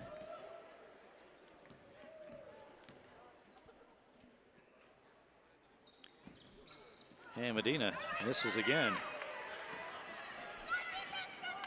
Fowler at the basketball. Tate Schumard.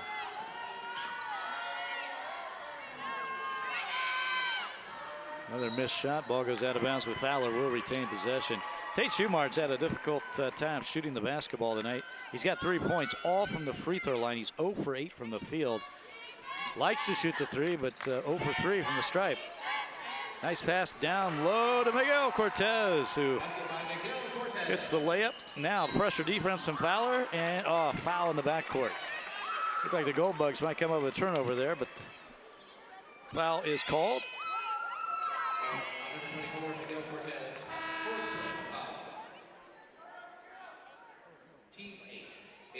And that foul against Miguel Cortez, he has now 4 fouls. So he and Jose Mendoza have played pretty well for Fowler, especially offensively. Each have 4 fouls with 6:07 left to go in this basketball game. Hunter Dusing back in the game for Fowler, number 1. And Miguel Cortez, those 4 fouls, goes to the bench. And Grady Hammer back at the line. A little too short, but how about that? The rebound comes down. Well, it goes out of bounds. They said Luke Shim stepped on the line, but good hustle regardless. Fowler basketball.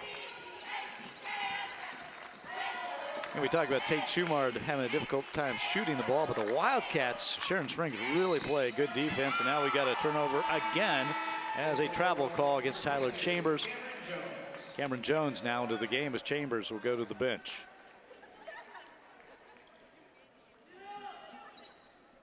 Again, you get this far, you always want to win, but again, Marcus Shaw, the head coach of Fowler, he said it has been a terrific run. We never expected to get to the state tournament, as it was kind of a rebuilding year, and they ended up a 12-11 season. It's Grady Hammer in a little trouble, calls a timeout on the floor, but Fowler Goldbugs making a run late, and again got hot right at the right time of the year, and here they are in the state tournament, but taking on an extremely talented and well-coached and balanced Sharon Springs basketball team. They've been playing some good defense. Luke Shim with the interception, the steal, the easy basket on the other end. Miguel Cortez, the nice move on the baseline. He got the shot off the glass, and then again Miguel Cortez. But Cortez right now is on the bench with 4 fouls, and he has been a spark plug at times offensively for the Fowler Goldbugs. As he now has, let's see, Miguel Cortez 11 points in this game for Fowler, but right now not nearly enough, as Sharon Springs maintaining that double-digit advantage. Wildcats leading 51-36. Their biggest lead of the game was 22. And we got a foul in the backcourt again. That's going to send Grady Hammer, who else, to the line to shoot the 1-and-1. That foul against Tate Schumard, his second personal for Fowler. Grady Hammer.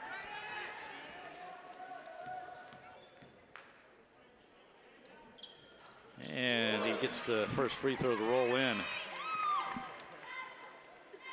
How many times he hears you can't touch this? Of course, that's an old guy reference. So, a little short there. All right. But the rebound comes down to Yvonne Montez as the Wildcats retain possession. Grady Hammer out front. Hammer loves that spin move. Now Yvonne Montez, who loves to shoot the three. Didn't look that time. Looking at that left side. Now Montez, that corner on the left side, he's open. This one's short and a loose ball, and Fowler had it, and 2 guys went after it, and it goes out of bounds off the Goldbugs, and so it will be Wildcat basketball. Luke Shim to inbound it. Hammer back to Shim inside. Pulls up the lefty. No good. Rebound comes down to Ulysses Granados. 5'4" senior going up there with a rebound. Schumard had a notion, then quickly smothered by Spencer Medina this time. Schumard trying to pass off to Blake Keith, not there. Another loose ball, another turnover. Grady Hammer.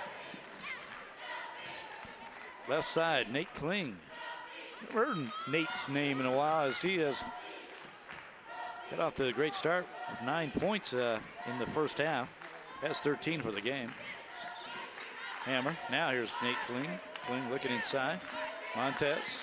Nice bounce pass to Shim. Shim off the glass and in. Oh, nice move, Luke Shim.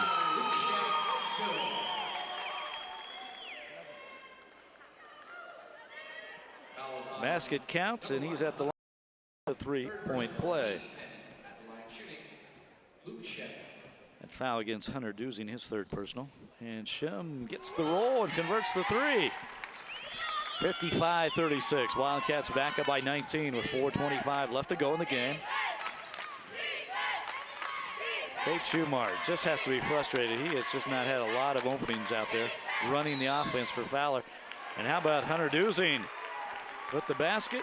And it counts. Hunter Dusing will go to the line for the 3-point attempt. 6-foot sophomore.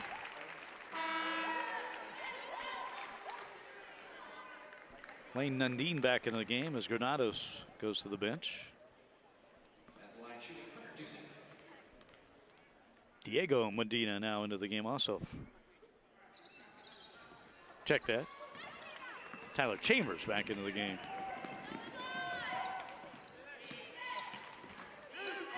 Nate Kling had a notion. Now he's going to take it in, and we're going to have a foul against Fowler, and that will be Jose Mendoza, I believe. No, Tate Schumart. That's his third personal. There's Tate. Mendoza was down there but did not get called for the foul, which is a good thing for Fowler since he has 4 personals. And Nate Kling at the line with the free throws. A little bit short.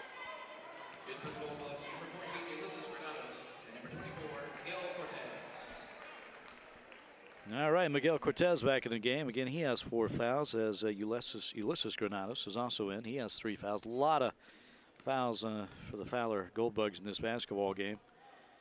2 players with 4 and 3 with 3 right now.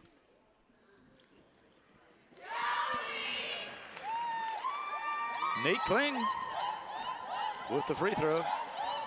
Second one is good, and 56-38. Sharon Springs, the Wildcats back up, and the Fowler Goldbugs getting a little frustrated, turn the ball over once again. Freddie Hammer, Yvonne Montez over on that right side wing. Nate Kling. He kind of loses it out to Hammer. Montez. Inside and turns around and just kind of, wow, flips one up there and in. It's all going right now for Sharon Springs. Back up by 20, 58-38, 3:22 left. Jose Mendoza, his shot in the crowd, not there. Luke Shim, top of the key.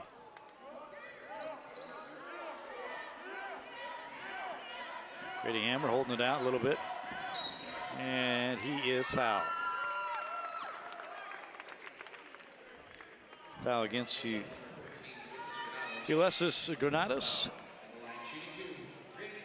And that is his 4th personal foul. So now 3 players of 4 fouls for Fowler. Grady Hammer at the line. Seems like he's been there a lot.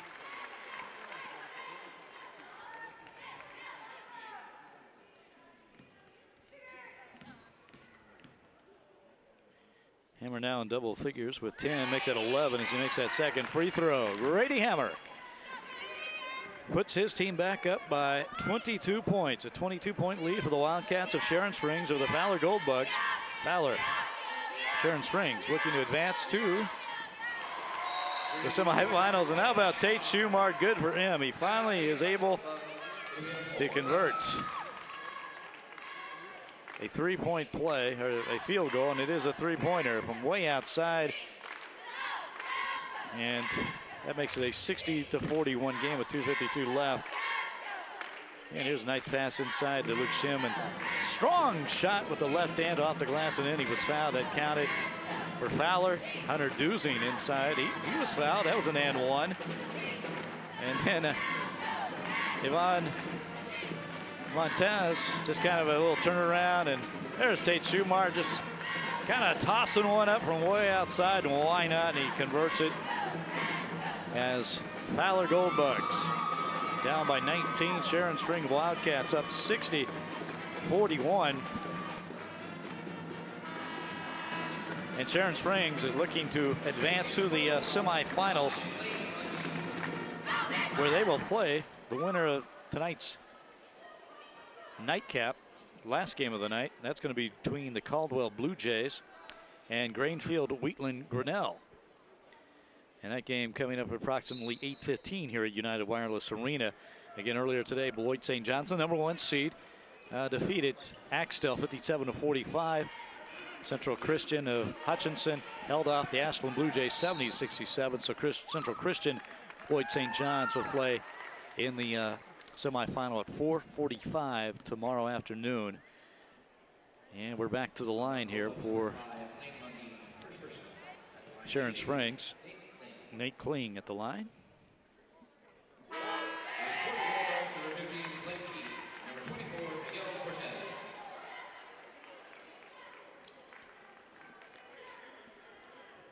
Nate Kling with 13 points in the game now as Wildcats back up with that 20-point advantage. And it'll stay at 20, 61-41. Wallace County up on the Fowler Goldbugs. 2.5 minutes left to go in the game. Tate Schumard. And he throws up a runner, but he's fouled it. He'll go to the line to shoot two.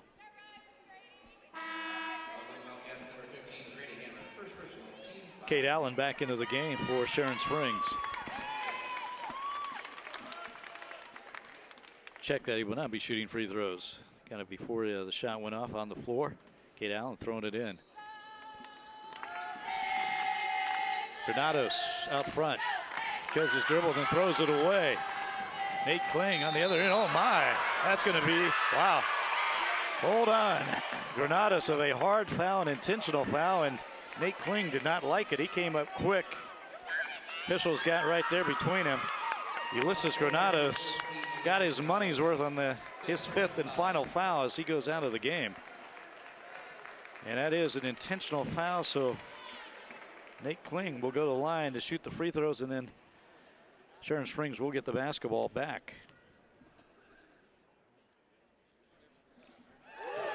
No need for that one as Kling hits the free throws. Ulysses Granados.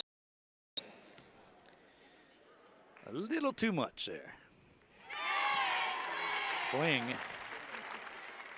hits both free throws, and Sharon Springs matches its biggest lead of the game, 63-41, up by 22 now. Retains possession on the intentional foul. The Hammer, Grady Hammer, will inbound it. Having a little difficulty now. A nice bounce pass to Kling, wide open. Was having difficulty. Nate Kling with the two. 65-41, a 24-point lead. Sharon Springs, just too much for the Goldbugs. A Fowler. Balanced scoring, great defense. Tate Schumard trying to get his man off his feet, and he throws it up, nothing there. Rebound, Luke Shim. He's called for traveling. I was kind of wondering about that. So he had a quick stop and then took an extra step. So Fowler gets the ball back with 1:51 left. First two games of the day were very competitive as the Axtell Eagles really gave the top seed St. John Beloit Tipton all they could handle as they just wouldn't go away. And St. John's finally won that game. And then in our second game, Central Christian of Hutchinson held on for a 3-point win over Ashland. But this one, not close, 65-41. Sharon Springs on top, foul on the rebound, and that's going to send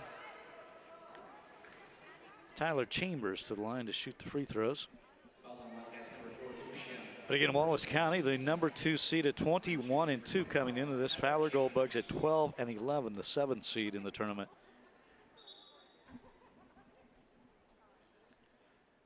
And well, they check in here. That's got very quiet here in the United Wireless Arena all of a sudden. I'm not sure why.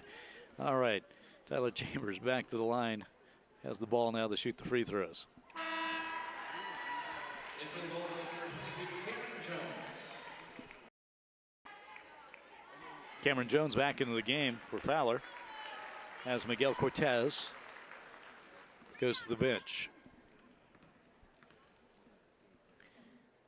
Tyler Chambers now misses that second free throw. He has 6 points in the game. 65-42, a 23-point lead. Wildcats with 1:20 left to go. Grady Hammer out front. Hammer again, the guy that usually has the ball in his hands for this basketball team, and there's the spin. And then over the left side, Cade Allen for the three, and it's good. Woo. Cade Allen, his first three of the game. 68-42, a 26-point lead now. Less than a minute to go. Sharon Springs advancing to the semifinals of the Class 1A Division II state tournament.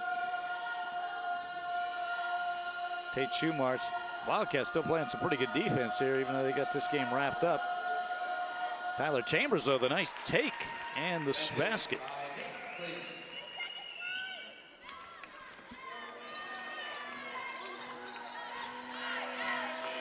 23 seconds to go, and really the Wildcats, all they got to do is hold on the ball here. Let's see what happens. Ron Montez down low to Luke Shim. Well, Hammer's going to take the three. Why not, huh? Have some fun. And he misses. Schumart comes down with the rebound, and that should wrap her up. Tate Schumart, he might take a shot here. Let's see. Yeah, he will, and well, that's it. And that is your final score right there, 68-44. Sharon Springs, the Wallace County Wildcats controlling this basketball game. And the Wildcats of Sharon Springs, the number 2 seed, advancing to the semifinals of the Class 1A Division II State Championship. We will have much more coming your way right after this. Back in 1977, gas cost 65 cents a gallon, and Jim and Tanya Lewis opened Lewis Toyota in Dodge City. Some things change, but some things never do. Lewis Automotive Group now has 7 locations, selling multiple brands, but they still do business like they did in 1977, with an honest handshake, friendly staff, and service after the sale. Experience the Lewis difference in Dodge City, Garden City, or Hayes, or at buylewis.com. Coaching the Dodge City Law is nothing compared to the stress of raising 6 kids.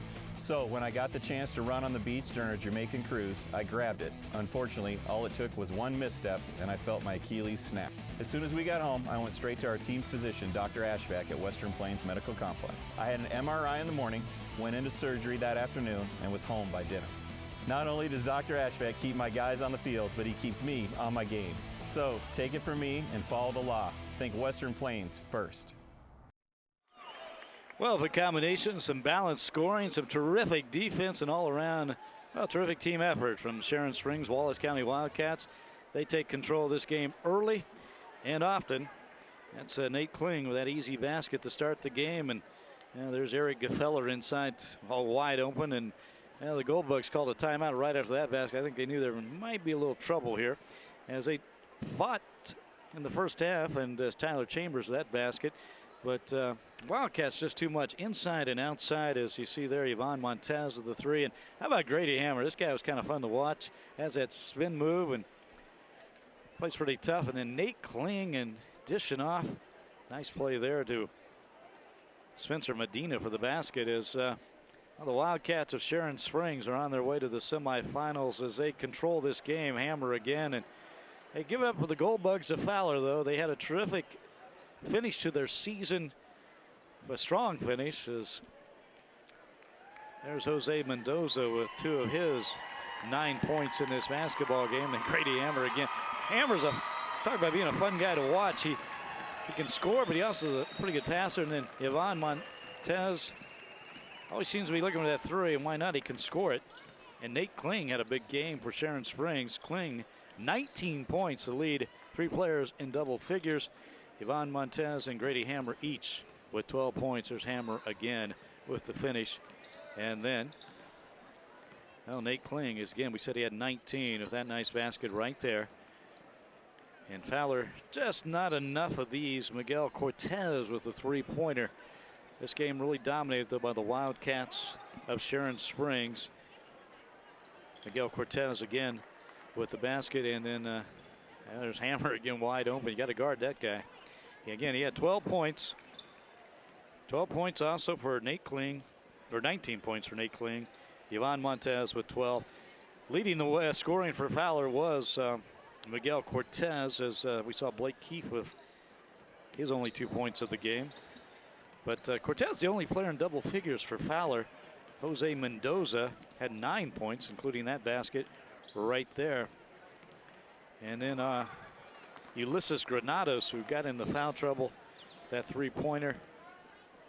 Hunter Duzing coming into the game. Take that, Kate Allen coming into the game for Sharon Springs. And again, we talked about just balanced scoring, a balanced attack, and a lot of great defense. That was a nice move there by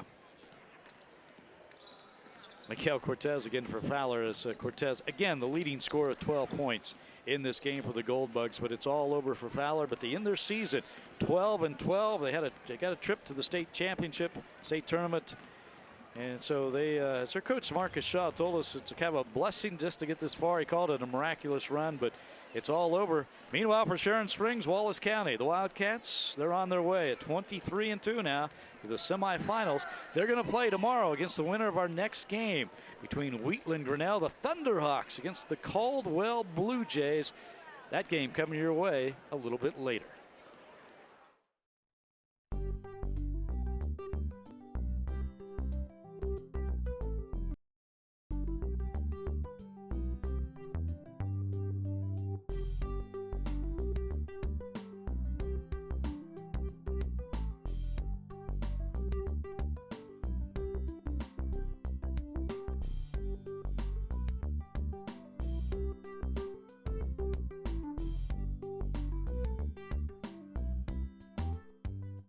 Coaching the Dodge City Law is nothing compared to the stress of raising 6 kids.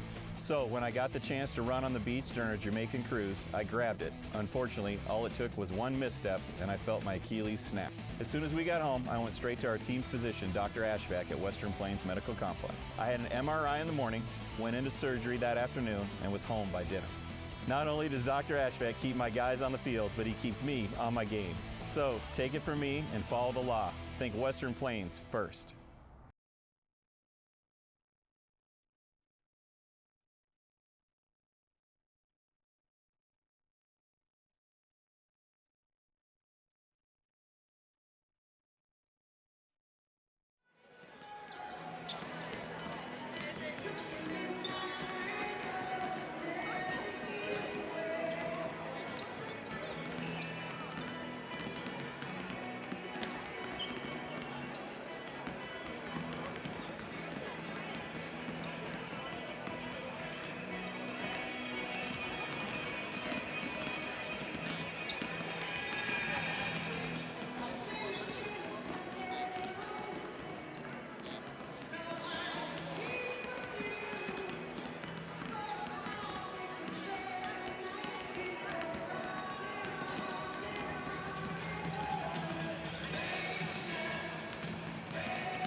For a true taste of the old Wild West, get the heck into Dodge.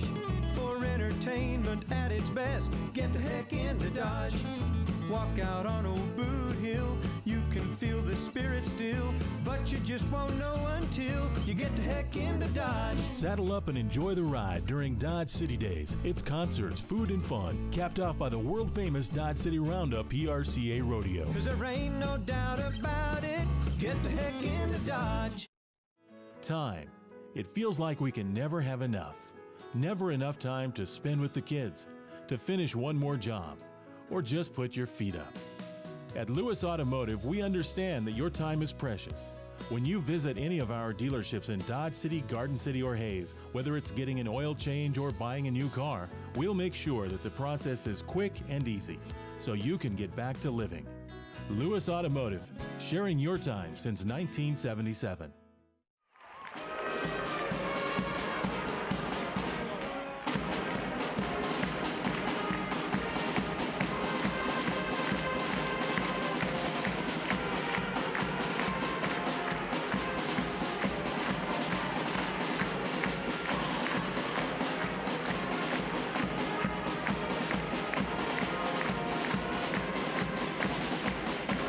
Ladies and gentlemen, good evening. On behalf of the Kansas State High School Activities Association, Dodge City Sports Commission, and the City of Dodge City, welcome to the 2015 Class 1A Division II State Basketball Tournament. This tournament is sponsored by the member senior high schools in Kansas. The Kansas State High School Activities Association. The tournament winner will be honored as the 2015 Class 1A Division II State Champion. Activity program are primarily student participants. The purpose of this activity is to provide positive learning experiences and opportunities for personal growth of the participants. Cheerleaders, officials, and spectators can and are expected to assist in the promotion of good sportsmanship by taking personal responsibility for their actions. Good luck to both teams. And now for the introduction of teams. First, for the Wheatland Grinnell Thunderhawks. Assistant coach Todd Flynn. Team manager Wyatt Long. Team manager Julian Elo. Team manager Shiloh Shields. Non-starters Weston Lewis. George Esparza. Evan Tustin. Chandler Osmeyer. Brady Hepke.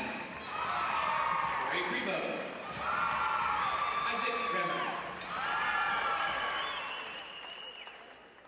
Now for the Caldwell Blue Jays.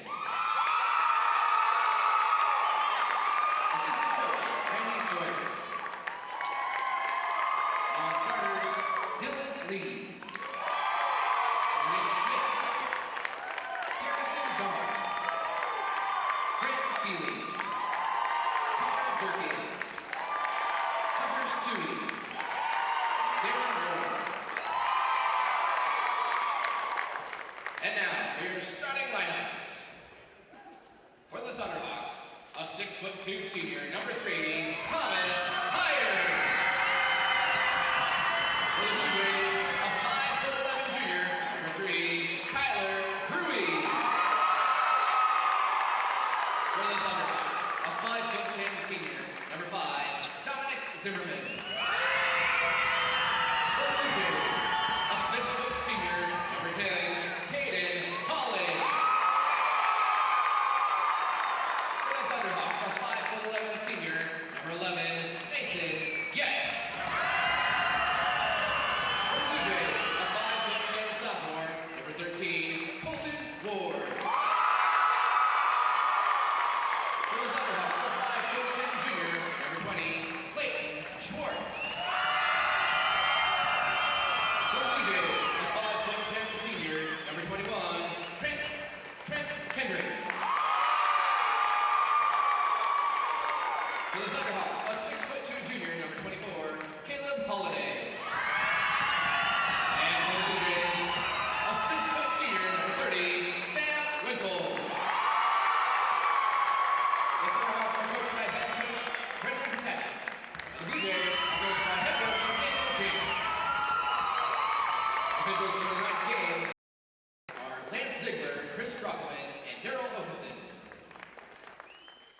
welcome back to United Wireless Arena in Dodge City. The final game of today's first round of the Class 1A Division II State Championship.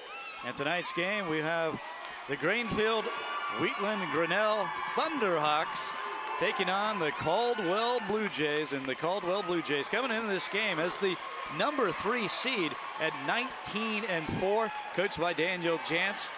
Well, Wheatland is coached by Brenda Potacek. Again, they're 17-6, and they are the number 6 seed. And looking for a very competitive basketball game, if what the coaches have told us is true, because both teams expect a very competitive basketball team or game. Tonight is at the United Wireless Arena, trying to advance to the semifinals, and the winner will take on number 2 seed tomorrow.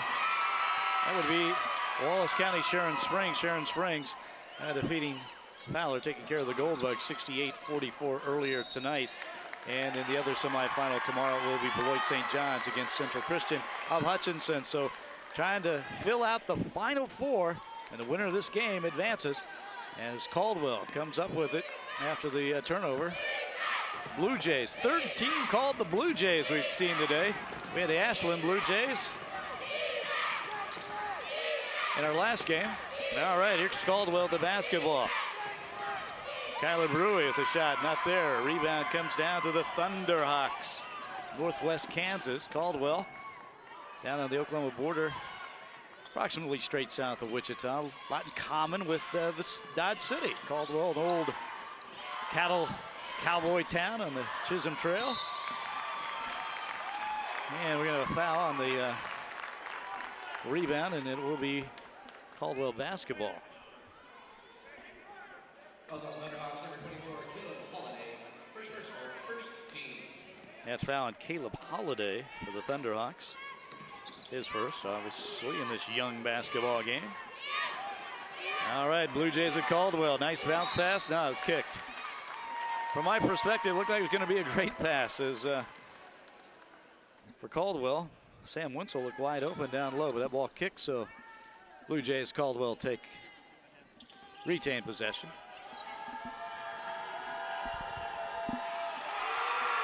And we got a 3-pointer. Kyler Brewy for Colton Ward with the 3, my bad. 3-0 Caldwell Blue Jays on top early in this game. Wheatland trying to get on the board. Nice take on the baseline. And that was Caleb Holiday with the 2. Holiday going strong on the baseline off the glass and in. 3-2 early. Caldwell on top. Caldwell to basketball. Caden Holling driving, and he is fouled on the floor.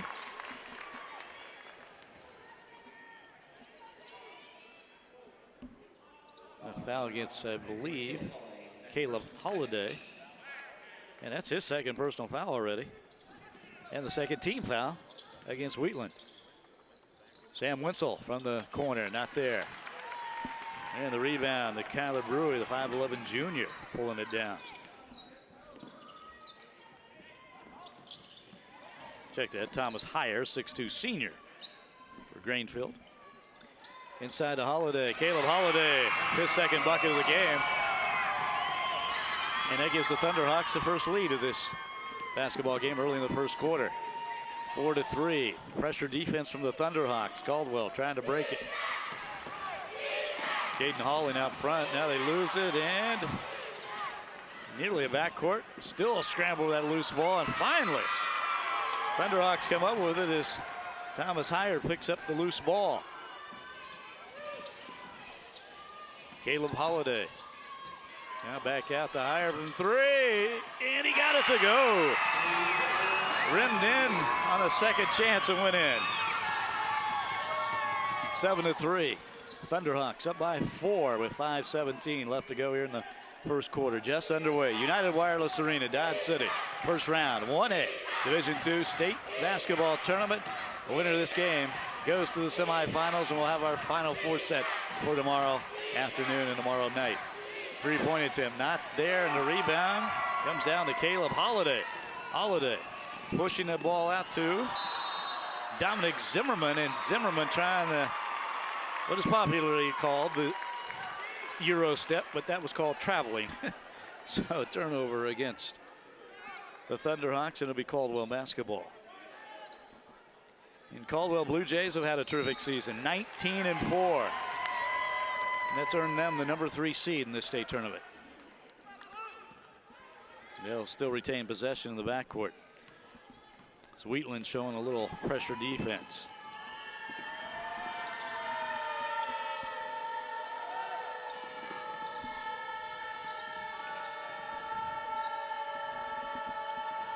Colton Ward with the basketball.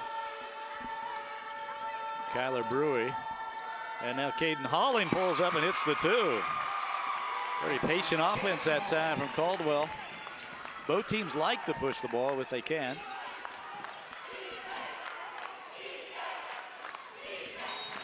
Yeah, we're going to have a foul here on the left side on the. I go against Caldwell's Kyler Brewery, his first personal.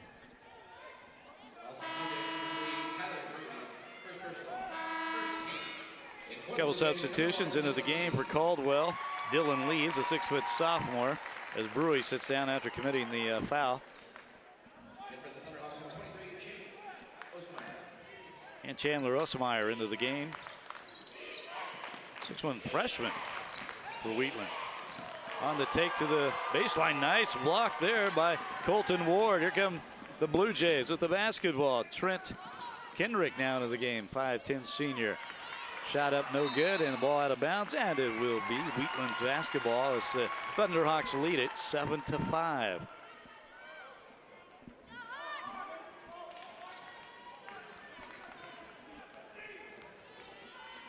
Both teams also like to play a man-to-man. Now it looks like we got a little matchup going on here for Caldwell as Thunderhawks work that perimeter a little bit. 3-point attempt. Good! Nathan Getz with the 3-pointer. 5'11" senior, his first bucket of the game. 10-5. Thunderhawks up by 5. Here's Caldwell with the basketball. And we're going to have a turnover, traveling call against Caden Holling. So Wheatland gets the ball back. Greenfield, Wheatland, Grinnell from Northwest Kansas. And right now, the Thunderhawks, coached by Brendan Potacek, they have a 10-5 lead with 3:21 left to go in the first quarter. Colton Ward giving a Caldwell boost there with that 3-pointer, but how about this? The nice strong move from Dominic Zimmerman on the baseline for the Thunderhawks and scores. Another shot inside. That's Caleb Holliday.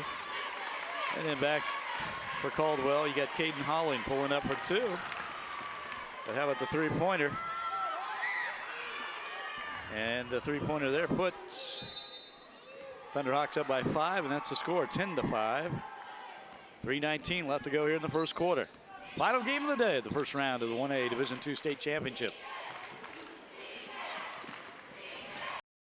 Steal, loose ball, now a scramble for that ball, and we're going to have a jump ball, and that will go to Caldwell on the possession arrow. So the Blue Jays have the basketball. And the winner of this game will take on Sharon Springs, Wallace County in the semifinals. That will be the 8:15 game tomorrow night here at United Wireless Arena. Caldwell trying to score there. That's Caden Holling, can't convert. And the rebound comes down to the Thunderhawks. Again here, if you haven't, it's your first time joining us on this Thursday here at United Wireless Arena. Just a terrific facility here in Dodge City. Hosting for the first time this building a state tournament. First time since 1973 Dodge City's had a state tournament. And the Thunderhawks now up by 7.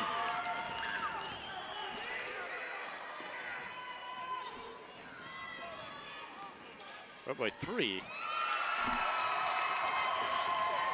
Okay, up by 7. I was right. Thunderhawks with that basket. 12-5.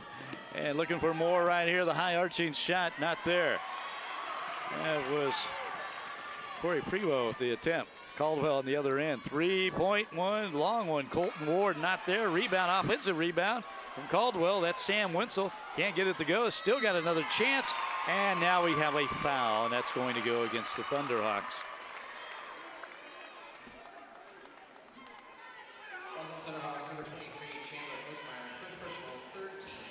And that foul against Chandler Osmeyer, that's his first personal foul. And that will send to the line Dylan Lee, a 6-foot sophomore for Caldwell, to shoot the free throws.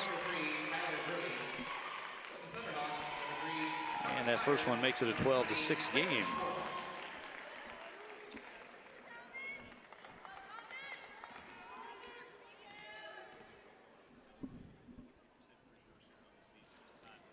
And this one not quite going to go.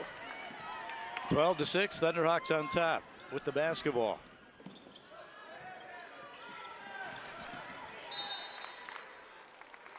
Clayton Swartz into the game. He takes it to the baseline, and there's a foul on the play. And that's going to go against Caldwell. And that is against Caden Hawley. His first personal, second team foul. Nice little alley-oop in the lane. How about that? Chandler Osmeyer with the finish. He has his first 2 of the game. The freshman, minute 40 left to go in the first quarter. 14-6. Wheatland on top by 8 here. Caden Holling misses. Fight for that rebound and out of bounds, and it will be Caldwell basketball. Again, you'd have to favor Caldwell in the game simply by the record and the seeding, 19-4, number 3 seed. But Wheatland of a terrific basketball team as well, 17-6, the 6th seed. And right now, they have the lead, the Thunderhawks, leading 14-6, and Caldwell turns the ball over as Dylan Lee is called for traveling.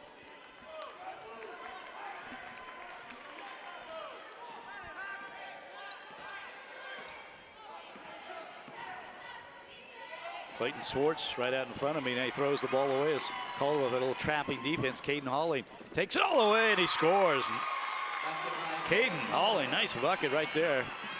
And that makes it a 14-8 ball game. Minute to go here in the first quarter. We got a timeout on the floor. As Wheatland wants to talk it over, Brendan Patacek decides to call a timeout. And again, Caden Hawley trying to get Caldwell a little bit closer in this game. Nice take here as he just took it in strong and scored. That makes it a 14-8 game. Thunderhawks have a 6-point lead over the Caldwell Blue Jays. Caldwell, the home of sportscaster Mick Schaefer, Kansas City sportscaster, well known in the area. Played basketball at Caldwell. He's going to have to pay me now for mentioning that. His brother Scott, also a very fine basketball player for Caldwell. This was a full timeout. I haven't seen too many of those this afternoon. I haven't seen too many timeouts. This game's moving right along. Good look at the Thunderhawk huddle as they break it. Again, Wheatland with the 14-8 lead, but Brendan Patacek saw something. Full timeout there with the lead and the basketball. Attacking a trapping zone defense now for Caldwell. Ball loose, turnover. Wildcats come up with it. Good pressure defense. Caden Hawley. Trent Kendrick.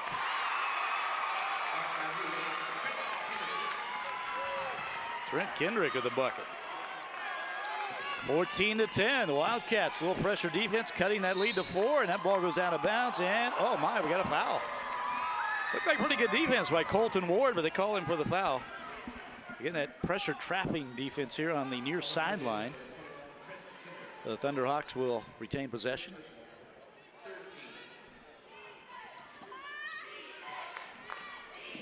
.25 seconds left to go here in the first quarter.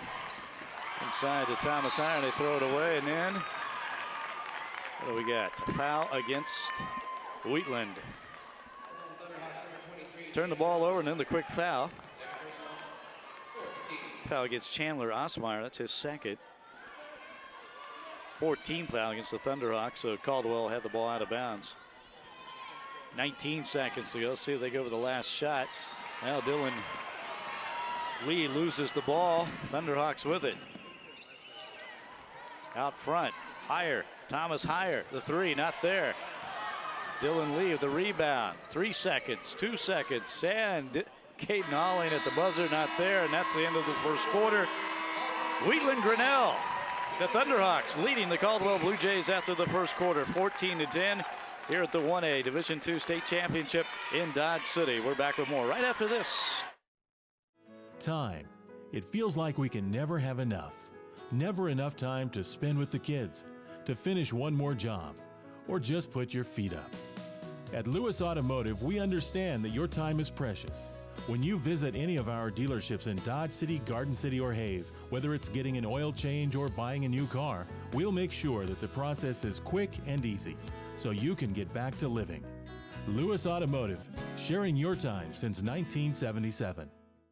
At Dodge City Community College, success starts here. Ranked among America's 50 most affordable community colleges with more than 60 programs of study, DC3 helps you make your dreams a reality and to do it with less debt. You can graduate from DC3 and go straight into the workforce or transfer to a four-year school to continue your education. At Dodge City Community College, we put the needs of the students first. Every successful person had to start somewhere. Take the first step and enroll today. Dodge City Community College, where your success starts here. And we're back to start the second quarter of action here at United Wireless Arena in Dodge City as Wheatland Thunderhawks leading the Caldwell Wildcats 14-10. Wildcats a little momentum though in that first quarter. Inside for the Thunderhawks, Thomas Heyer. That shot not there. Wildcats, they like to push it and they do. Kyler Brewy. Holling over to Colton Ward, and now Dylan Lee. That's an air ball, and the rebound comes down to Caleb Holliday for the Thunderhawks. And now the Thunderhawks nearly lose it. They do, well, scramble that loose ball, and they somehow come up with it.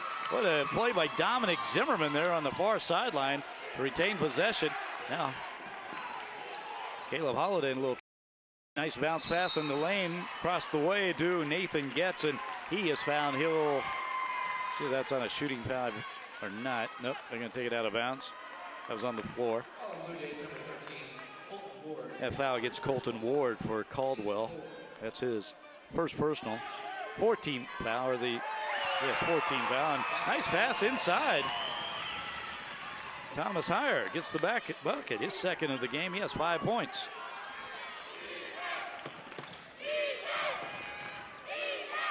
And on the other end, Caden Holling pulling up and hitting. He likes that shot. He's got 6. 16-12. Thunderhawks on top by 4. The 3 not there, but the offensive rebound is. Nice pass inside. Holliday. Kayla Holliday puts it to the floor, backs it up to Heyer. He likes to shoot the 3, and he has one tonight. That one goes a little too hard. Here come the Wildcats from Caldwell on the run. Holling. Not pulling up this time, dishing back out to Colton Ward. Ward shooting, not there. And the outlet pass ahead of the pack. And that is Nathan Getz, and he converts, finishes off the break. He has 5 points, 18-12. Thunderhawks on Wheatland on top by 6. They've led this entire basketball game. Caden Holling looking inside, now dishes over to the Sam Winslow on the baseline. Here's Colton Ward, the 3, a little too short, and the rebound. Caleb Holliday going up strong for that board. Thomas Heyer down low. He's a big guy, 8 turns, spins, can't hit. And boy, action fast and furious, and not a lot of scoring right now, but Caldwell will have the basketball after it goes out of bounds. Chandler Osmeyer into the game now for Grainfield Wheaton. As Thomas Heyer, he gets a break over there on the bench. Again, he has 5 points in this game. Colton Ward. Sam Winslow. Winslow nearly throws it away. And then Kyler Brewy, he is fouled. That foul going against the Thunderhawks. So Grainfield Wheatland Grinnell. 5:20 here in the left to go in the second quarter in the first half.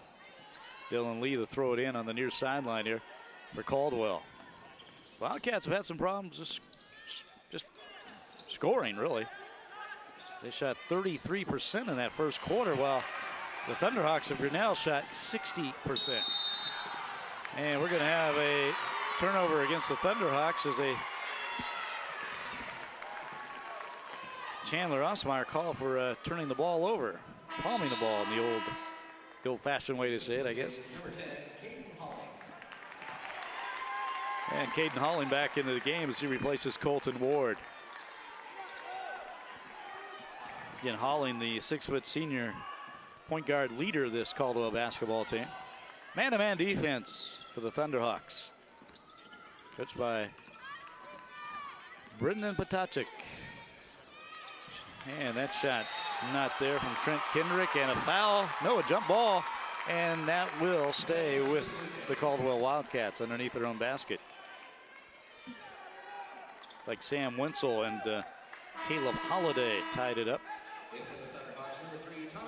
Thomas Heyer back into the game now. Chandler Osmeyer goes to the bench.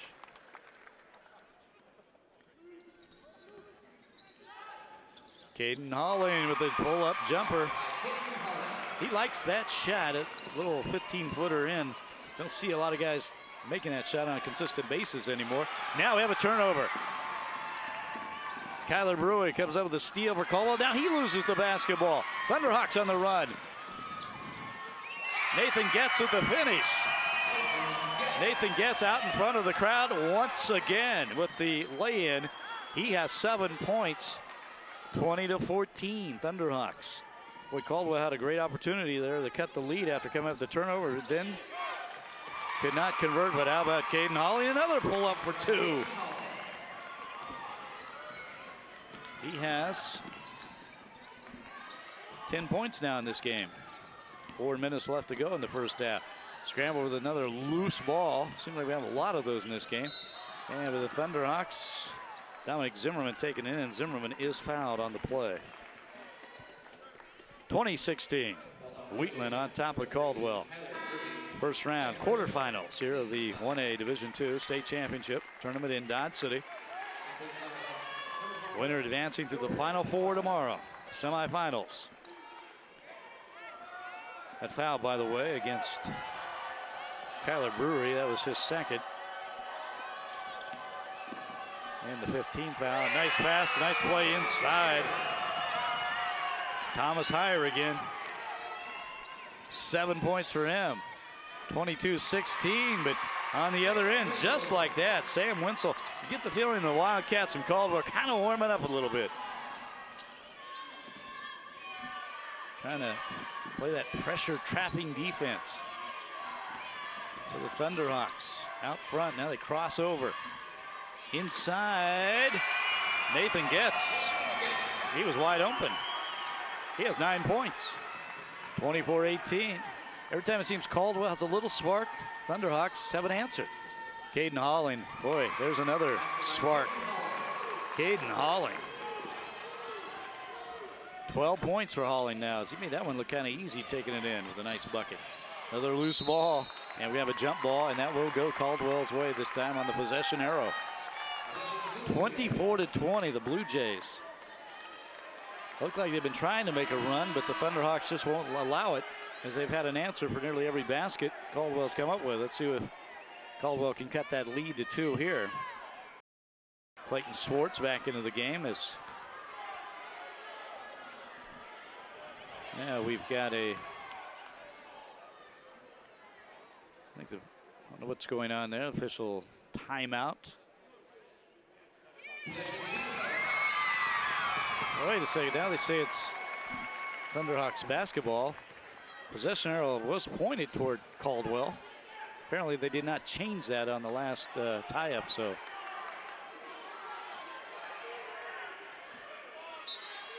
No argument from anybody, so it is the Thunderhawks basketball. Three-pointer from Heyer, not there. Rebound comes down to Colton Ward. Ward pushing it, gets it off to Caden Holling, not this time, and Thomas Heyer clearing out the rebound as he goes to the floor. Nice outlet pass right in front of me to Clayton Swartz. Swartz out front here too. Jorge Esparza. Jorge Esparza. Thomas Hyer, the turnaround of the baseline, not there. That was a bit of a crowd.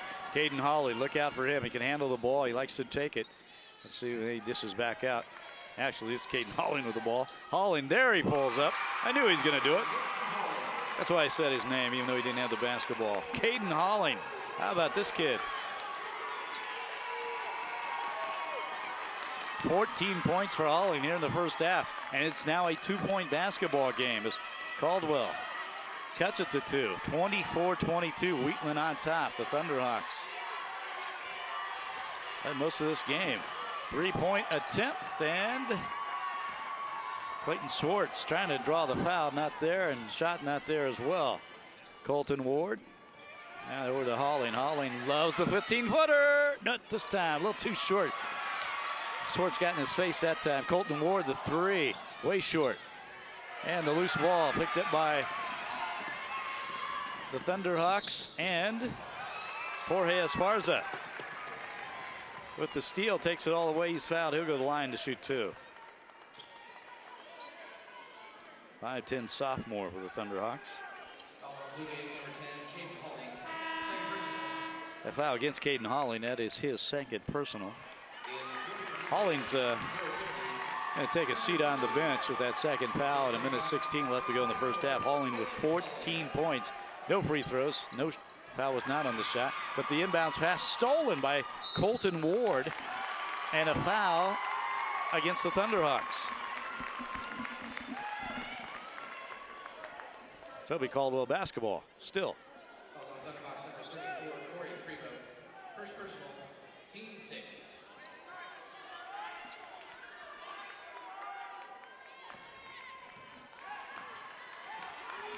And Colton Ward bringing it up, 5'10" junior. He'll run the point now. Takes it to that right side. Man-to-man defense for the Thunderhawks.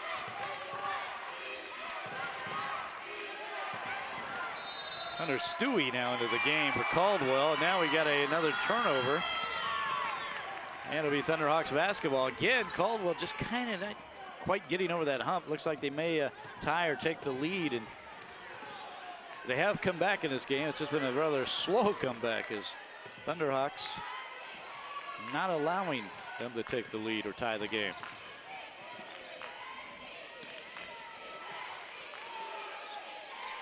Three-point attempt. It's a little too hard. Rolls off the front of the rim and rebound, and ball goes out of bounds, but it will be Caldwell basketball.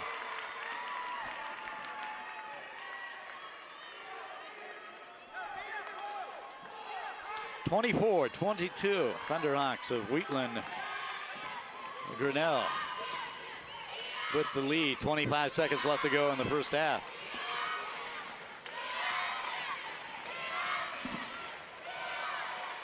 Sam Winsel, his shot not there. Thunderhawks pushing it up. And how about Dominic Zimmerman, the big step? And that foul goes against Caldwell.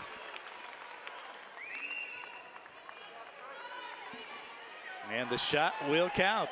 Wasn't quite sure about that, but it does. So 26-22. Foul against Trent Kendrick, his second. As Dominic Zimmerman converts the three-point play. 27-22 as we're about to finish the first half. 1 second and a half-court shot from Zimmerman, not there, and that's going to end it. And Greenfield, Wheatland, Grinnell, the Thunderhawks with the lead here at halftime over the Caldwell Blue Jays, 27-22. We're back with more from Dodge City right after this. Back in 1977, gas cost 65 cents a gallon, and Jim and Tanya Lewis opened Lewis Toyota in Dodge City. Some things change, but some things never do. Lewis Automotive Group now has 7 locations, selling multiple brands. But they still do business like they did in 1977, with an honest handshake, friendly staff, and service after the sale. Experience the Lewis difference in Dodge City, Garden City, or Hayes, or at buylewis.com. Coaching the Dodge City Law is nothing compared to the stress of raising 6 kids. So when I got the chance to run on the beach during a Jamaican cruise, I grabbed it. Unfortunately, all it took was one misstep and I felt my Achilles snap. As soon as we got home, I went straight to our team physician, Dr. Ashvack at Western Plains Medical Complex. I had an MRI in the morning, went into surgery that afternoon, and was home by dinner. Not only does Dr. Ashvack keep my guys on the field, but he keeps me on my game. So take it from me and follow the law. Think Western Plains first. Halftime here at United Wireless Arena in Dodge City. This first round matchup between Wheatland Grinnell, the Thunderhawks, leading the Caldwell Wildcats by the score of 27-22. Halftime again, Caldwell, a terrific performance. Well, that was Colton Ward with an outside shot there. But the Thunderhawks got out to the early lead, and it looked like Caldwell was kind of making a run, but Thunderhawks just wouldn't let him do it. But how about this young man, Caden Halling, pulling up. He's got 14 points for Caldwell in the first half. But again, Thunderhawks always seem to have an answer every time the Wildcats would make a move. There with the three-pointer. And it has been a terrific first half of basketball. As we look at those highlights, continue to give you the leading scorers in this game. And 9 points for Nathan Getz to lead the Thunderhawks of Greenfield Wheatland Grinnell. He had 9 and 7 points for Thomas Heyer with one three-pointer, also the big man from outside. So they're your two leading scorers for the Thunderhawks, who have just somehow maintained an advantage this entire first half. Meanwhile, for Caldwell, we mentioned Caden Halling. He has, and here he is again, the nice move and the pull-up. That's nice to watch right there. That's pretty. But he's got 14 here in the first half, and he's really carrying his team right now because next leading scorer is Colton Ward with just 3. There's Nathan Getz also with 9 points for Thunderhawks. Hit that basket there, the leading scorer for Wheatland as they lead here 27-22. And Caden Halling, always fun to watch that kid pull up and shoot. As the Thunderhawks, so as we mentioned, every time Caldwell looked like they were going to get back into this game, they would come back and have an answer. They led by 4 at the end of the first quarter. They lead by 5 at the end of the second quarter, 27-22. And the difference in this game really points inside, points in the paint, as the Thunderhawks have outscored Caldwell 20-4 inside the 7-22 lead. Halftime here in Dodge City. We'll have much more right after this.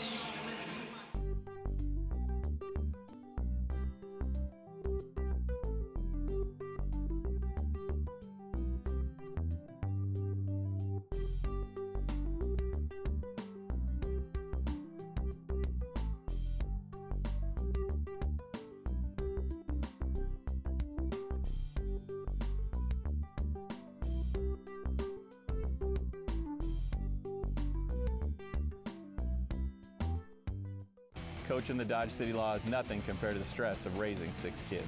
So when I got the chance to run on the beach during a Jamaican cruise, I grabbed it. Unfortunately, all it took was one misstep and I felt my Achilles snap. As soon as we got home, I went straight to our team physician, Dr. Ashvack at Western Plains Medical Complex. I had an MRI in the morning, went into surgery that afternoon, and was home by dinner.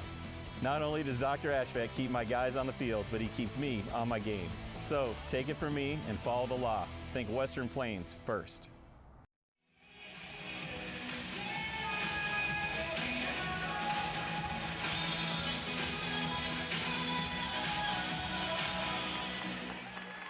Ladies and gentlemen, the Tipton Catholic High School Wildcards.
For a true taste of the old Wild West, get the heck into Dodge. For entertainment at its best, get the heck into Dodge.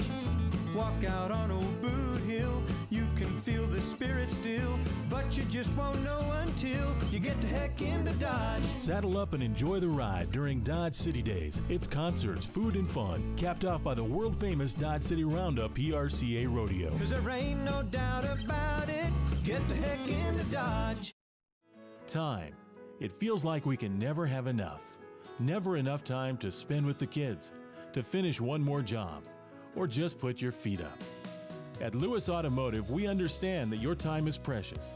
When you visit any of our dealerships in Dodge City, Garden City, or Hayes, whether it's getting an oil change or buying a new car, we'll make sure that the process is quick and easy, so you can get back to living. Lewis Automotive, sharing your time since 1977. And back at United Wireless Arena in Dodge City, I'm Leon Liebel, bringing you the action from the Class 1A Division II state tournament, the first round action, quarterfinals for the boys. And in this game right now at halftime, it is the Wheatland Thunderhawks leading Caldwell Blue Jays 27-22. And the winner of this game advances to the semifinals to play Sharon Springs Wallace County. Sharon Springs Wildcats, they won their game over the Fowler Goldbugs 68-44. The other semifinal tomorrow will have Beloit St. John's, the top seed, taking on Central Christian of Hutchinson. We are back to action here in the second half. Caldwell Wildcats with the basketball. Caden Hawley out front. He had 14 points in that first half. Off to the right side, it is Trent Kendrick. His shot too hard. Here come the Thunderhawks. Thunderhawks, the 6th seed. Caldwell, the 3. Thunderhawks trying to pull off what on paper would be considered an upset.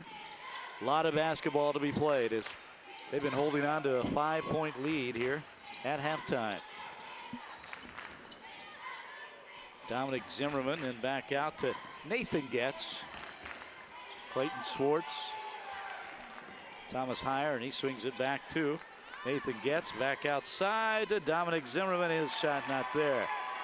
Caldwell with the rebound. The Wildcats, as we mentioned in the first half, always trying to make a run, but just not quite catching up. But right now, they're down by 3, 27-24, as Colton Ward takes it all the way.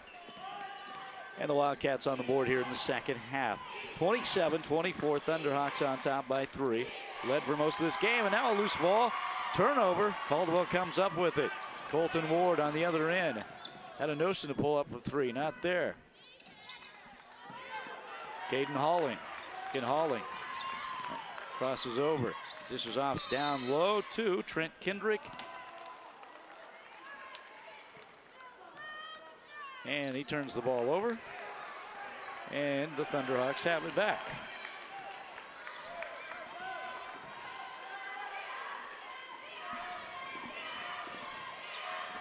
Nathan gets it now. A nice defensive play by Colton Ward. Tries to save it from going out of bounds, but not quite there. But good hustle. Actually, it's Kyler Brewy, my bad. Kyler Brewy with a terrific hustle. And the attempted save. All right, back to Thunderhawks with the basketball. Higher over to the right side corner. The 3, not there. That was Dominic Zimmerman. Wildcats from Caldwell on the run. Taking it all the way. Trent Kendrick, he is fouled. And he'll go to the line to shoot 2. Kendrick with 2 points in the first half. And that foul, I believe. Yes, it was Clayton Swartz, his first team foul here in the second half. So we're just underway in the third quarter. Trent Kendrick, a 5'10" senior. Missing that free throw. Trying to get his team within 2. And he does not fight for that rebound. And Thunderhawks come out of there with it. Swartz on the other end. And has it nearly stolen away by Caden Holling, but it goes off Holling's foot out of bounds, and it will be Wheatland basketball. 5:56 just underway here in the third quarter, 5:56 to go.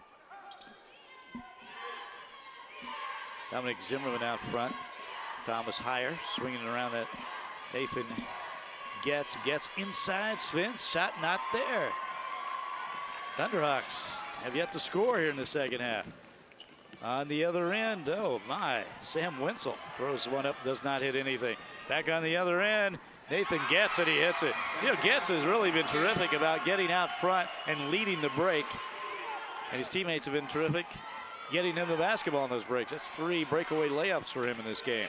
29-24, Thunderhawks up by 5 again. Trent Kendrick out front. Here's Holly, that pull-up, this time too short. Rebound, though. Kyler Brewery in the lane. Dishes back out to Colton Ward, and Ward hits a little jumper in the lane. And we're going to have a timeout on the floor as Caldwell calls the quick timeout after scoring the bucket.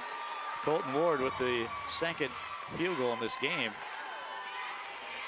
And here he is on the first one with that nice little splitting the defense with a nice ball handling move there and then scoring the bucket. Meanwhile, Nathan Getz, we've seen this several times as he gets out front, kind of like a wide receiver. And beautiful pass down court. He's had 3 breakaway layups here in this basketball game as his team continues to hold on to a lead. It's now down to 3 once again. 29-26. Thunderhawks have led most of this game. Caldwell Wildcats always seem to about ready to make some sort of move, either tie the game or take the lead. It just hasn't quite happened for them. As fans here, Caldwell Blue Jay fans. And there's some more of their Blue Jay fans here in Dodge City. 5:07 to go in the third quarter. 29-26 Thunderhawks of Wheatland, Grinnell, Grainfield. A lot of names there. And they have the basketball. And that ball is going to be thrown away. Wow. Dominic Zimmerman just launched a pass that wasn't handled, and a little high and wide. A little outside. Caldwell gets the ball back. Down by 3, 29-26. Caden Hawley. 14 points again in the first half. Has yet to score here in the second. He's 0 for 1 from the field in the second half. Down low, that's Trent Kendrick, and call for traveling as he goes to the floor. And nice sportsmanship there as he's helped out by Caleb Holliday. Thunderhawks with the basketball. Again, up by 3, and now having something on the floor, the official picking up some sort of debris, so no harm, no foul, and Thunderhawks will retain possession, taken out of bounds on that far sideline. And a little pressure defense. Nearly a steal, but not quite. Thunderhawks holding on to the ball. Chandler Osmeyer, and now Dominic Zimmerman, the 3, not there, but the offensive rebound. No, the follow won't go. As that was Caleb Holliday, couldn't hang on, but Thunderhawks holding on to possession again. Another 3-point attempt. This time it's good. Nathan Getz from way outside for the 3. He has 5 points, 14 for the game. 5 points here in the third quarter. 32-26. Thunderhawks back up by 6. Colton Ward. Kyler Brewery.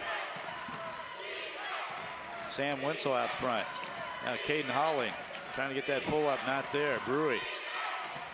He's tied up. Colton Ward.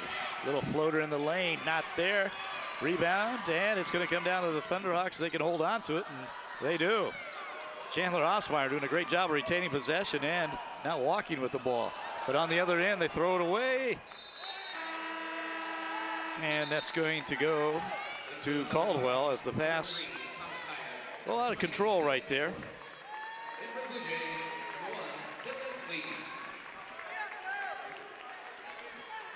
So Caldwell with the basketball, again down by 6, 32-26. 3.5 minutes to go in the third quarter. Caden Hawley. Colton Ward looking for the 3. Yeah, he's going to take it, and it's perfect. Great rotation. Perfect shot. Colton Ward with the 3. He has 7 points all in the second half now, 10 for the game.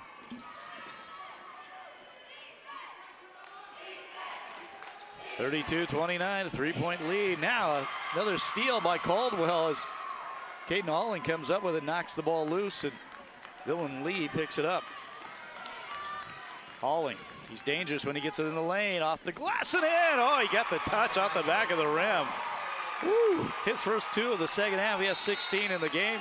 And we've got a 1-point basketball game as Caldwell, the Blue Jay fans, are on their feet here at the arena in Dodge City. 32-31. Look at that crossover from Halling, taking it in the lane, the little floater, and then watch that ball just kind of die on the back of the rim and then drop through for the basket. So Caldwell Wildcats, we've been talking about it, trying to make that move, and they may finally be doing it as they're only down by 1.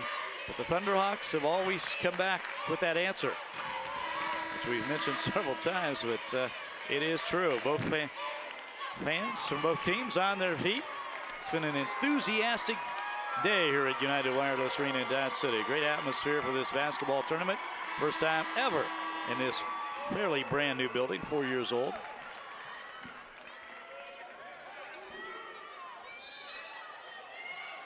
So the Thunderhawks of Wheatland with the basketball. Clayton Swartz out front. Chandler Osmeyer. Nathan gets it, a near steal, and now the ball is going to be knocked all the way to the other end, out of bounds, and it will be off Caldwell. And that ball way out of bounds into no man's land there on the far side. This is also a hockey rink and an indoor football arena. A lot of things played here. Right now we got state championship basketball. In fact, Sunday afternoon, the Dodge City Law playing another home game here. Turnaround from Thomas Heyer, in and out. Ball goes out of bounds, and it will be retained by the Thunderhawks of Wheatland. 32-31. They had a 32-26 lead.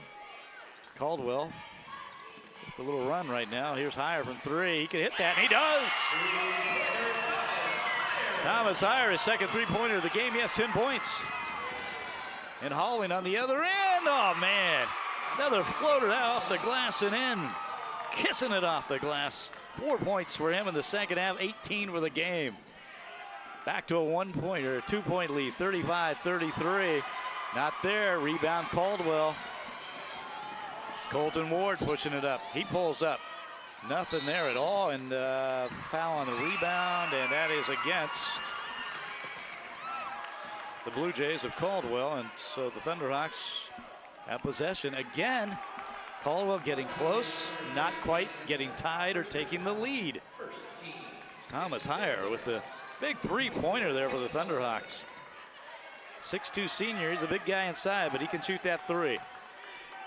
Minute and a half to go here in the third quarter. Heyer out front. A little pressure defense again from Caldwell. A crossover. That's Dominic Zimmerman with the basketball. Had a notion. And now Zimmerman will take the 3. Too hard. And the rebound comes down to Caldwell as Sam Winsel comes out of there with it. Colton Ward with the basketball. Ward from the 3. Too short. Thunderhawks with the ball. Trying to push it up court. And knocked out of bounds. A little contact over there on the far sideline, but no foul, just the ball going out of bounds, so the Thunderhawks will retain possession. And now we do have a foul, and it's against Caden Halling. A little touch foul over there. He fouls Clayton Shorts, and that's going to be Caden Halling's third foul. That's a Don't want to get him in foul trouble. The leading scorer tonight for Caldwell with 18 points. Another missed shot. Wildcats with the basketball. Colton Ward pushing up that far sideline. Here's Halling's favorite spot. 15 feet out, and he hits it. Caden Halling now with 20 points. 6 here in the second half. 35-35, and finally the Wildcats tie it up. Thunderhawks, were they working for the final shot? Nope. Caleb Holiday in the lane, can't hit, too strong. 24 seconds to go. And Halling, oh my, he is called, no, it's a blocking foul, and that's Very fortunate for Caldwell because he has 3 fouls, and Halling taking it in. Man, he can really drive it to the hoop. Not a shooting foul, and still not in the bonus, so Wildcats taking the ball out of bounds, and here's Colton Ward, a 3. High archer, too hard. Higher the rebound, but he throws it away, out of bounds. Wildcats basketball, or Blue Jays basketball, Caldwell basketball.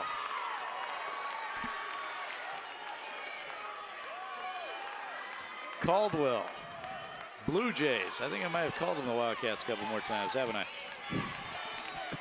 All right.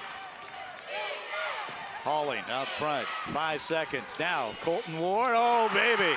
That's a big, big 3-pointer here at the end of the 3rd quarter. And finally, the Caldwell Blue Jays take the lead, 38-35, as we're going to get ready to start what should be a very exciting 4th quarter. From Dodge City at the Class 1A Division II State Basketball Tournament, 38-35, Caldwell on top. We're back with more after this. Time. It feels like we can never have enough. Never enough time to spend with the kids, to finish one more job, or just put your feet up. At Lewis Automotive, we understand that your time is precious. When you visit any of our dealerships in Dodge City, Garden City, or Hayes, whether it's getting an oil change or buying a new car, we'll make sure that the process is quick and easy, so you can get back to living. Lewis Automotive, sharing your time since 1977. At Dodge City Community College, success starts here. Ranked among America's 50 most affordable community colleges with more than 60 programs of study, DC3 helps you make your dreams a reality and to do it with less debt. You can graduate from DC3 and go straight into the workforce or transfer to a 4-year school to continue your education. At Dodge City Community College, we put the needs of the students first. Every successful person had to start somewhere. Take the first step and enroll today. Dodge City Community College, where your success starts here.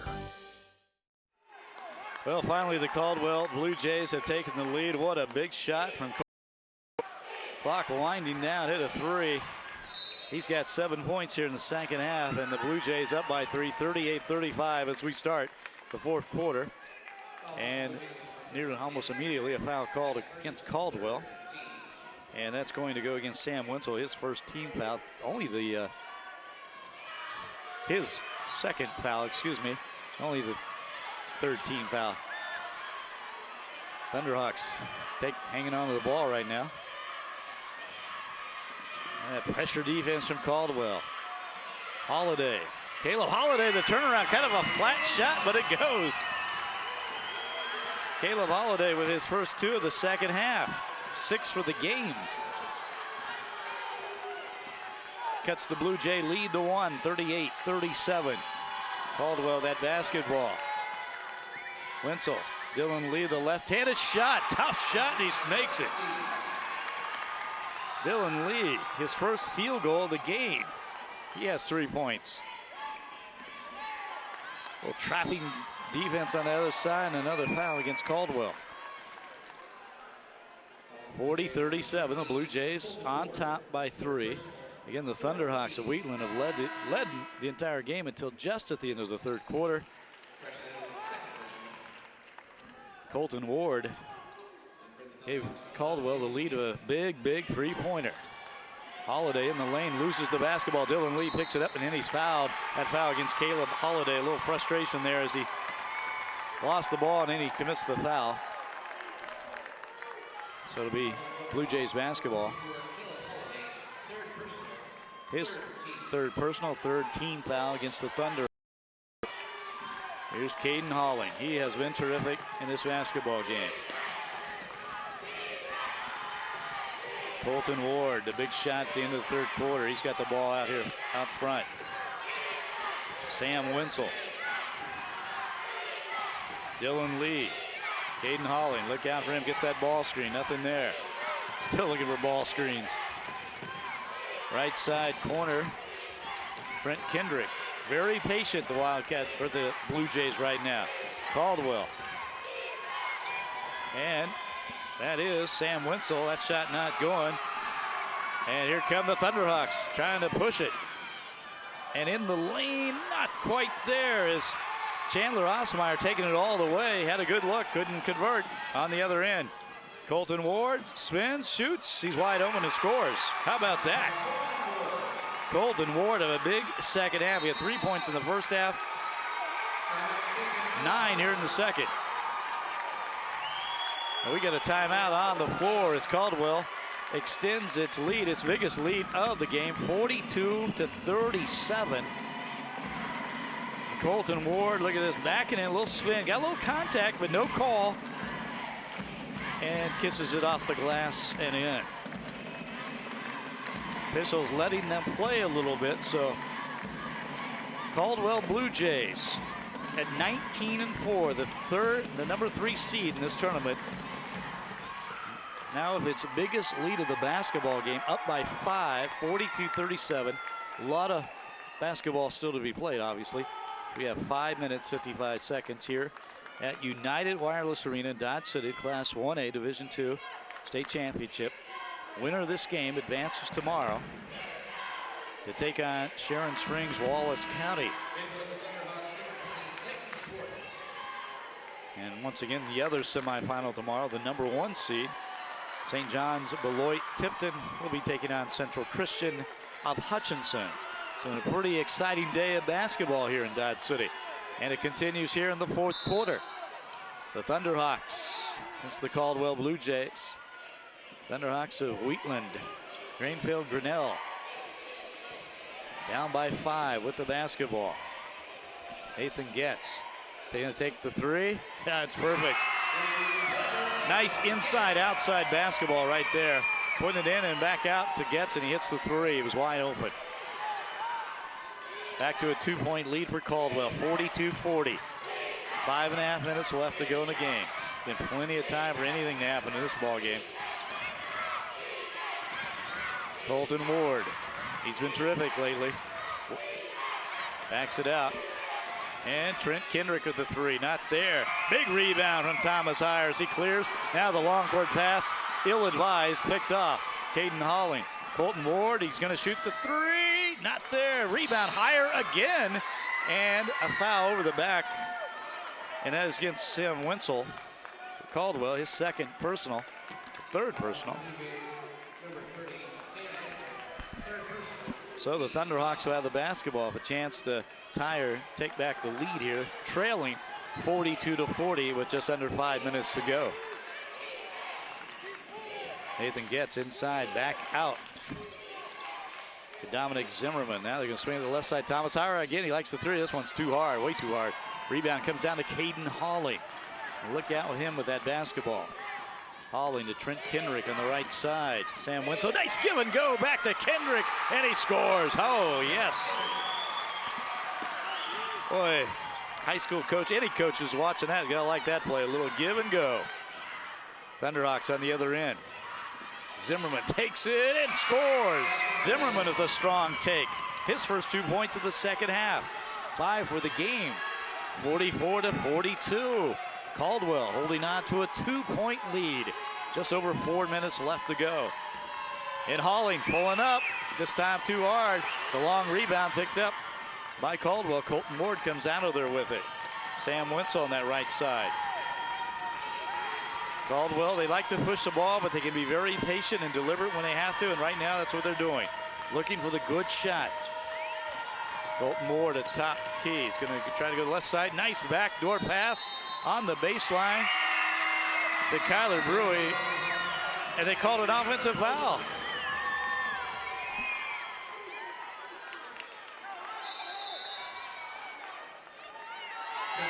And a timeout on the floor. Caldwell takes a 30-second timeout. Wow.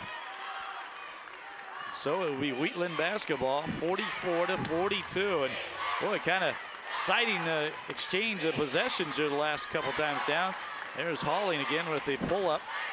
And then Caleb Holiday, that little turnaround. Dylan Lee, his first basket of the game, the left-hander on the baseline. Tough shot. Colton Ward again, back it in and scoring.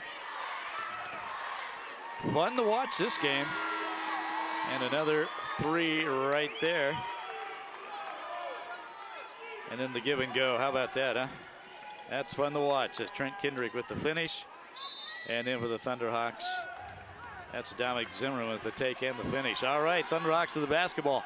Down by 2, 44-42. Ooh, a strong pick out front right here. No call. Caleb Holiday in the lane, and he gets the roll. We got a tie basketball game. Caleb Holiday ties it up 44-44. Both teams playing tough, smart basketball in this game for the most part. Few turnovers, maybe too many turnovers at times, but really working for the right shot. Caleb Holling, Sam Winslow on that right side of the basketball. Holling's going to cross over in the lane. Little scoop, not there.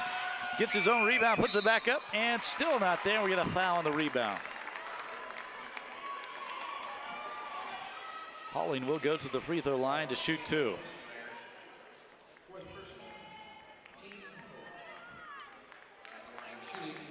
That's foul against Chandler Osmeyer. That's his 4th personal foul. Holling at the line to shoot the 2 shots. He converts the first. Caden Holling now with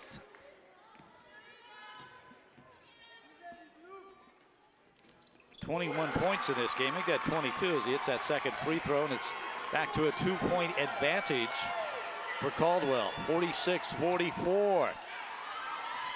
On the other end for the Thunderhawks, Dominic Zimmerman can't convert the shot. Down a near steal in the backcourt. Caldwell retains possession. Blue Jays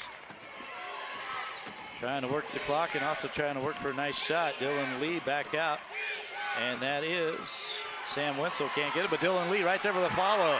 Rebound and basket for Dylan Lee. The second field goal of the game.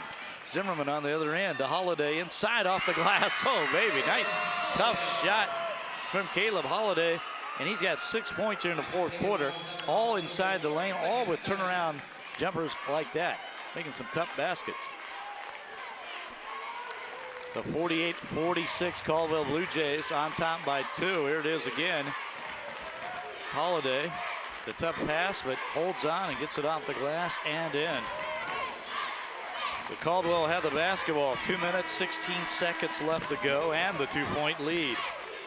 48-46. The winner advances to the semifinals of the state championship. To take on the number 2 seed, Sharon Springs, Wallace County.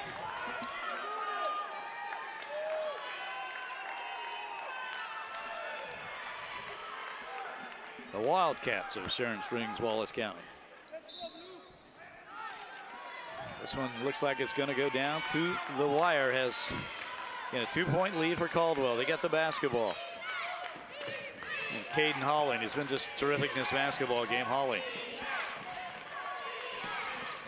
Here's Colton Ward. He's been clutch, but now he gets that pass off to Sam Winslow, and Winslow hasn't scored a lot in this game. Only his 2nd bucket. He's got 4, but that's a big one as it puts his team up by 4. 50-46, a minute 40 to go. But just a little over a minute 40 to go. Chandler Osmeyer, though, how about an answer from the Thunderhawks?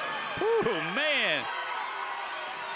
He has 5 points, just his 2nd field goal and his first 3. And that is a big one, a 1-point game. On the other end, Winslow. Back out to Holling. Colton Ward. 50-49. Caldwell on top by 1 with the basketball. Minute 15 to go. Bounce pass down low. Kendrick can't connect, but he's fouled, and he'll go to the line to shoot 2. Trent Kendrick.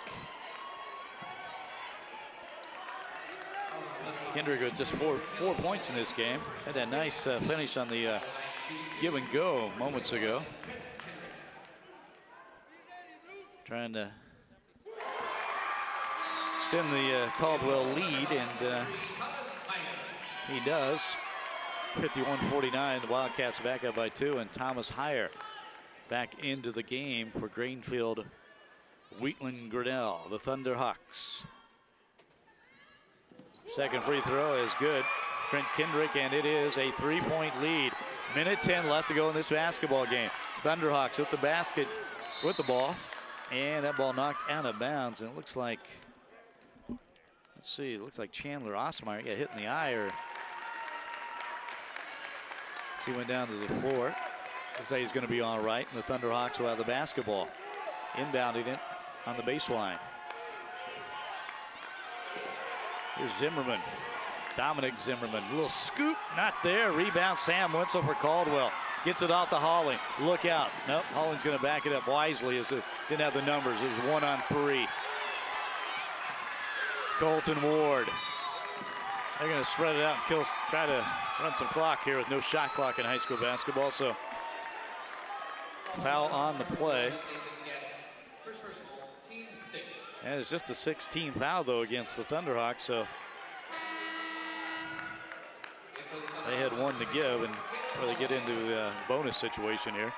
Caleb Holiday back into the game. Thomas Heyer goes out for the Thunderhawks.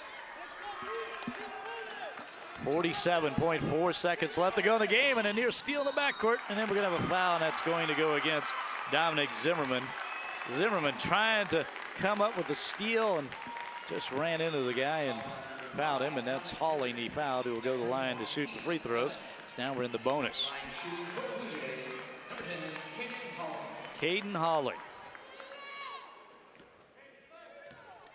22 points in this game. Misses the free throw on the front end of the 1-and-1. 52-49, 3-point lead, 3-point game. Thunderhawks a chance to tie. Zimmerman out front.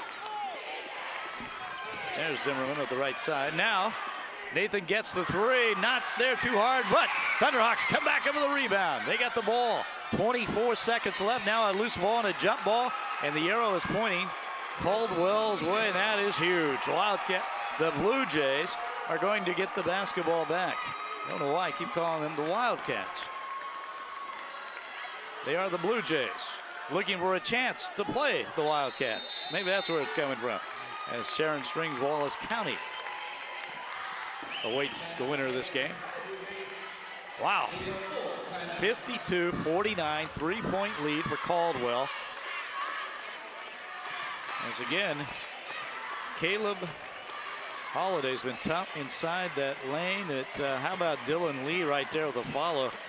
He's only got 2 field goals, but two big field goals. And Holiday again, that turnaround and banging it off the glass and in. And then that nice bounce pass to Sam Wenzel. That is beautiful right there. That's pretty to watch. Two fun teams to watch is right there. Chandler Osmeyer with the big 3-pointer.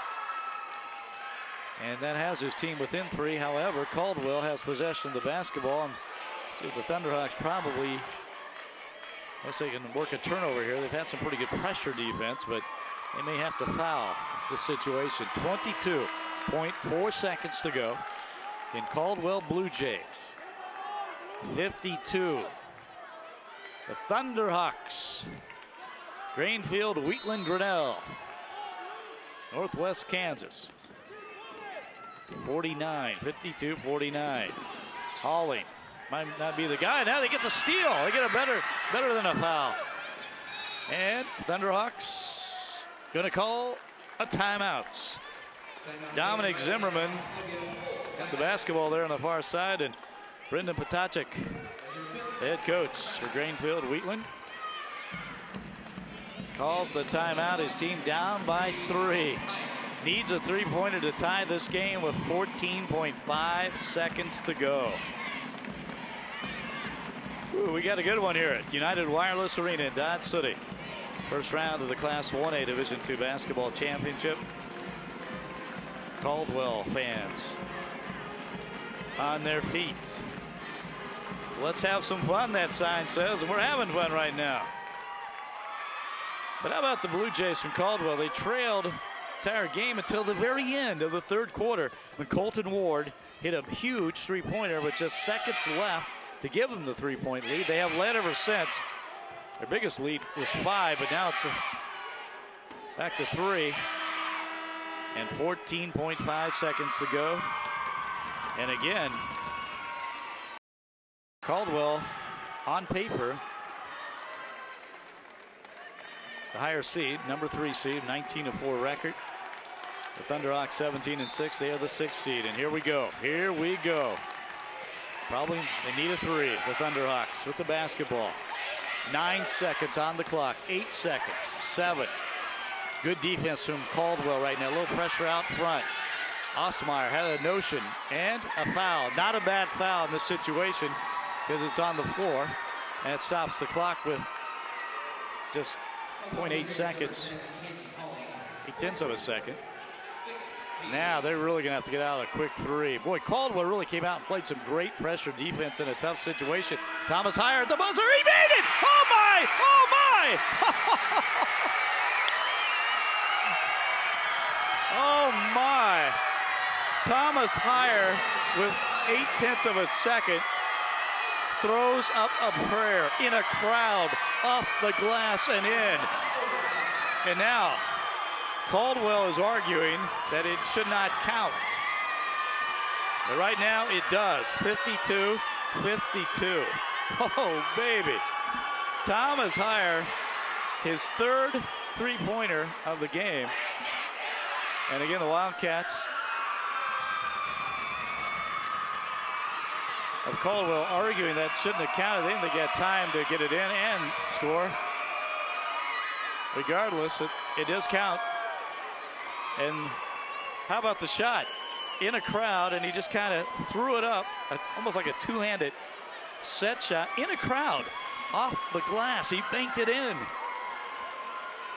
And it's 52-52, and that's going to send this game, why not, to overtime. Holy moly. What a shot. And the Caldwell Wildcats on the floor ready for this overtime. Going to jump it center court. 4 minutes in the overtime. 4 minutes. Players all smiling, laughing, shaking hands. They know they're involved in a good one. They're going to remember this game the rest of their lives either way. So Caleb Holiday jumping center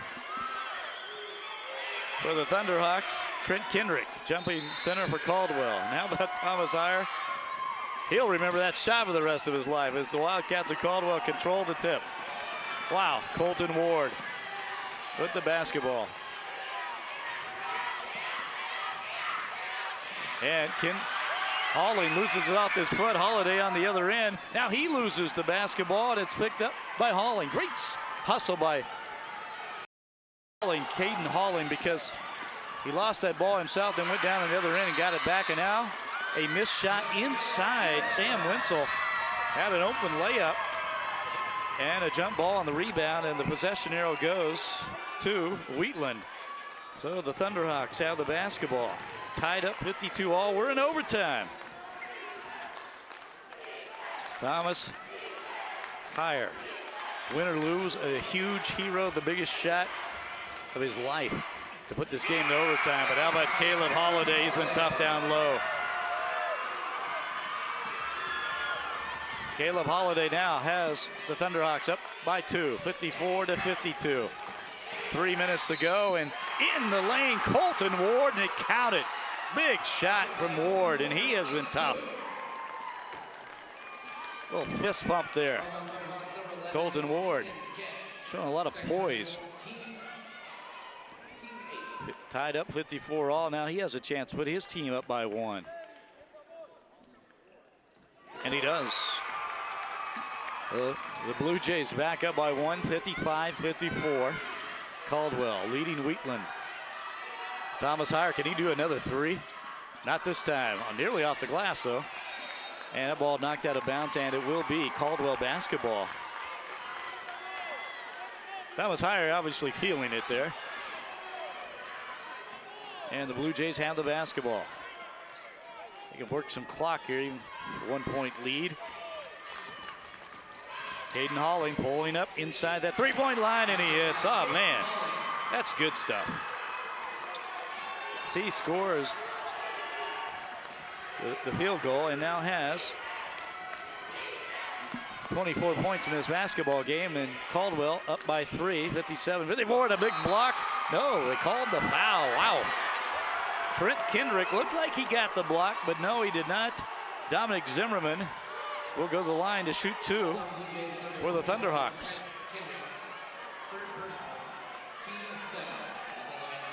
57-54, Caldwell on top by 3 here in overtime, 2:21 to go.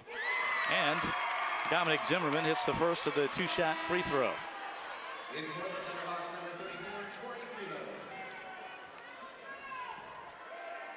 Corey Prevost back into this game for the Thunderhawks. It's Dominic Zimmerman. Bangs it in. And we're back to a 1-point game. A 1-point lead for Caldwell. Blue Jays with the basketball. What a terrific game this has been, and what an exciting finish in regulation when Thomas Heyer banks in a 3 at the buzzer. Colton Ward, a little scoop inside the lane, but we got a foul and no basket. Didn't go in anyway. Colton Ward will go to the line to shoot 2.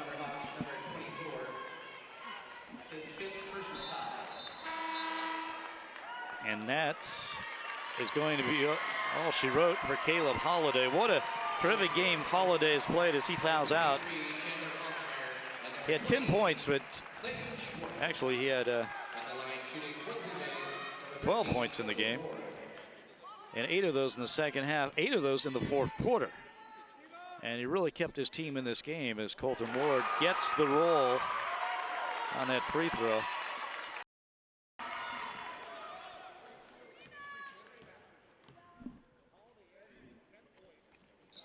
And the second one rims in and out, with a follow by Sam Winslow, not there. Terrific opportunity for the Wildcats to take a 4-point lead, but they'll settle for 2, 58-56. A little under 2 minutes to play, and now a steal. Colton Ward, who else? This kid's been clutched down the stretch for Caldwell, but misses on the layup. Fight for the rebound. Ward comes up with a loose ball. Dribbles out front. Gonna set up the offense. Milk some clock with 1:44 to go. Caden Hawley, the basketball. He can handle it pretty well out there. Colton Ward.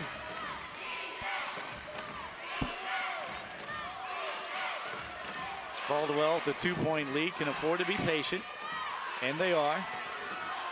58-56.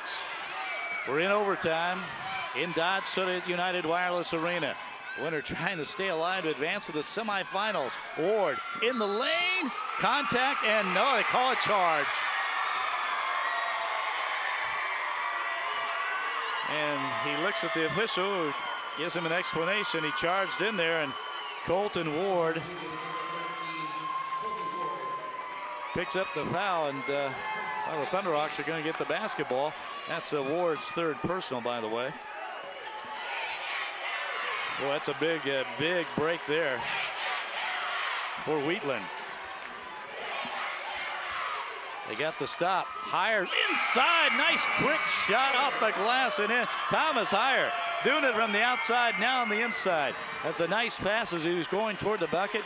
Didn't waste any motion, did put it to the floor, and that's how you do it, off the glass and in. Well, we're all tied up. 58-58, less than a minute to go here in overtime. Caldwell spreading the floor. Gonna work the clock. Will they work it all the way down to the final shot? Most likely they will. With this game tied 58 all, we'll see. Caden Hawley, he's tough in this situation. Dishes off to Dylan Lee, and he scores. He's fouled, it counts. Oh my. Dylan Lee, just his 3rd field goal this game, all here in the fourth quarter. And how about Caden Hall in the little crossover in the lane, finds the open man, Dylan Lee, and he scores, and he has a chance to convert the 3-point play. 29.1 seconds to go. Caldwell up by 2, of a chance to take a 3-point advantage as Dylan Lee. And he scores the 3-point play as he converts on the free throw. You know, Dylan Lee's been a nice looking basketball player. One of his field goals, he had a nice left-handed shot. He's right-handed. He goes both ways with those hands, and now he gives his team a 3-point lead. But how about Holling making something happen again as we watch again here. Holling fighting his way in and then just almost lost it, and then was able to find the open man at the last second. And Dylan Lee with the 6-foot sophomore with a huge basket. The foul, it counted. The end one, and Caldwell with a 3-point lead, 61-58. Now, to the Thunderhawks of Greenfield, Wheatland, Grinnell. Do they have another one in them? Remember, they tied this game at the end of regulation on the miracle shot by Thomas Heyer. Now they're looking for another chance to tie. They got a little more time to work with this time. Impressive in these situations at the end of regulation. Caldwell Wildcats played really good pressure defense without fouling in that situation. That's not easy to do.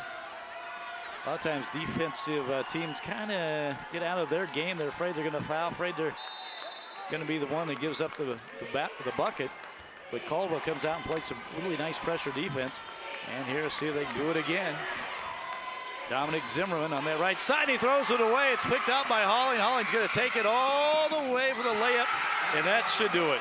Caden Halling has been just terrific for the Caldwell Blue Jays as they now take a 63-58 lead. Dylan Lee with the rebound.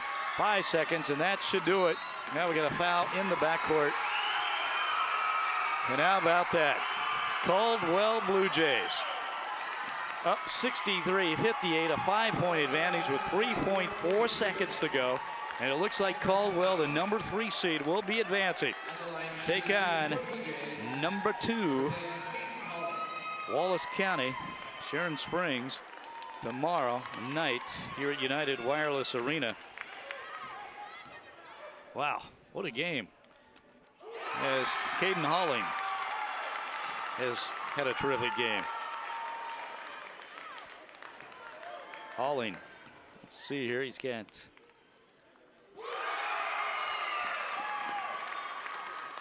him for 28 points right now. Halling's had a terrific game for Caldwell, and that's going to do it. And what a basketball game we had here tonight. 65-58, our final score. Caldwell Blue Jays hold on in overtime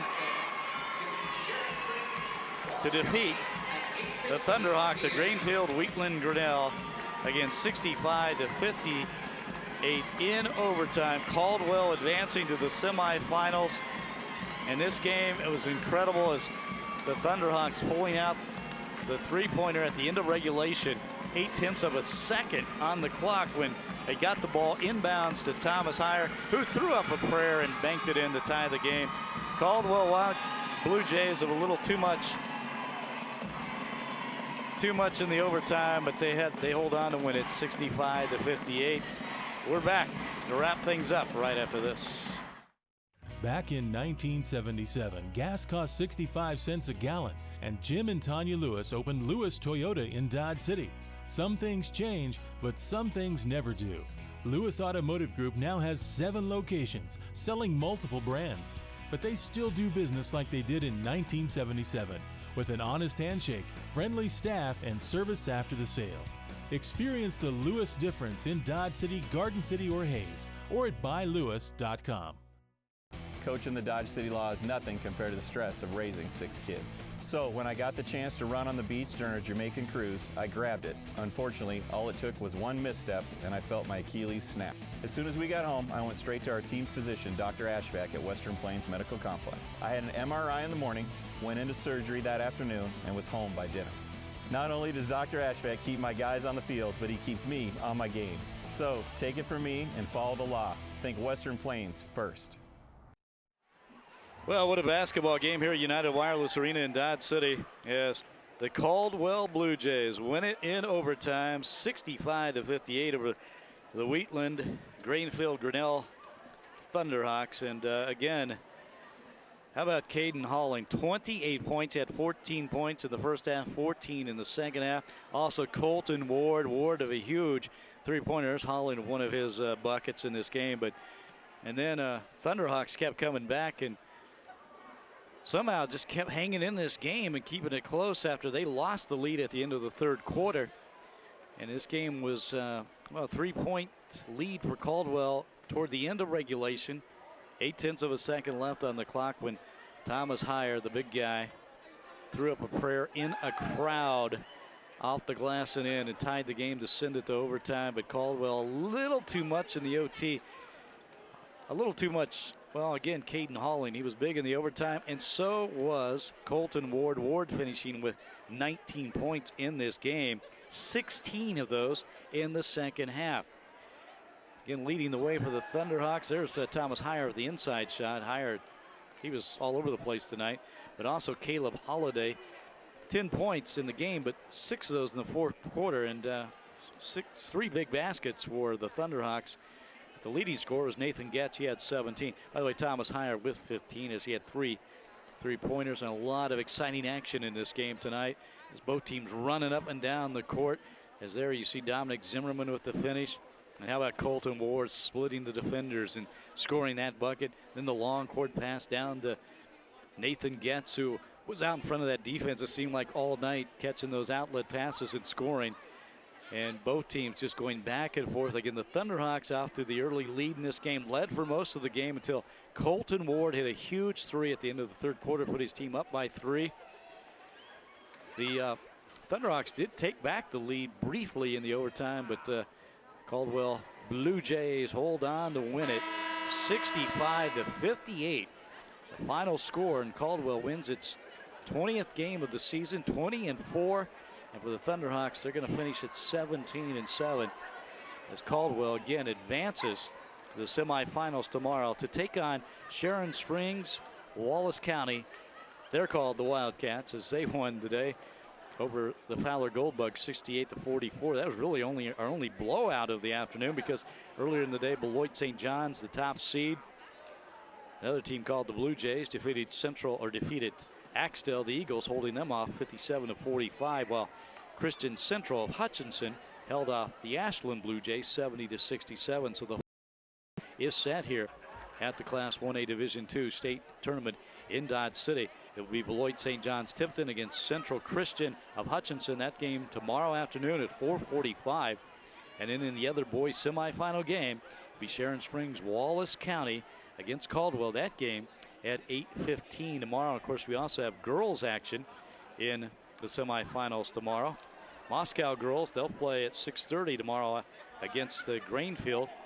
And then in the early game at 3 o'clock tomorrow, St. John's Beloit Tipton girls against Norwich. And again, that's in the girls semifinal action as we continue state tournament action here at beautiful United Wireless Arena in Dodge City. And how about closing out our highlights there with Caden Halling finishing it off for the Caldwell Blue Jays. And what, again, a terrific basketball game. Caldwell over Wheatland Grinnell Thunderhawks. The final score 65-58 in overtime. That's going to do it for us from United Wireless Arena in Dodge City. I'm Leon Liebel. Good night, everybody. We'll see you tomorrow.